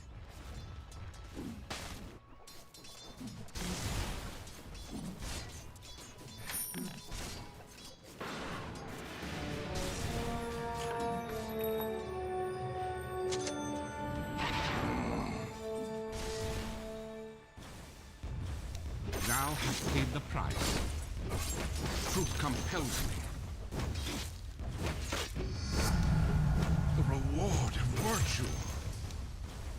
I'll strike thee down. Your bottom tower is under attack. Be gone.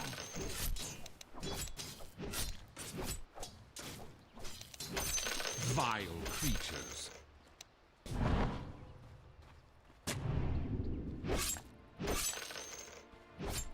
The path is clear.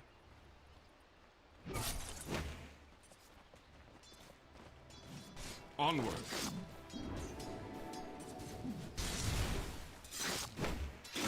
I go.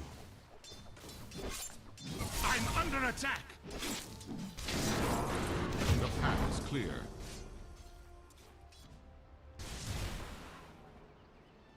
Yes.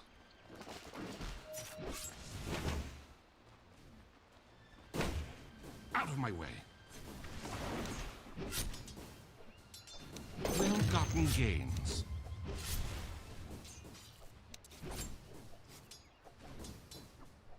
Your middle tower is under attack. Radiant structures are fortified. Your middle tower is under attack. None shall hinder me. Your middle tower is under attack.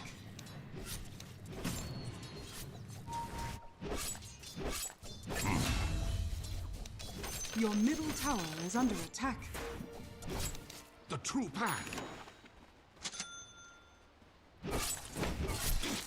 Your middle tower is under attack. I go. The enemy's top tower has fallen. Truth compels me.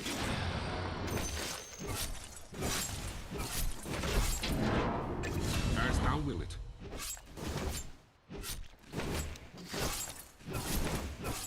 Onward. Your middle tower is under attack. I go.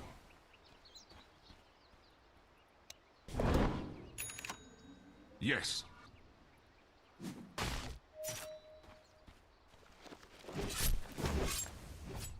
Your bottom tower is under attack.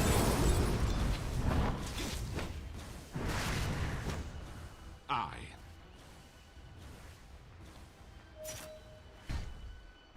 Truth compels me. Your bottom tower is under attack. Dire's structures The are path fortified. is clear. Your bottom tower is under attack. Get thee gone. Radiant structures are fortified. Out of my way. Your bottom tower is under attack. The true path. Your bottom tower is under I go. attack. Your bottom tower has fallen. As thou will it.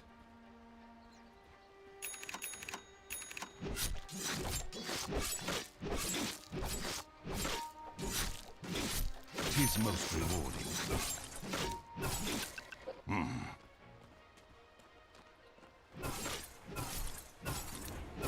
I light into darkness. This sustains, goad remains. None shall hinder me.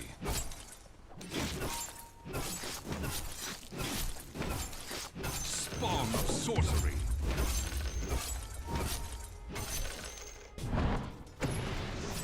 Onward.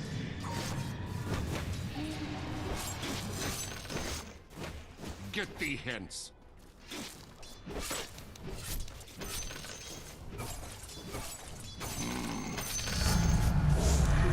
Blessing. I go.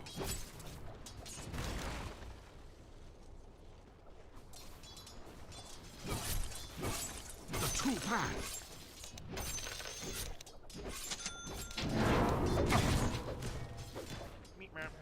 I come anon.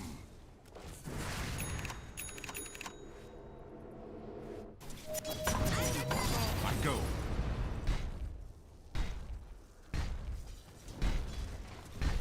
Truth compels me.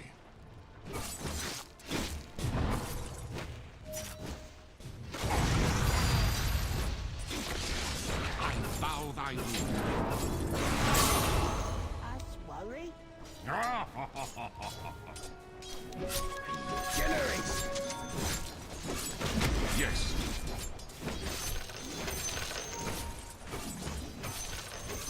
Your None top shall tower hinder is me. under attack. I turn magic aside. Your top tower is under attack.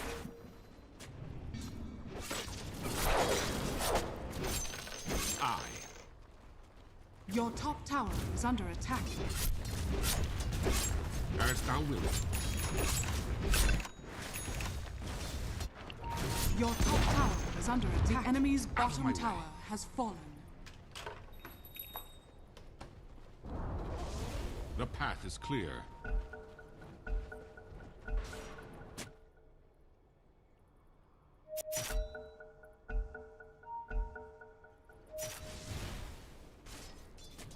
Let him. I go.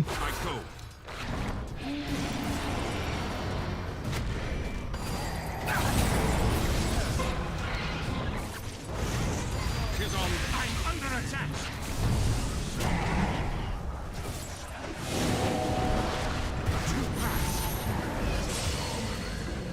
Double kill.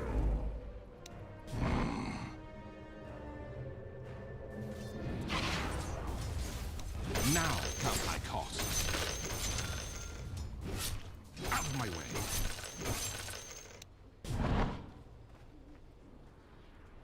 Onward.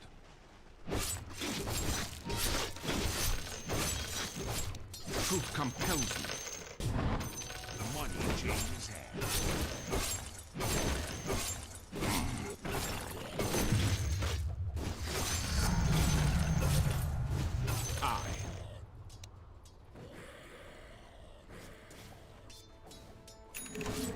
Yes.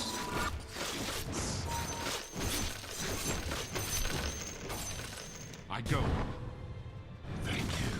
Box.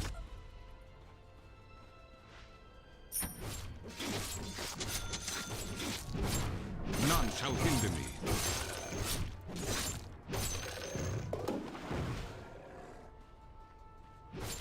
As thou wilt.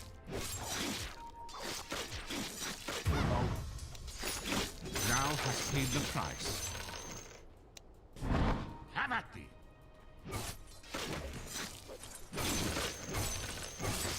I'll strike thee down.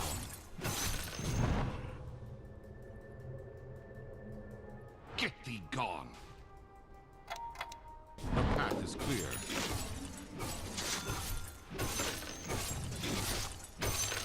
I like the darkness.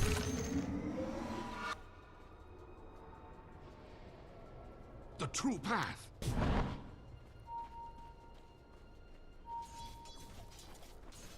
Out of my way.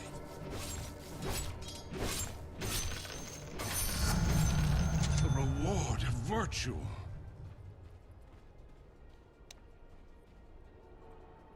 The path is clear. I'm not ready. I go. Thou art mine. I bow thy rule.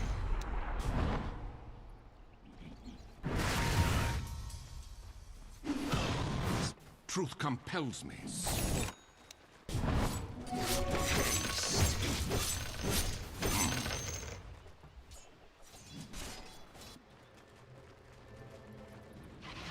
I.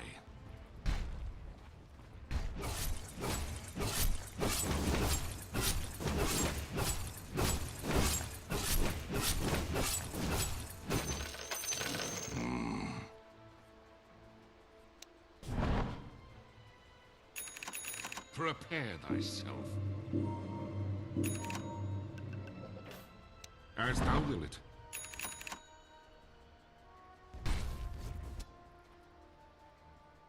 Yes.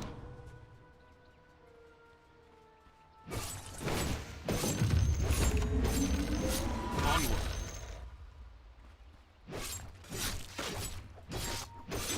Spawn of sorcery.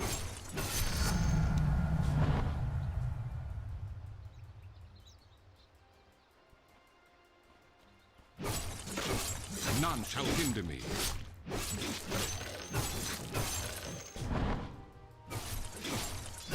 I go.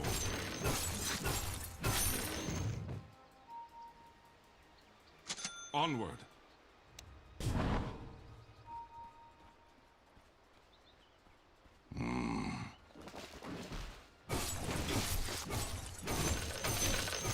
Truth compels me.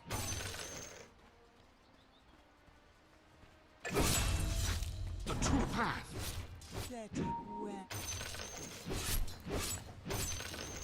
As thou will it.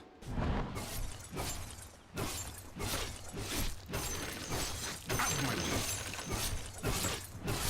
Now count thy costs.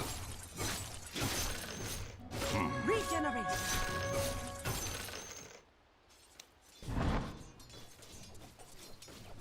Begone! Magically dashed. The path is clear. 'Tis mine. Get thee hence.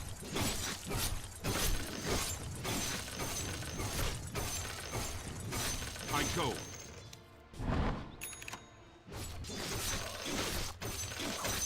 I go.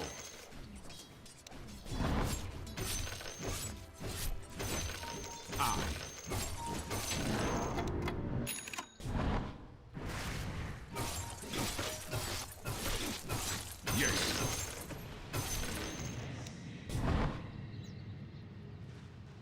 'Tis on thy head. Thy grace. None shall hinder me.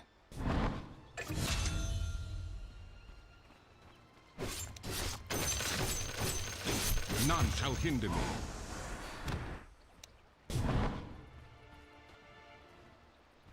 Onward.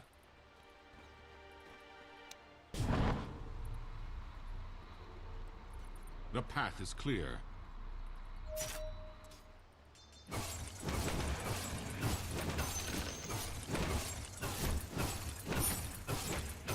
The true path. Ah, Manta. As thou will it.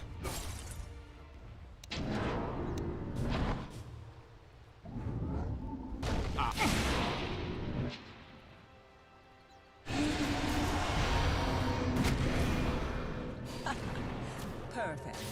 Truth compels me. This blessing. Find peace, thou monster.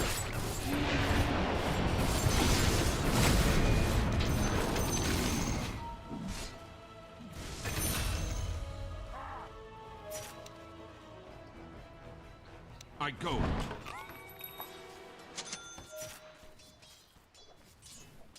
Vile creatures.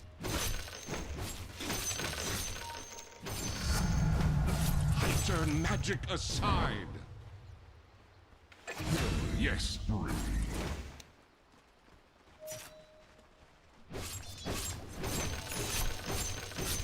I go. Dire's structures are fortified. Vile creatures.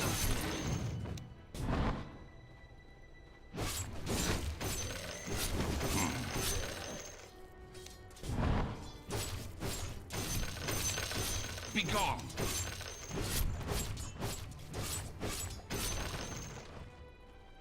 Out of my way!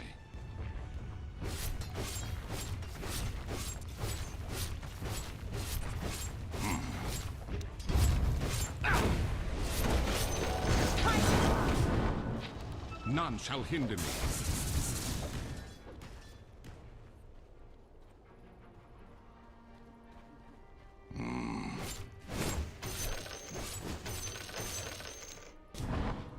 Get these gone.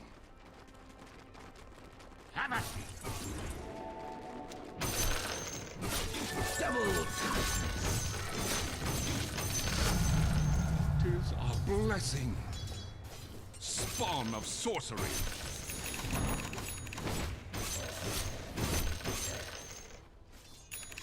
I go.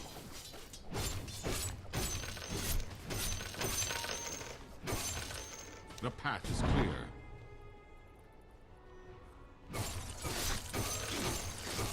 I like the darkness.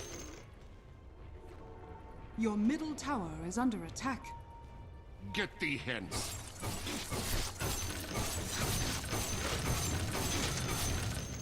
Out of my way. I'm under attack.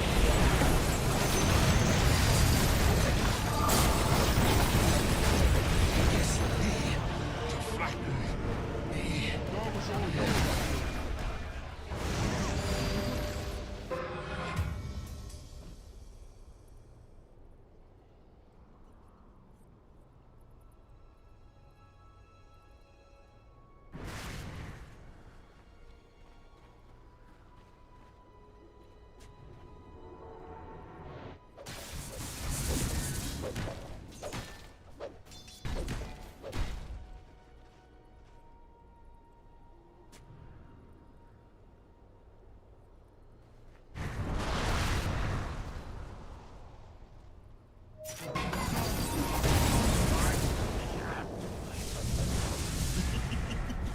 Your middle tower is under attack.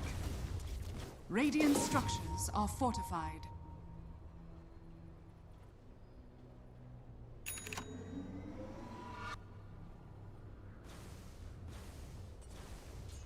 Your middle tower is under attack.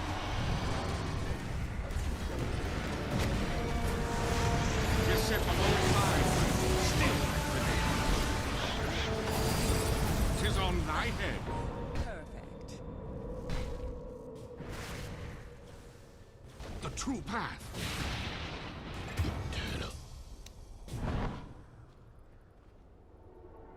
Truth compels me. Your middle tower is under attack. I go. Now Your count thy middle cost. tower has fallen. Your top Onward. tower is under attack. Yes. Your middle tower is under attack. Radiant structures I are vow thy fortified. ruin. Reward and virtue.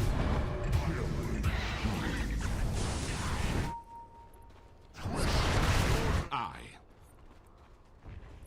Your middle tower is under attack. Your middle tower has I'll fallen. strike thee down. Your middle barracks are under attack. Your middle barracks has I'm fallen. under attack. Your middle barracks has fallen. The enemy's bottom tower has fallen. The true path.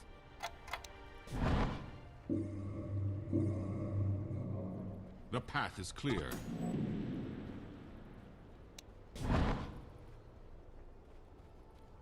Vile creatures.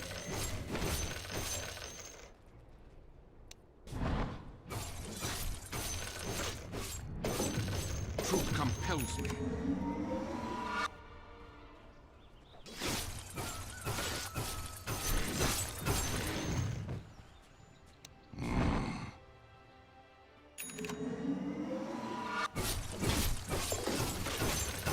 I come anon.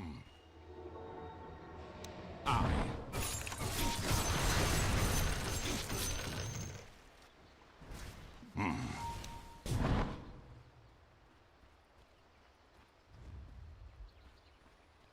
None shall hinder me.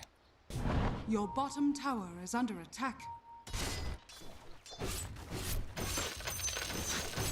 As thou willest.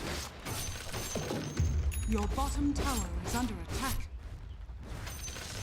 Yes. Radiant structures are fortified. Dire structures are fortified. Your I go. bottom tower is under attack.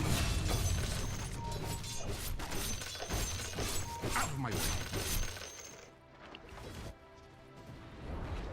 Your bottom tower has Onward. fallen.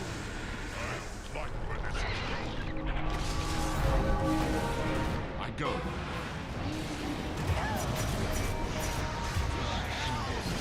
Tis on thy Your head. bottom tower is under attack. Spawn of sorcery.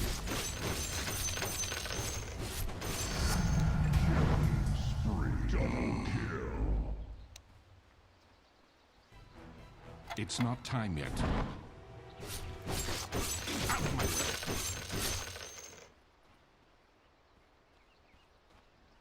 Truth compels me.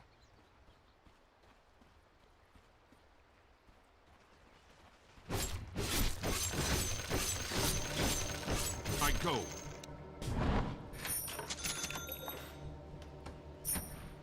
Yes.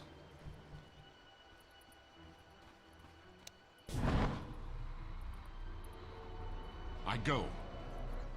Your top tower is under attack. What's dying is mine. Out. Your top tower is under attack.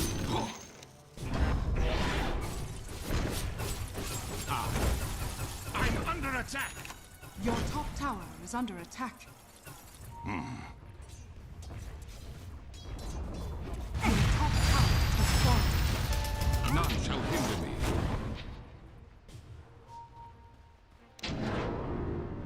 The true path.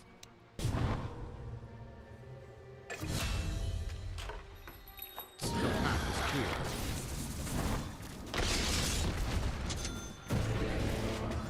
Onward. You rat. Prepare thyself. As thou will it. I come unarmed. I go.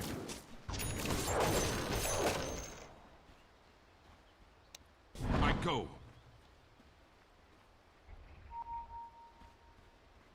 It's not time yet. Be gone!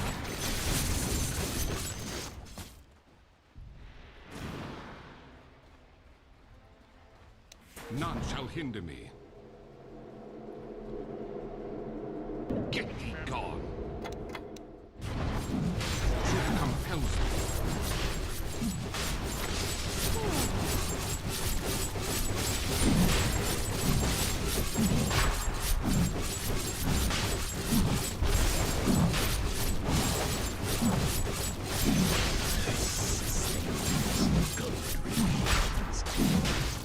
I like the dark.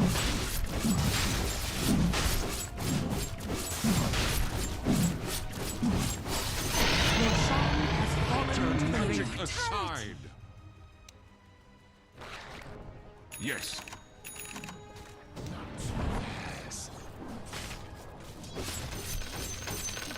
The true path.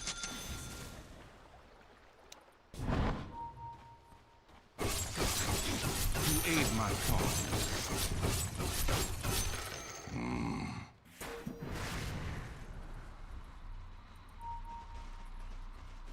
I vow thy rule.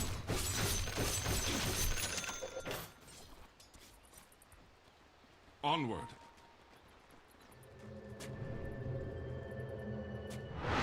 As thou wilt.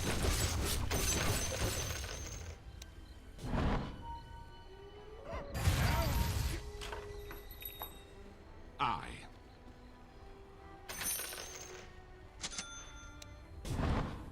Out of my way.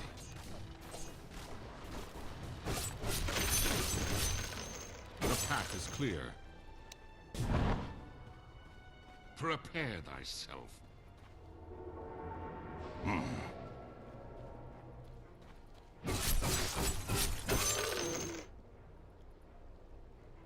I. Prepare thyself. Get thee hence.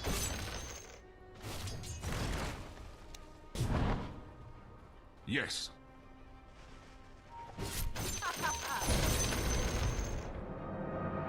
As thou will it. You. Have at thee.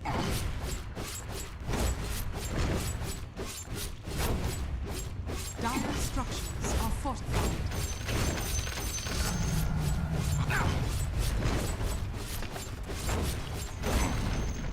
The enemy's top tower has fallen. Your bottom tower is under attack. Radiant structures are fortified. Your bottom tower is under attack. Your bottom tower is fallen. Your bottom barracks are under attack. Your bottom barracks has fallen. The enemy's top tower has fallen.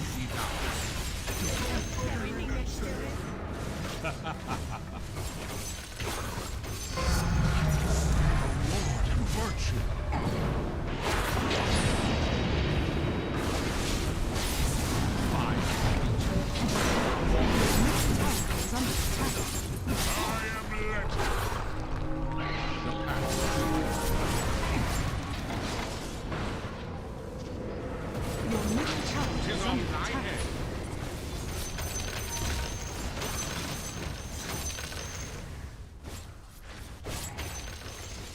I go.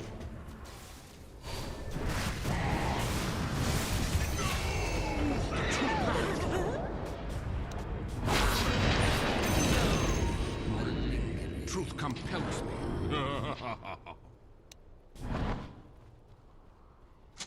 None shall hinder me. Your middle tower is under Thou attack. art mine.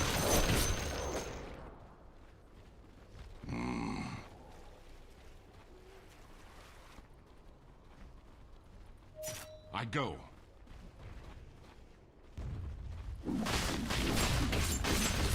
I bow thy rule.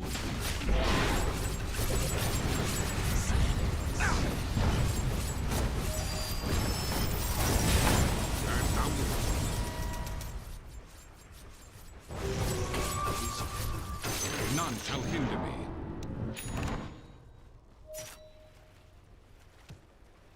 Onward. Greetings, my friend. Yes.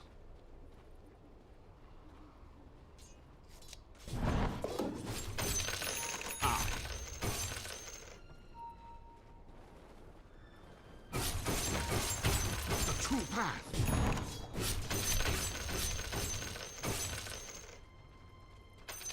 Roll for me.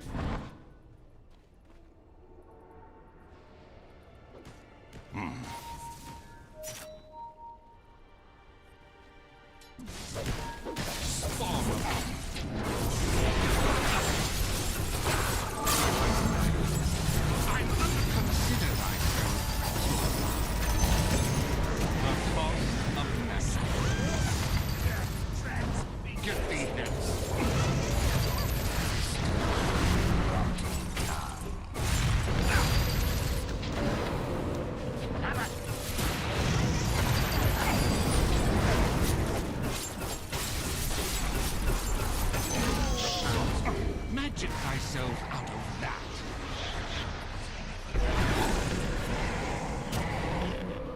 Begone.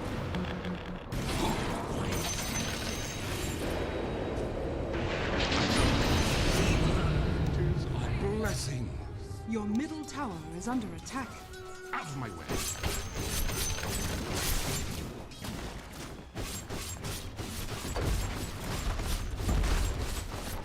I'll strike thee The down. enemy's top barracks has fallen. The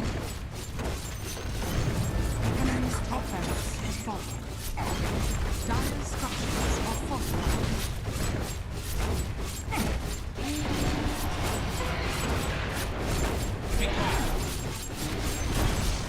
The enemy's middle tower has fallen.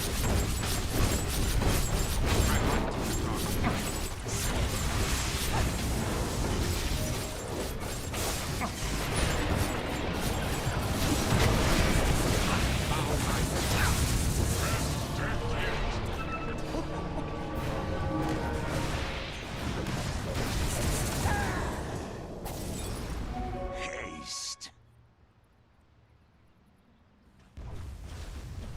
Your middle tower is under attack.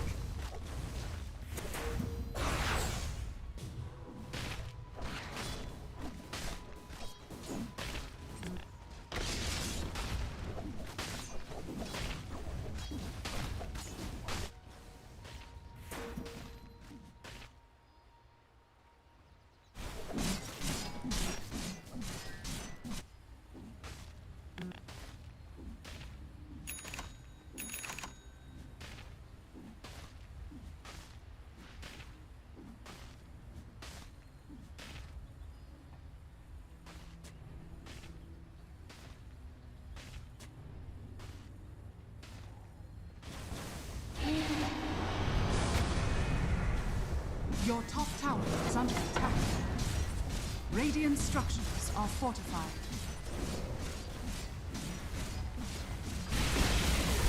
Your top tower is fallen. Your top barracks are under attack.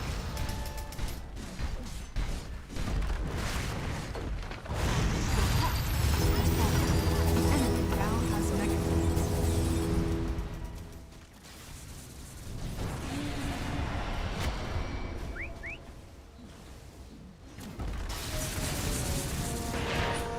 I persevere in the face of evil. Truth compels me.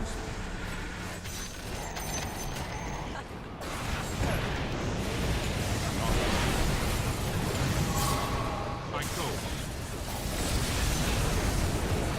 Your middle tower is under attack. Ah.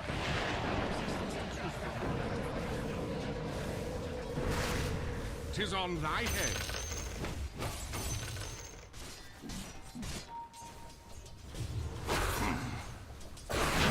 I'm under attack.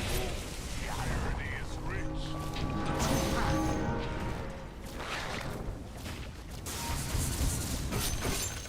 Yes.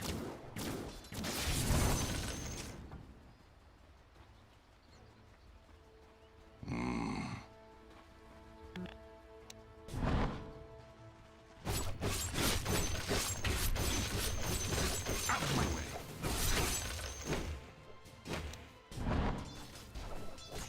Spawn of sorcery.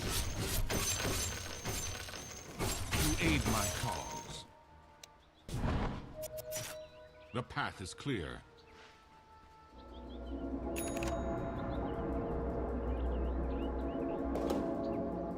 Onward. I come anon. None shall hinder me.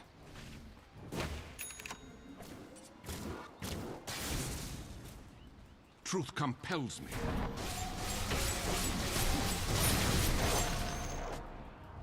I go.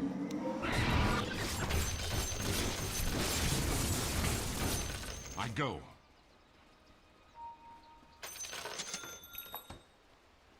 As thou wilt.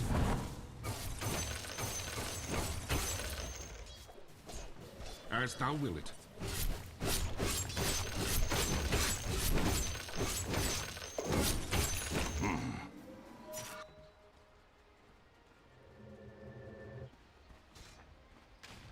The true path. Your middle tower has fallen. What's thine is mine. I go.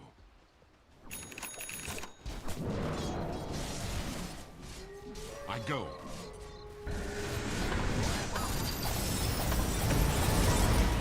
Truth compels me. Quiet's magic. Yes. I'm under attack.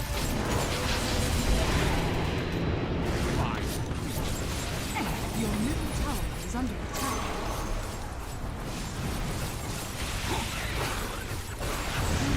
None shall hinder.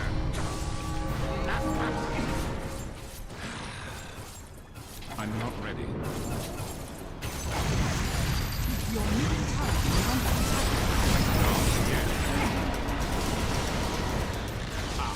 Your middle tower has fallen.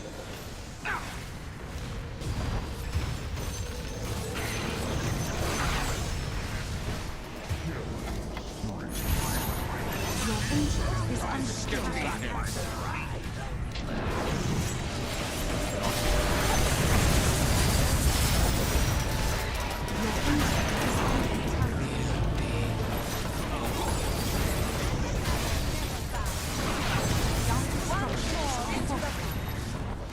Your ancient is under attack. Dire victory.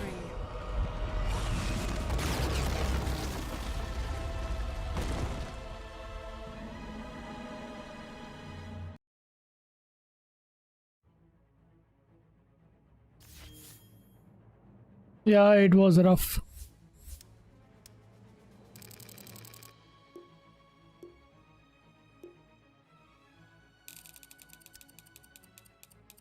Liquid 2-0 GG between.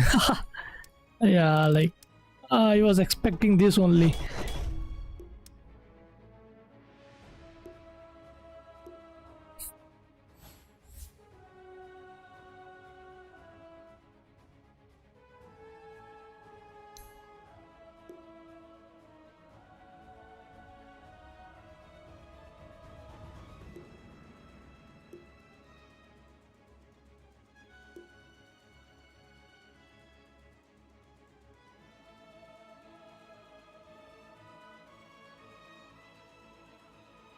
I need like I should have gone PKB, I think. Horrible.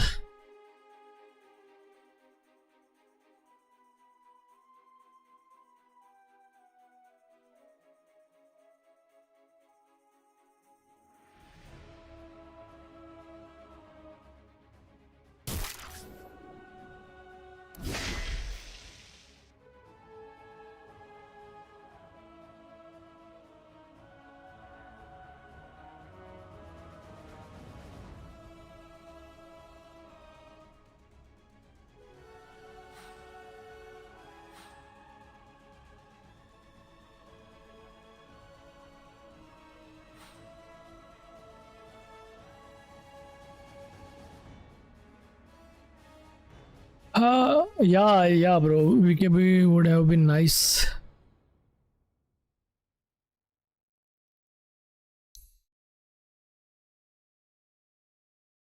Mirana. Our offlane like was also good, but it was rough.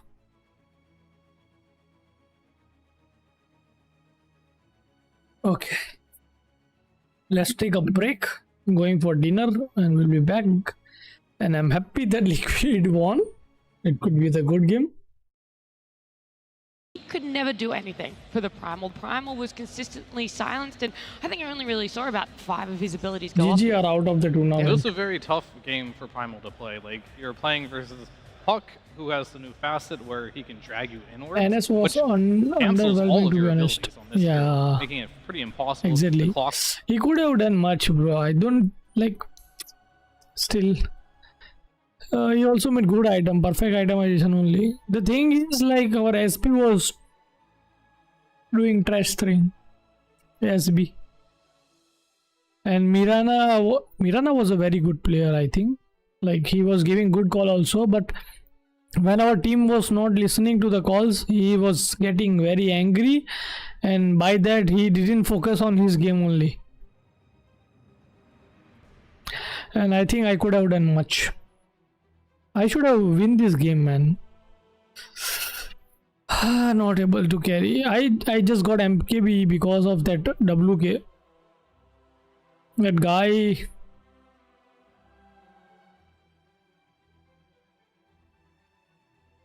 Like was getting miss. When I was hitting him only, was getting miss.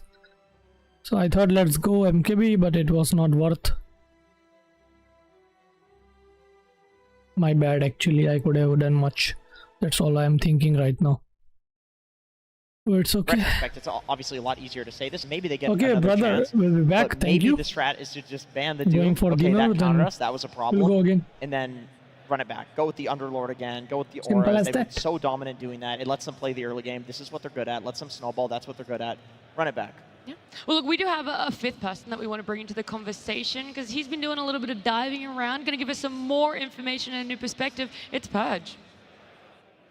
Thanks, Nat. Yeah, I wanted to look at how the laning stage went and how that transitioned in this very pivotal game number 2. Now, the Visage strategy that Liquid has been running, they've been playing it in the group stage as well, and it's consistently beating teams because Visage gets a bunch of kills in the lane with the new facet, gets a ton of extra gold, and that influx generates items that generate pressure on the map. But what they did against is they lane 2 ranged heroes.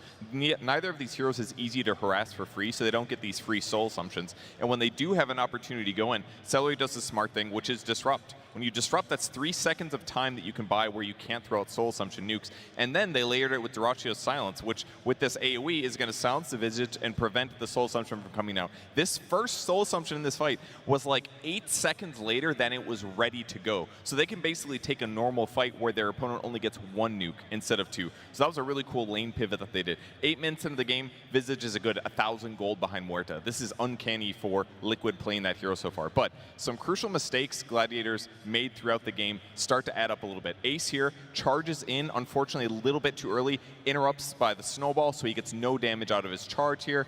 Tofu ends up going down, but they're looking to trade heroes, which is looking decent for them. They didn't get full TP rotations from the Gladiator side. And then Celery here, TPing in, coming over to try to help the fight, but unfortunately he gets gone on by both Puck, who's full HP from a regen, and Visage. That's going to finally get 3-3, his first kill in the game, and some gold influx, and he also cleans up Ace as well. So this catches him up finally. This is a really big moment for them. And then ultimately, this transitions really well because Liquid just starts playing really, really, really fast on the map. They get this kill on Celery. We'll go back in time a little bit. Another crucial mistake for Gladiators here. Quinn blinks in to catch Mickey. There's supposed to be an arrow follow-up, but unfortunately he doesn't stun right away for some reason. He uses Breathe Fire, and at this point, he's behind all the creeps. These are providing interference here, so they just can't get the stun follow-up. These are crucial mistakes that Gladiators normally doesn't make, but for whatever reason, small mistakes here add up. They lose heroes, and Liquid takes that advantage to snowball the game. Thank you so much, Purge, breaking down all those intricate details there, how just a slight misusage of a spell, just charging in a little bit too early, unfortunately, undoes all of that hard work Gaming Gladiators had in that laning phase. And they were a team that we coined as someone that was strong in their lanes, and they knew how to transition out of them into the snowball. And now it felt like Liquid are the team that we have to describe that way, Winter. Yeah, this game is definitely like I feel like the tale of the two carries. The difference of the Wind Ranger and the Muerta. Muerta is a lot slower. He tried to come to some of the fights, but I think the crucial one we saw in the replay was a 20-minute fight. He showed up in the middle tower. He came with a Force Staff. He came with a Maelstrom, whereas the Wind Ranger came with a Gleipnir, and he came to the fight and he actually killed Durachio off. That's like a very, very clear example of why Wind Ranger is very, very strong in those early fights. And where Muerta, he's a lot slower. You need to farm stacks. You need to go back. You need to wait for your items. You need to wait for your BKB. Whereas a hero like Wind Ranger doesn't really need it. No, she's a like 0 item hero, and she can be effective, which is why she's played as a support a lot of the time. Maybe not so much these days. Whereas Muerta, I feel like is more of like a 3-item carry. You can show up with like 2, maybe 1/2 items if one of them's like a Force Staff, Maelstrom, something like that. But Windrunner, she's fine just walking to a lane and power shotting. If you're just tuning in, unfortunately, that's our upper bracket finals all done. A 2-0 for Liquid. They make their way to the grand finals. We don't know who exactly is going to be meeting them just yet, as we still have 4 teams in the running. So we're going to jump on back down to that lower bracket. It's Falcons up against Tundra, but before we get there, let's hear from Falcons themselves. So far, my best moment at this tournament is definitely us securing a game in front of the stage in the Royal Arena. And this time around, it's also hometown for Crit, so it meant a lot to us, but also for him. To play in front of the fans, I think it's a very special feeling. I think I can't really tell yet how I'm going to react to it. I think it'll just be when I get on the stage and I see everyone, it'll be very special. Worst moment of the tournament, I'd say getting beat by Tundra twice, and especially second game that we had so many moments we could have won, but yeah, sometimes you just throw the game, you just mess up. I think after the loss we had a good talk as a team. We sat down and kind of looked over what happened. We knew it was like very chaotic and we probably made it more stressful for ourselves than we should have. We honestly have learned a lot from that series, in particular when it comes to drafting and some map movements. I think that series might also, if we go far into this tournament, that's going to be a key moment for us, where we kind of flip the switch and, learned a lot. I think the strongest team right now is, it's kind of close. Like Tundra, even though they got standard, but the standard sucks, they're a really strong team right now, I believe. And Gaming, I think they're also still a strong team, and Liquid but I'd say the strongest has to be Gaming right now. Even though they haven't performed much in this season, they have very strong run at the EWC, and I think from the scrims we played against them, they are in their top form right now. The best player of the tournament right now, I would say I mean, it's kind of, I mean, I don't want to say myself, you know, I would always choose myself and say I'm the best in the world, but, you know, I'd like to give someone else. So, like, I'd say the best one is probably CYNOSA, because he just returned and, you know, like, he's still in shape and he's still a really good player. And, you know, like, he has his own ideas and, like, he's like 6-0 in Mirana or something. So, like, probably he is. Or like a standout player for me would definitely be Mallorin. This is his first TI. And I think so far he has been handling it pretty nicely, and he's learning and improving. Either Pure or Quinn. I think those are the top performers right now. They've done really well. Playing in front of a crowd is a big part of the reason why I play this. I mean, obviously the money is nice and all, but feeling all the energy from people that are fan of the game, maybe fan of you as a player or the team you're representing is amazing. Because for most of my life, I've been playing the game alone in my room, right? And suddenly, like, people with a common interest are all around you cheering for the same thing that you are playing for. It's incredible feeling. Do I think my team is gonna win the international? What's the point of me playing here if I did not think my team will have a chance to win the international? I try to be humble, but I definitely feel like we can win this international. We showed it a lot of times this season that we are capable of winning tournaments, and we're gonna try to show that again. You gotta have a healthy amount of ego and confidence here, and that's definitely delivered on the side of Falcons. I mean, they've already made a fantastic run for themselves in that lower bracket. Yesterday, they sent home BB Team. Earlier today, they already played. They sent home Cloud9. On the side of Tundra, though, they were in that upper bracket. Unfortunate for them, they got knocked down, but they also played earlier today, Fearon, and they were knocking out Extreme Gaming, China's last hope and last different region that isn't Western Europe here in TI13. Goes to show you that just the playstyle right now of Western Europe seems to be the best playstyle right now in this current patch. And I feel like Tundra's done a really good job, like, figuring that out as they go. They did get knocked down recently as well. They're being a bit more greedy. Tundra was playing like the Alchemist mid, didn't really work out for them. Now they're picking up the pace. They're picking these lone druid carries for Pure. Looked absolutely amazing against Extreme Gaming. So they're catching on to what's really good here. They're becoming the next contender, I want to say, as well as Falcons. They look really good, is playing that style that Liquid and Gaming are both bringing to the table. Yeah, it's definitely not easy, you know, like you come into a tournament, you have your own preparation, right? And then somewhere down the tournament, you figure out, oh, these are the actually real heroes that needs to be picked, and we don't really scrim it much, you know, and having the confidence to just swap mid-tournament, it takes a lot of like skill and confidence to be able to do that. Yeah. What I'm curious about is, were these respectable gentlemen watching the previous series, did they see the tech that Liquid brought out, and how willing are they to pull it out in this one? Both of these teams, well, mostly Tundra will play the Wind Ranger, and with this Revenant's Brooch, maybe the hero is worth considering as a first phase ban if it wasn't already. Yeah, I feel like that's a little bit of a skewed stat, because Falcons in the tournament previous to this one, the online, that's where their bread and butter was. It was in the Wind Ranger. That's what they were picking up for themselves, and Skeeter was going that Whirlwind facet even before the road to the international started. So predominantly it is really banned against them. I also know earlier in the tournament they had a very high priority on the Doom. That one they've also kind of shifted away from. I'm not sure where Tundra is going to sit with that, if that is even a crossover in which they want to look at, or if the playstyles are just very different. Tundra have adapted fantastic from their beatdown yesterday compared to the beatdown they were able to deliver this morning. Yep, that's true. And Falcons also is the first team that we saw try to counter the Windrunner. It was the Kunkka Sand King opening, and they were playing these blade mail heroes essentially against Windrunner. Also, they were one of the first teams to play the Centaur and just like kite out the Whirlwind. So I wonder if they're if it's going to be, you know, testing strategy against strategy here. Is this really beatable? Is the Luna better? You know, Skeeter has been playing the Luna. He's been playing the Weaver as well. Yeah. A lot of questions. There's so many questions, and as much as I'd love to answer them, Jenkins, I can't. But our teams might be able to. And before they can, let's bring them to the stage.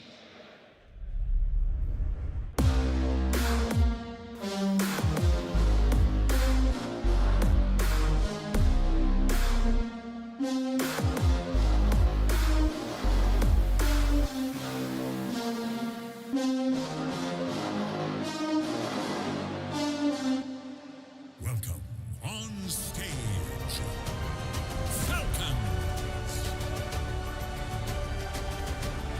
A lower bracket run, not where a lot of people expected them to be, but something else interesting about this group of 5 is that Malrine is the last remaining first-time TI appearance. I'm sure they want to go far, they want to make it to top 3. The only thing standing between them is this best of 3 and their opponents, who will also have to come to the stage.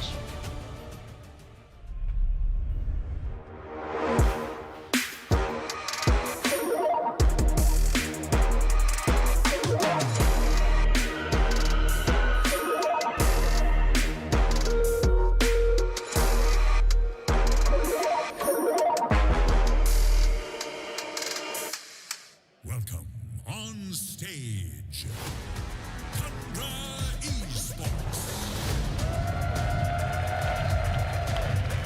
They say all things come in 3, and this will be the 3rd time Tundra and Falcons face off in the lower bracket. It could also be the 3rd time Topson claims a TI Aegis for himself, but either way, Falcons up against Tundra, the way it has gone in the past, is in favor of Falcons. We've seen it before at Birmingham, we saw it before at Riyadh Masters, but this team is able to get the number of Tundra in this lower bracket. And will it repeat itself here, Fia?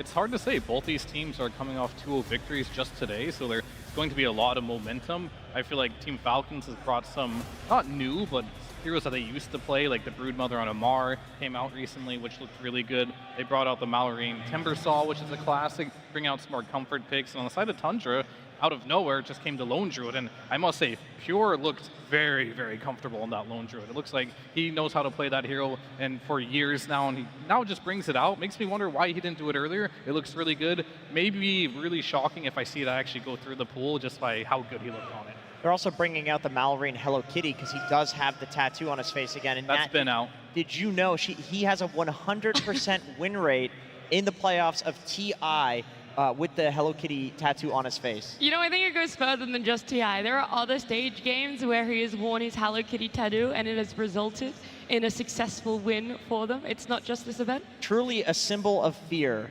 Fear. Yeah. Yeah, you really good one there, Jenkins. Good one. A real knee slapper. Yeah, well played, Jenkins. Hello Kitty is a symbol of fear. You heard Okay, one first. thing with they're going to interfere here for a second. And Topson Invoker, this is a hero that I want to talk about.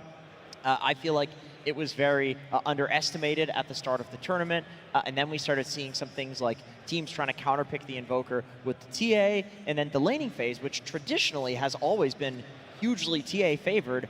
We're seeing Invoker come out on top of that with his new facets, and I mean, this hero is just completely different from how it used to be. And the way that Topson plays, he's running around the map, he's in invis, he sometimes is not necessarily the highest net worth, but he's getting his team a lot of net worth. He is ruthless on this hero. I mean, the bad list is definitely going to be interesting against Tundra. Like, Falcon wants to, I guess, remove all these very, very niche heroes. I feel like when you're playing against a team that has heroes that are very, very hard to understand or hard to counter, I think the easy way is to just take it all away from them and you force them to play normal Dota. Because I feel like Tundra looks strongest when they're playing something very niche, you know. Nobody really knows why they want to play it in that particular game. Only they know the timings, and that's when they really shine as a team. I will say Topson has the edge in this mid matchup for this series, though, just based off of hero pools. Because look at Malrine, he loves his Timbers, his Primals, his Monkey Kings. Melee men. Melee people, right? And Topson, he loves all the wizards, you know? He's going to play the Puck heroes, the Zeus, the heroes that are good versus those melee type of heroes. So this is definitely a matchup hero pool-wise where Malrine is going to have to pick something different. I think the Sniper is one hero that they both share. That's going to be heavily contested. The Puck as well, we've been seeing, I mean, I'm just going to say it, Nisha, you know, lose those lanes on Puck, he's able to come back. I'm not sure if that's prevalent for either of these two mid laners, but there is that potential of looking out further than just the lanes. I mean, maybe they're both used very differently by their teams, I feel. Okay. For Falcons, their mid hero has very similar hero pool with their offlaner, so they kind of feel like they have two offlaners in some of their games. And whereas for Tundra, they draft their mid hero with a very, very different type of flavor. You know, he's very niche. He plays heroes that probably only he plays in the tournament, and it works for them because they kind of give him a lot of priority in the draft. So I think when you compare them, it's very hard to directly say that, oh, Topson is better on this specific hero, or Malrine is better with this hero. They just play very differently because their team operate differently around them. Or maybe we could compare just the hero pools in general for the two teams, see what exactly is overlapping outside of that mid lane. Because I want to know as well, everyone's always talked about for Falcons, the make or break that is Amar on that off lane. Now it feels like for Tundra, it's very heavily make or break on Pure. A lot of people are rating him as one of the best players, if not one of the best carries here, and they're going to be going up against each other. And how you do in the lane, how you transition to that mid part of the game, it's going to be pretty detrimental. So are you willing to blind pick into this? Where exactly do you place the priority of those lane matchups rather than core matchups? I mean, I think, go ahead. I think with Pure, the interesting thing about his story is, like, I know he swapped to offlane for a while for BB team, and then he came back to play carry. He did that because it was required, not because he wanted to. This guy has always been a carry player, and he played carry from the offlane when he was playing it, so it doesn't surprise me that he has improved to this point, especially playing with players that are so experienced, such as Thompson, now playing with Soxa, Ramses. Like, this guy has learned a lot, and now he's one of the top 3 carries on the planet. I'll also add that he also played offlane from the carry position at one point too. Yeah. That's probably why he switched to the offlane, because he's playing Slardar and Leshrac carry every single game.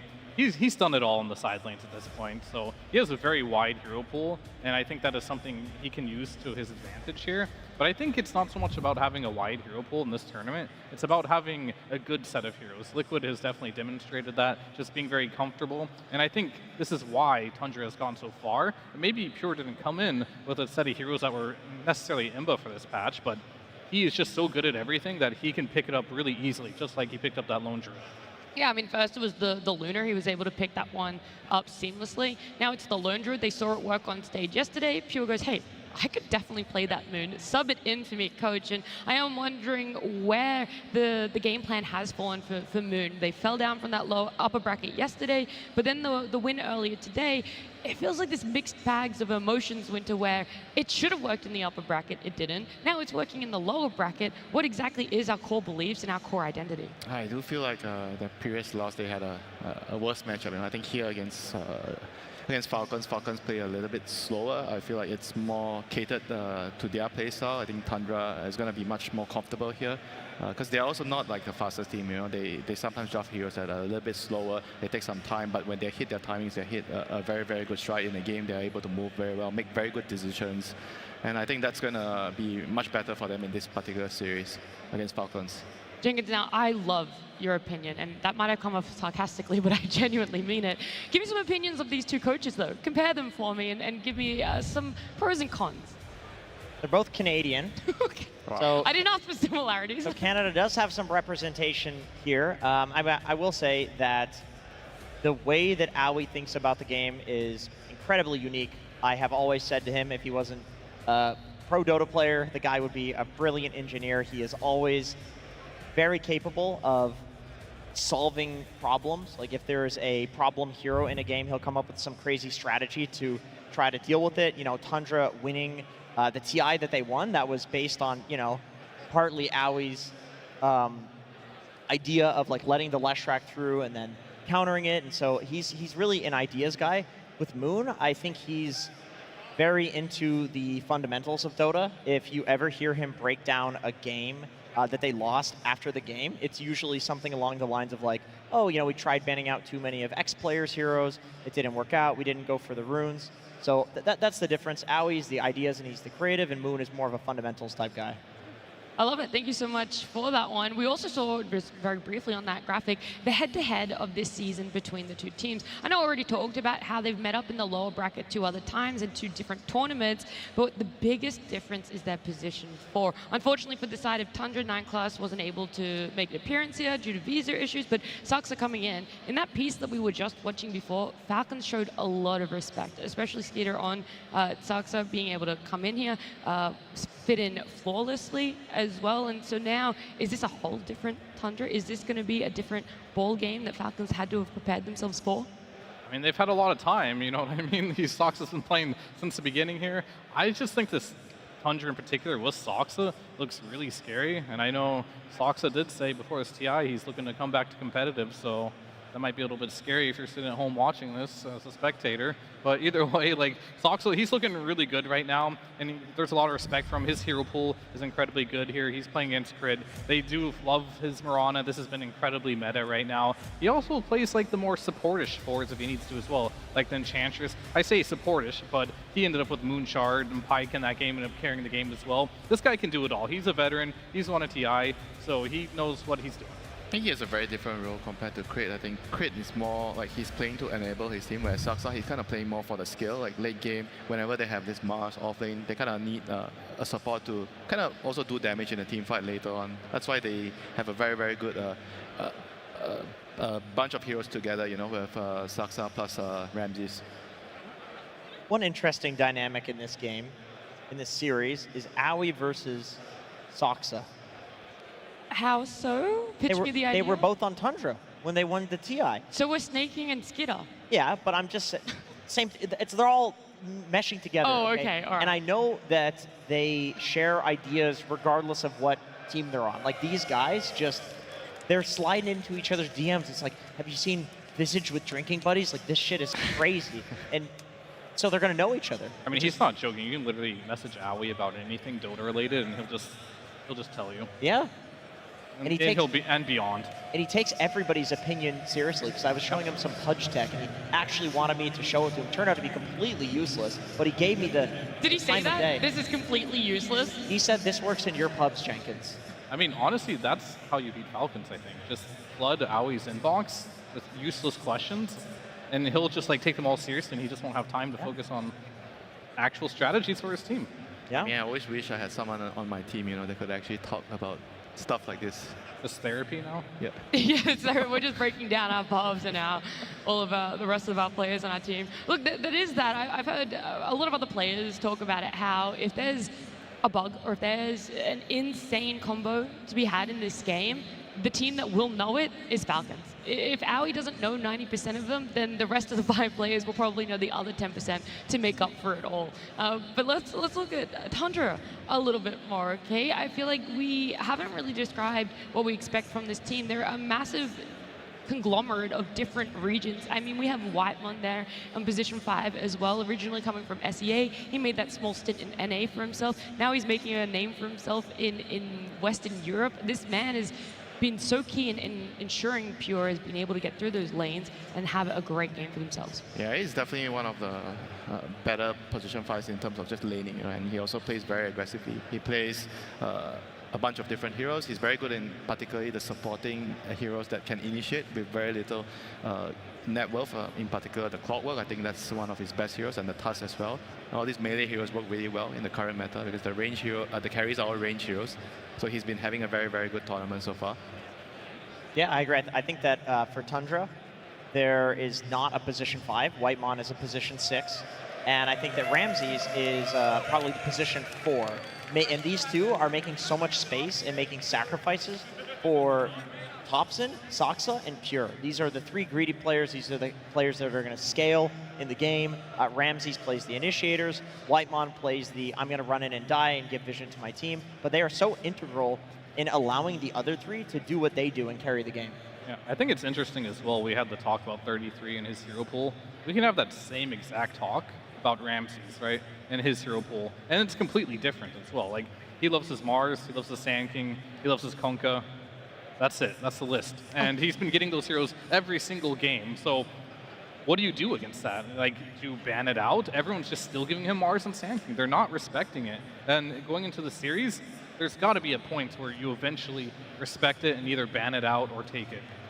I think the Sand King is a fantastic hero that you've brought up here, because that was something Falcons love to open with. It's gained them a lot of success. I mean, that's one of the reasons why we're seeing them as far as they have. But they also let it through in their series earlier today, and they were able to win against it. It wasn't the cleanest game, it wasn't the most dominating game, but they found answers to it. And now's the question, are you still favoring it very highly for yourself that it's first pick? Are you going to show that respect instead and go, because we don't want it, we still don't want to give it to Ramses with how successful it is?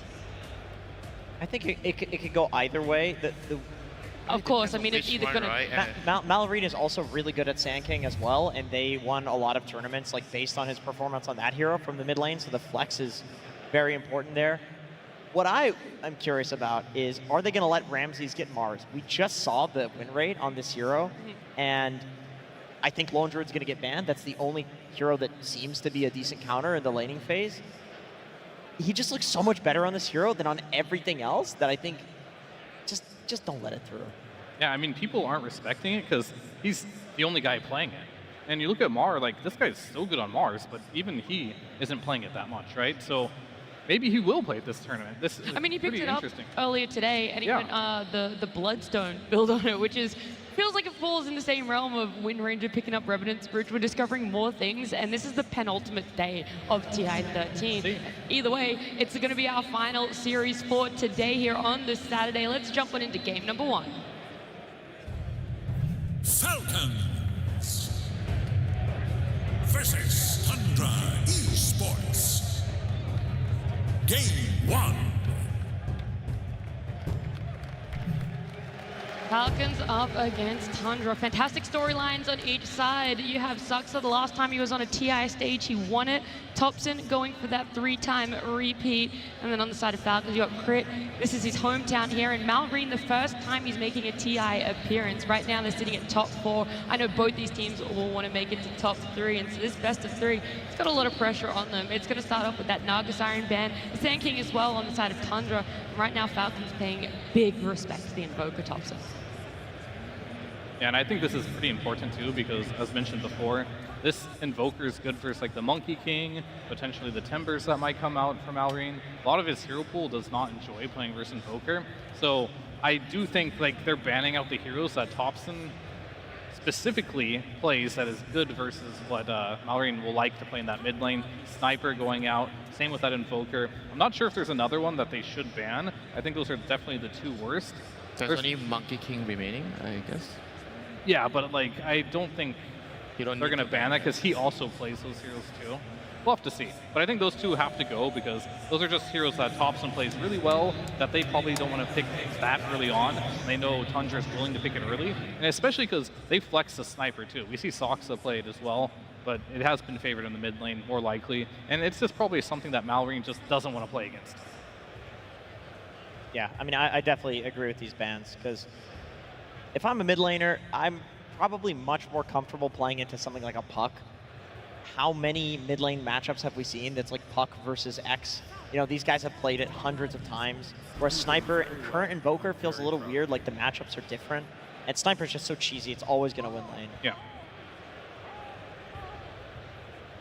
Well, the Dragon Knight first pick, that is what is on the cards for them. I mean, we talked about that Conquer still being in the pool, what Ramses enjoys for himself, the Mars, none of them having that priority right there, and Falcons having a very different opening to what has gotten them so far through the lower bracket. I mean, this hero is definitely like one of the heroes that it's very interesting. Every team views this DK very differently, and now Tundra has the Lone Druid. But I feel like DK is kind of like a good hero against Lone Druid in theory, with your pre-fire and you have a lot of armor.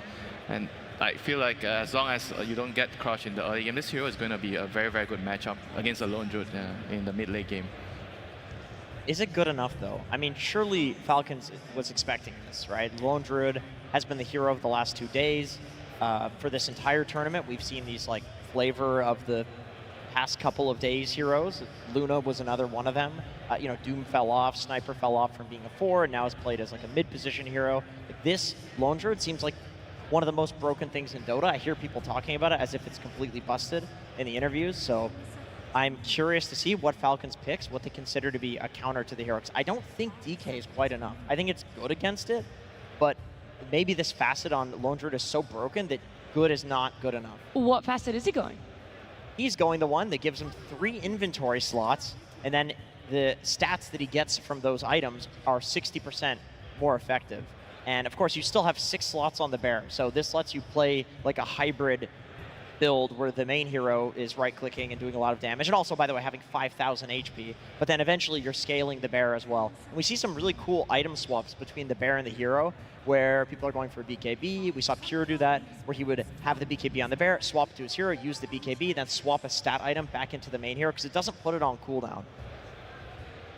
I mean, is Stinker a good hero against Lone Druid, like in theory? Because Lone Druid kind of wants to like play fast, like he's very aggressive early. Like, can you actually just try to use that hero and slow it down? And the barrier seems pretty useful against Lone Druid. The laser is quite good against Lone Druid. Could that hero actually be kind of a soft answer to deal with the Lone Druid in the early game, and you have an answer in the mid-late game in the DK? I'm not sure. I don't think either of these teams really want to play Tinker, period. I feel like CYNOSA, given any chance, will try to scale into the game, which Tinker somewhat does, but I think he wants to be more of like that Enchantress, Rana, damage type dealer.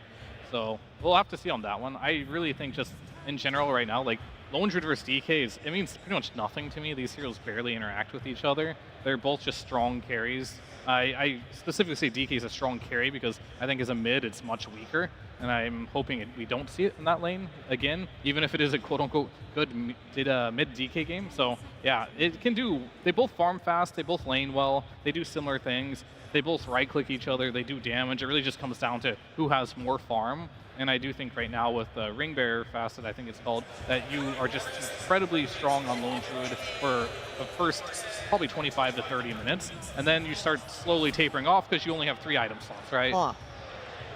This is a Lone Druid counter. I figured they were cooking something.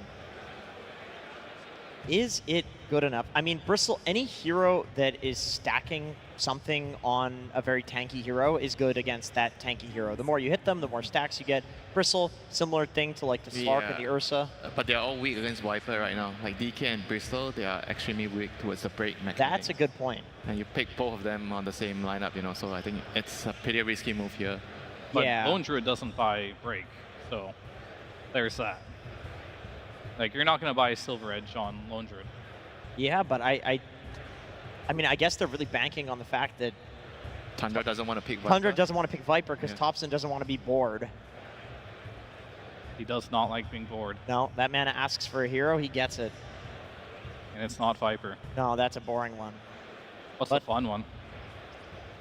Zeus. Rubik? Yeah. It's not really good this game. What do you steal? I mean, it is fun though, but it's only fun if you steal fun spells. I do. Timber is pretty fun. Hobson Timber. Yeah, but I guess he doesn't play Timber. Not so much. particularly. I mean, maybe some sort of diffusal hero. You drain the mana of these, the Dragon Knight and the Bristle. Is this a Thompson mid Snapfire? Is that what we're gonna see? No, but there's a lot of things you can predict from Tundra, but Thompson is the only one. Yeah. Not. Maybe You'll never be able to predict a I mean, Thompson hero. the Snapfire is just, I think, really good against DK in the early game because you need a hero that can deal magic damage to kill DK, or even like a Bristol, like all these tanky heroes, and Snapfire kind of provides that for you. And it works really well with the Lone Druid too. Like when you're going to push the tower, you have the Shredder, you're going to go for Roshan, you have the Shredder. You know what it works well with too? Mars. Yeah? Yeah. What on earth? It's not banned. Yeah, it's not. Pretty decent. We talk about how it can turn the Bristle as well, which to me is kind of like. And you can catch the Hoodwink in the trees. I mean, this is it's a Kappa mechanic, to be honest, too, because the spear only lasts like 1 second. It's not really that good, but it is good with the damage that you can put into the arena with the Snapfire. Lone Druid as well can do it. That little bit amount of time you can turn them, whatever. But I think more than anything, it's Ramses.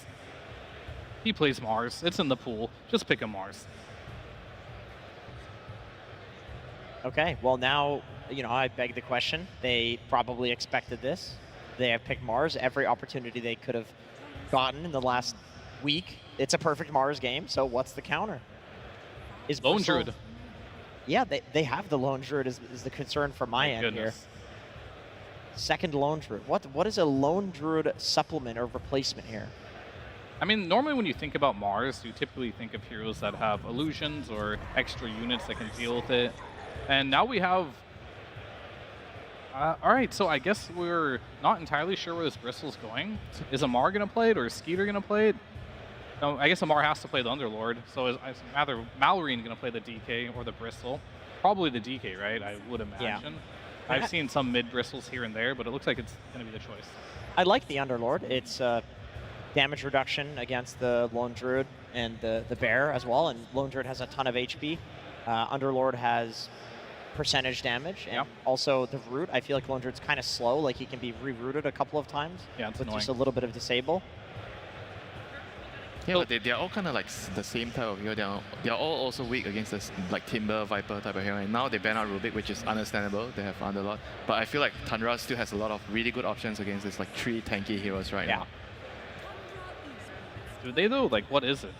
Because his other heroes outside of Zeus don't do a lot of percentage-based damage. He doesn't like playing Viper. We've already talked about that one. Could be a really good Viper game, but he's not really interested in that. He does have last pick, it looks like, so he does get to go for the counter pick.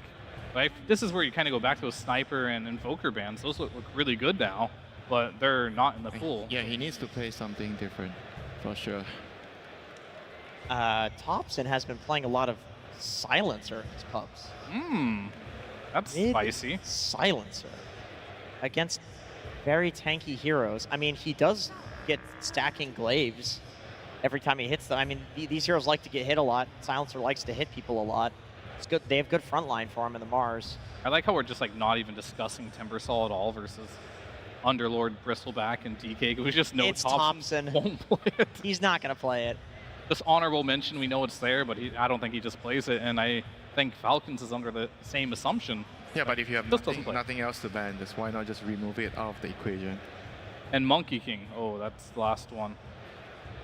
That has to be a good ban here. Unless, I was going to say they're looking at the Monkey King for Falcons, and I realized you've already shown 3 cores. Yeah. One of them going towards support would be pretty weird. Although... Well, we have seen a Bristle 5 in the tournament. Yeah, I was about to say, and Tundra are banning Lunar and Razor. So is there something in scrims? Because I do know these two did scrim each other in the break between playoffs and main event that we aren't privy to. Do we have to expand our minds here? I think we have to with that Luna and Razor ban. That went over my head just a little bit, but they clearly think one of those 4 heroes outside of Hoodwink is a support. Underlord, Bristleback, or DK. Out of those, it has to be DK or Bristleback that they're thinking about as a support. And I have no idea which one's better or worse. I feel like Bristleback seems like the more higher percentage one. Just because of recency of seeing that. Yeah. He's just one time, sample size 1. Which also didn't work. Which lost, by the way. I mean, it's more And it was useful in the Falcons lane, that you know? If you beat compare it. those heroes, like what's DK gonna do if he's a support in the lane, you know? I think Bristleback can secure your course early game, he can stack, he can maybe try to do... It has to be a snaking hero too. I just don't see it. I think Bristleback is a farming hero. You told me snaking needs to be on the hero. Yeah, I was thinking the same thing. Oh, they took the monkey. All right, so they took the monkey. They do take the Monkey King. All right, Good so call. it has to be a Bristleback 5. I think Snaking's playing Bristleback. Or Underlord and you just atrophy Aura. That's it. You're like, yeah, an Aura plus I think 5. that has less viability than Bristleback as support. I think so as well.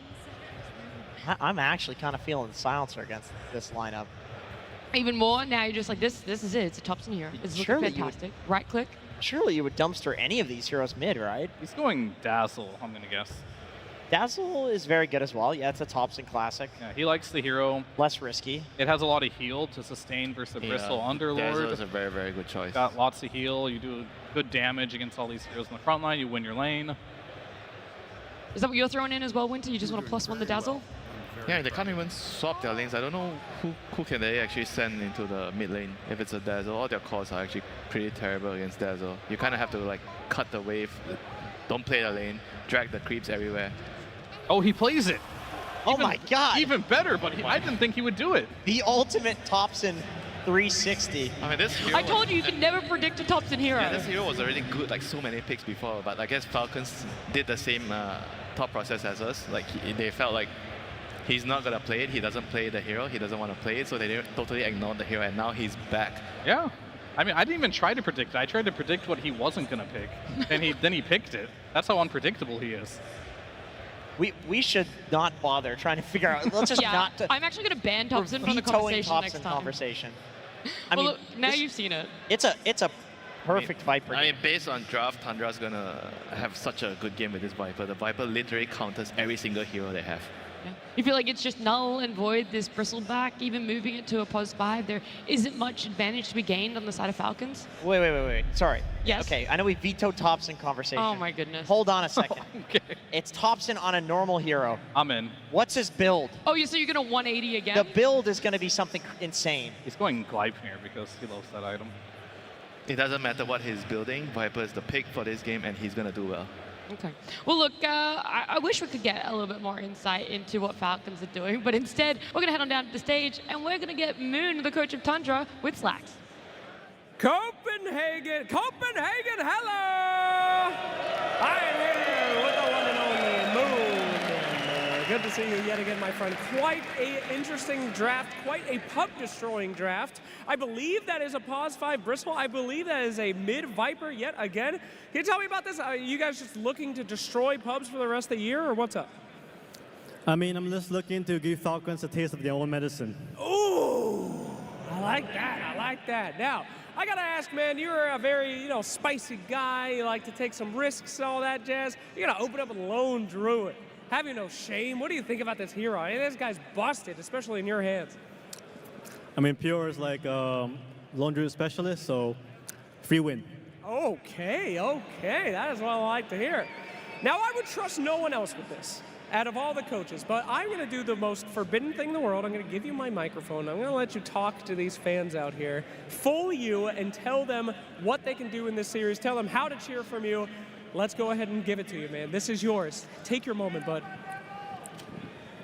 Guys, every time Thompson gets a kill, I want you guys to scream at the top of your lungs. That's what I like to hear. We're going to see a lot of kills. We're going to see a lot of action. We're about to see this game. Thank you so much, brother. Let's get into it with our casters. Thank you so much, Slacks and Royal Arena. Feeling mighty rowdy tonight. You all ready for the final series of the night?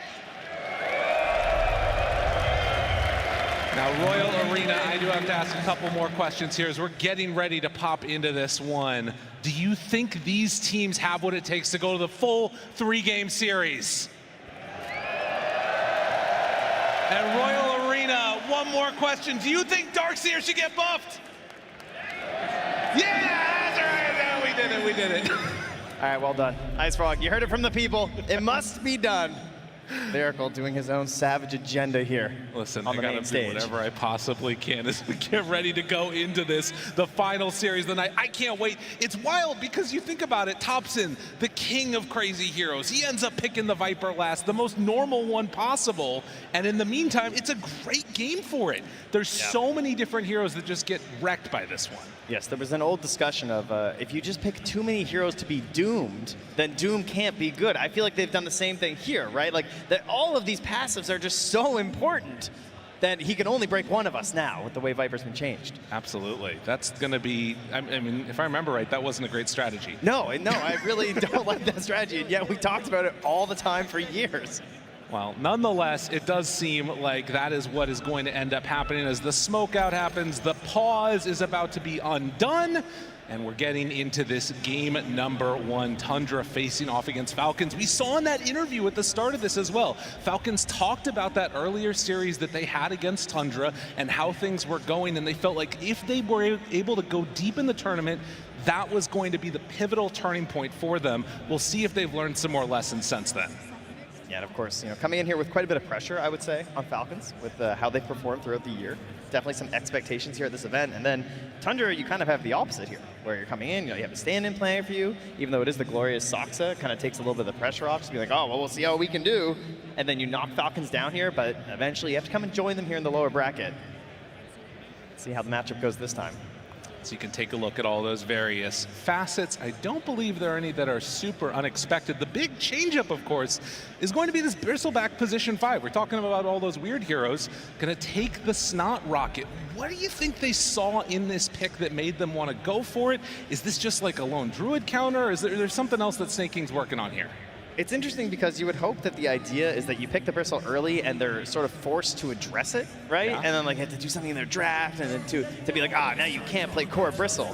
But you kind of look at it and you're like, well, I mean, I guess they kind of can't, right? Especially with the Viper coming up. But then the Viper's still so good against the other cores that to me, it doesn't really feel like this support Bristle has like fooled anybody. Like right. I don't think you've really messed up their draft all that bad here. No, they must just think that it's actually that good, which I'm curious to see how it works. And again, for anybody that's not been playing all that much Bristleback or taking the facet for a long time, people were saying that this was like actually the bad one to take for a while. But on a support, it feels like it makes more sense. It's pure encouraging everybody to have a little fun out there. Of course. He's having fun. He's playing the lone druid again. Both of these teams are well known for their all chat, having a good time here. So they're just going to pause it up here so they can really enjoy the moment here on the stage. Absolutely. They are ready to go at a moment's notice once all the mic issues have been sorted out, which it does look like they are fixing those right about now and getting ready to get underway yet again as game number 1, again, for top 3, trying to secure this one. TI-11 winners is what he says. Mar, I mean, this is really just the all chat heaven. Well, they got lots of time for it. Now they have to focus back on the game here, as we are still just before the bounty runes, in case you forgot. I know, short attention spans. It happens to the best of us. And out across the map, they will go.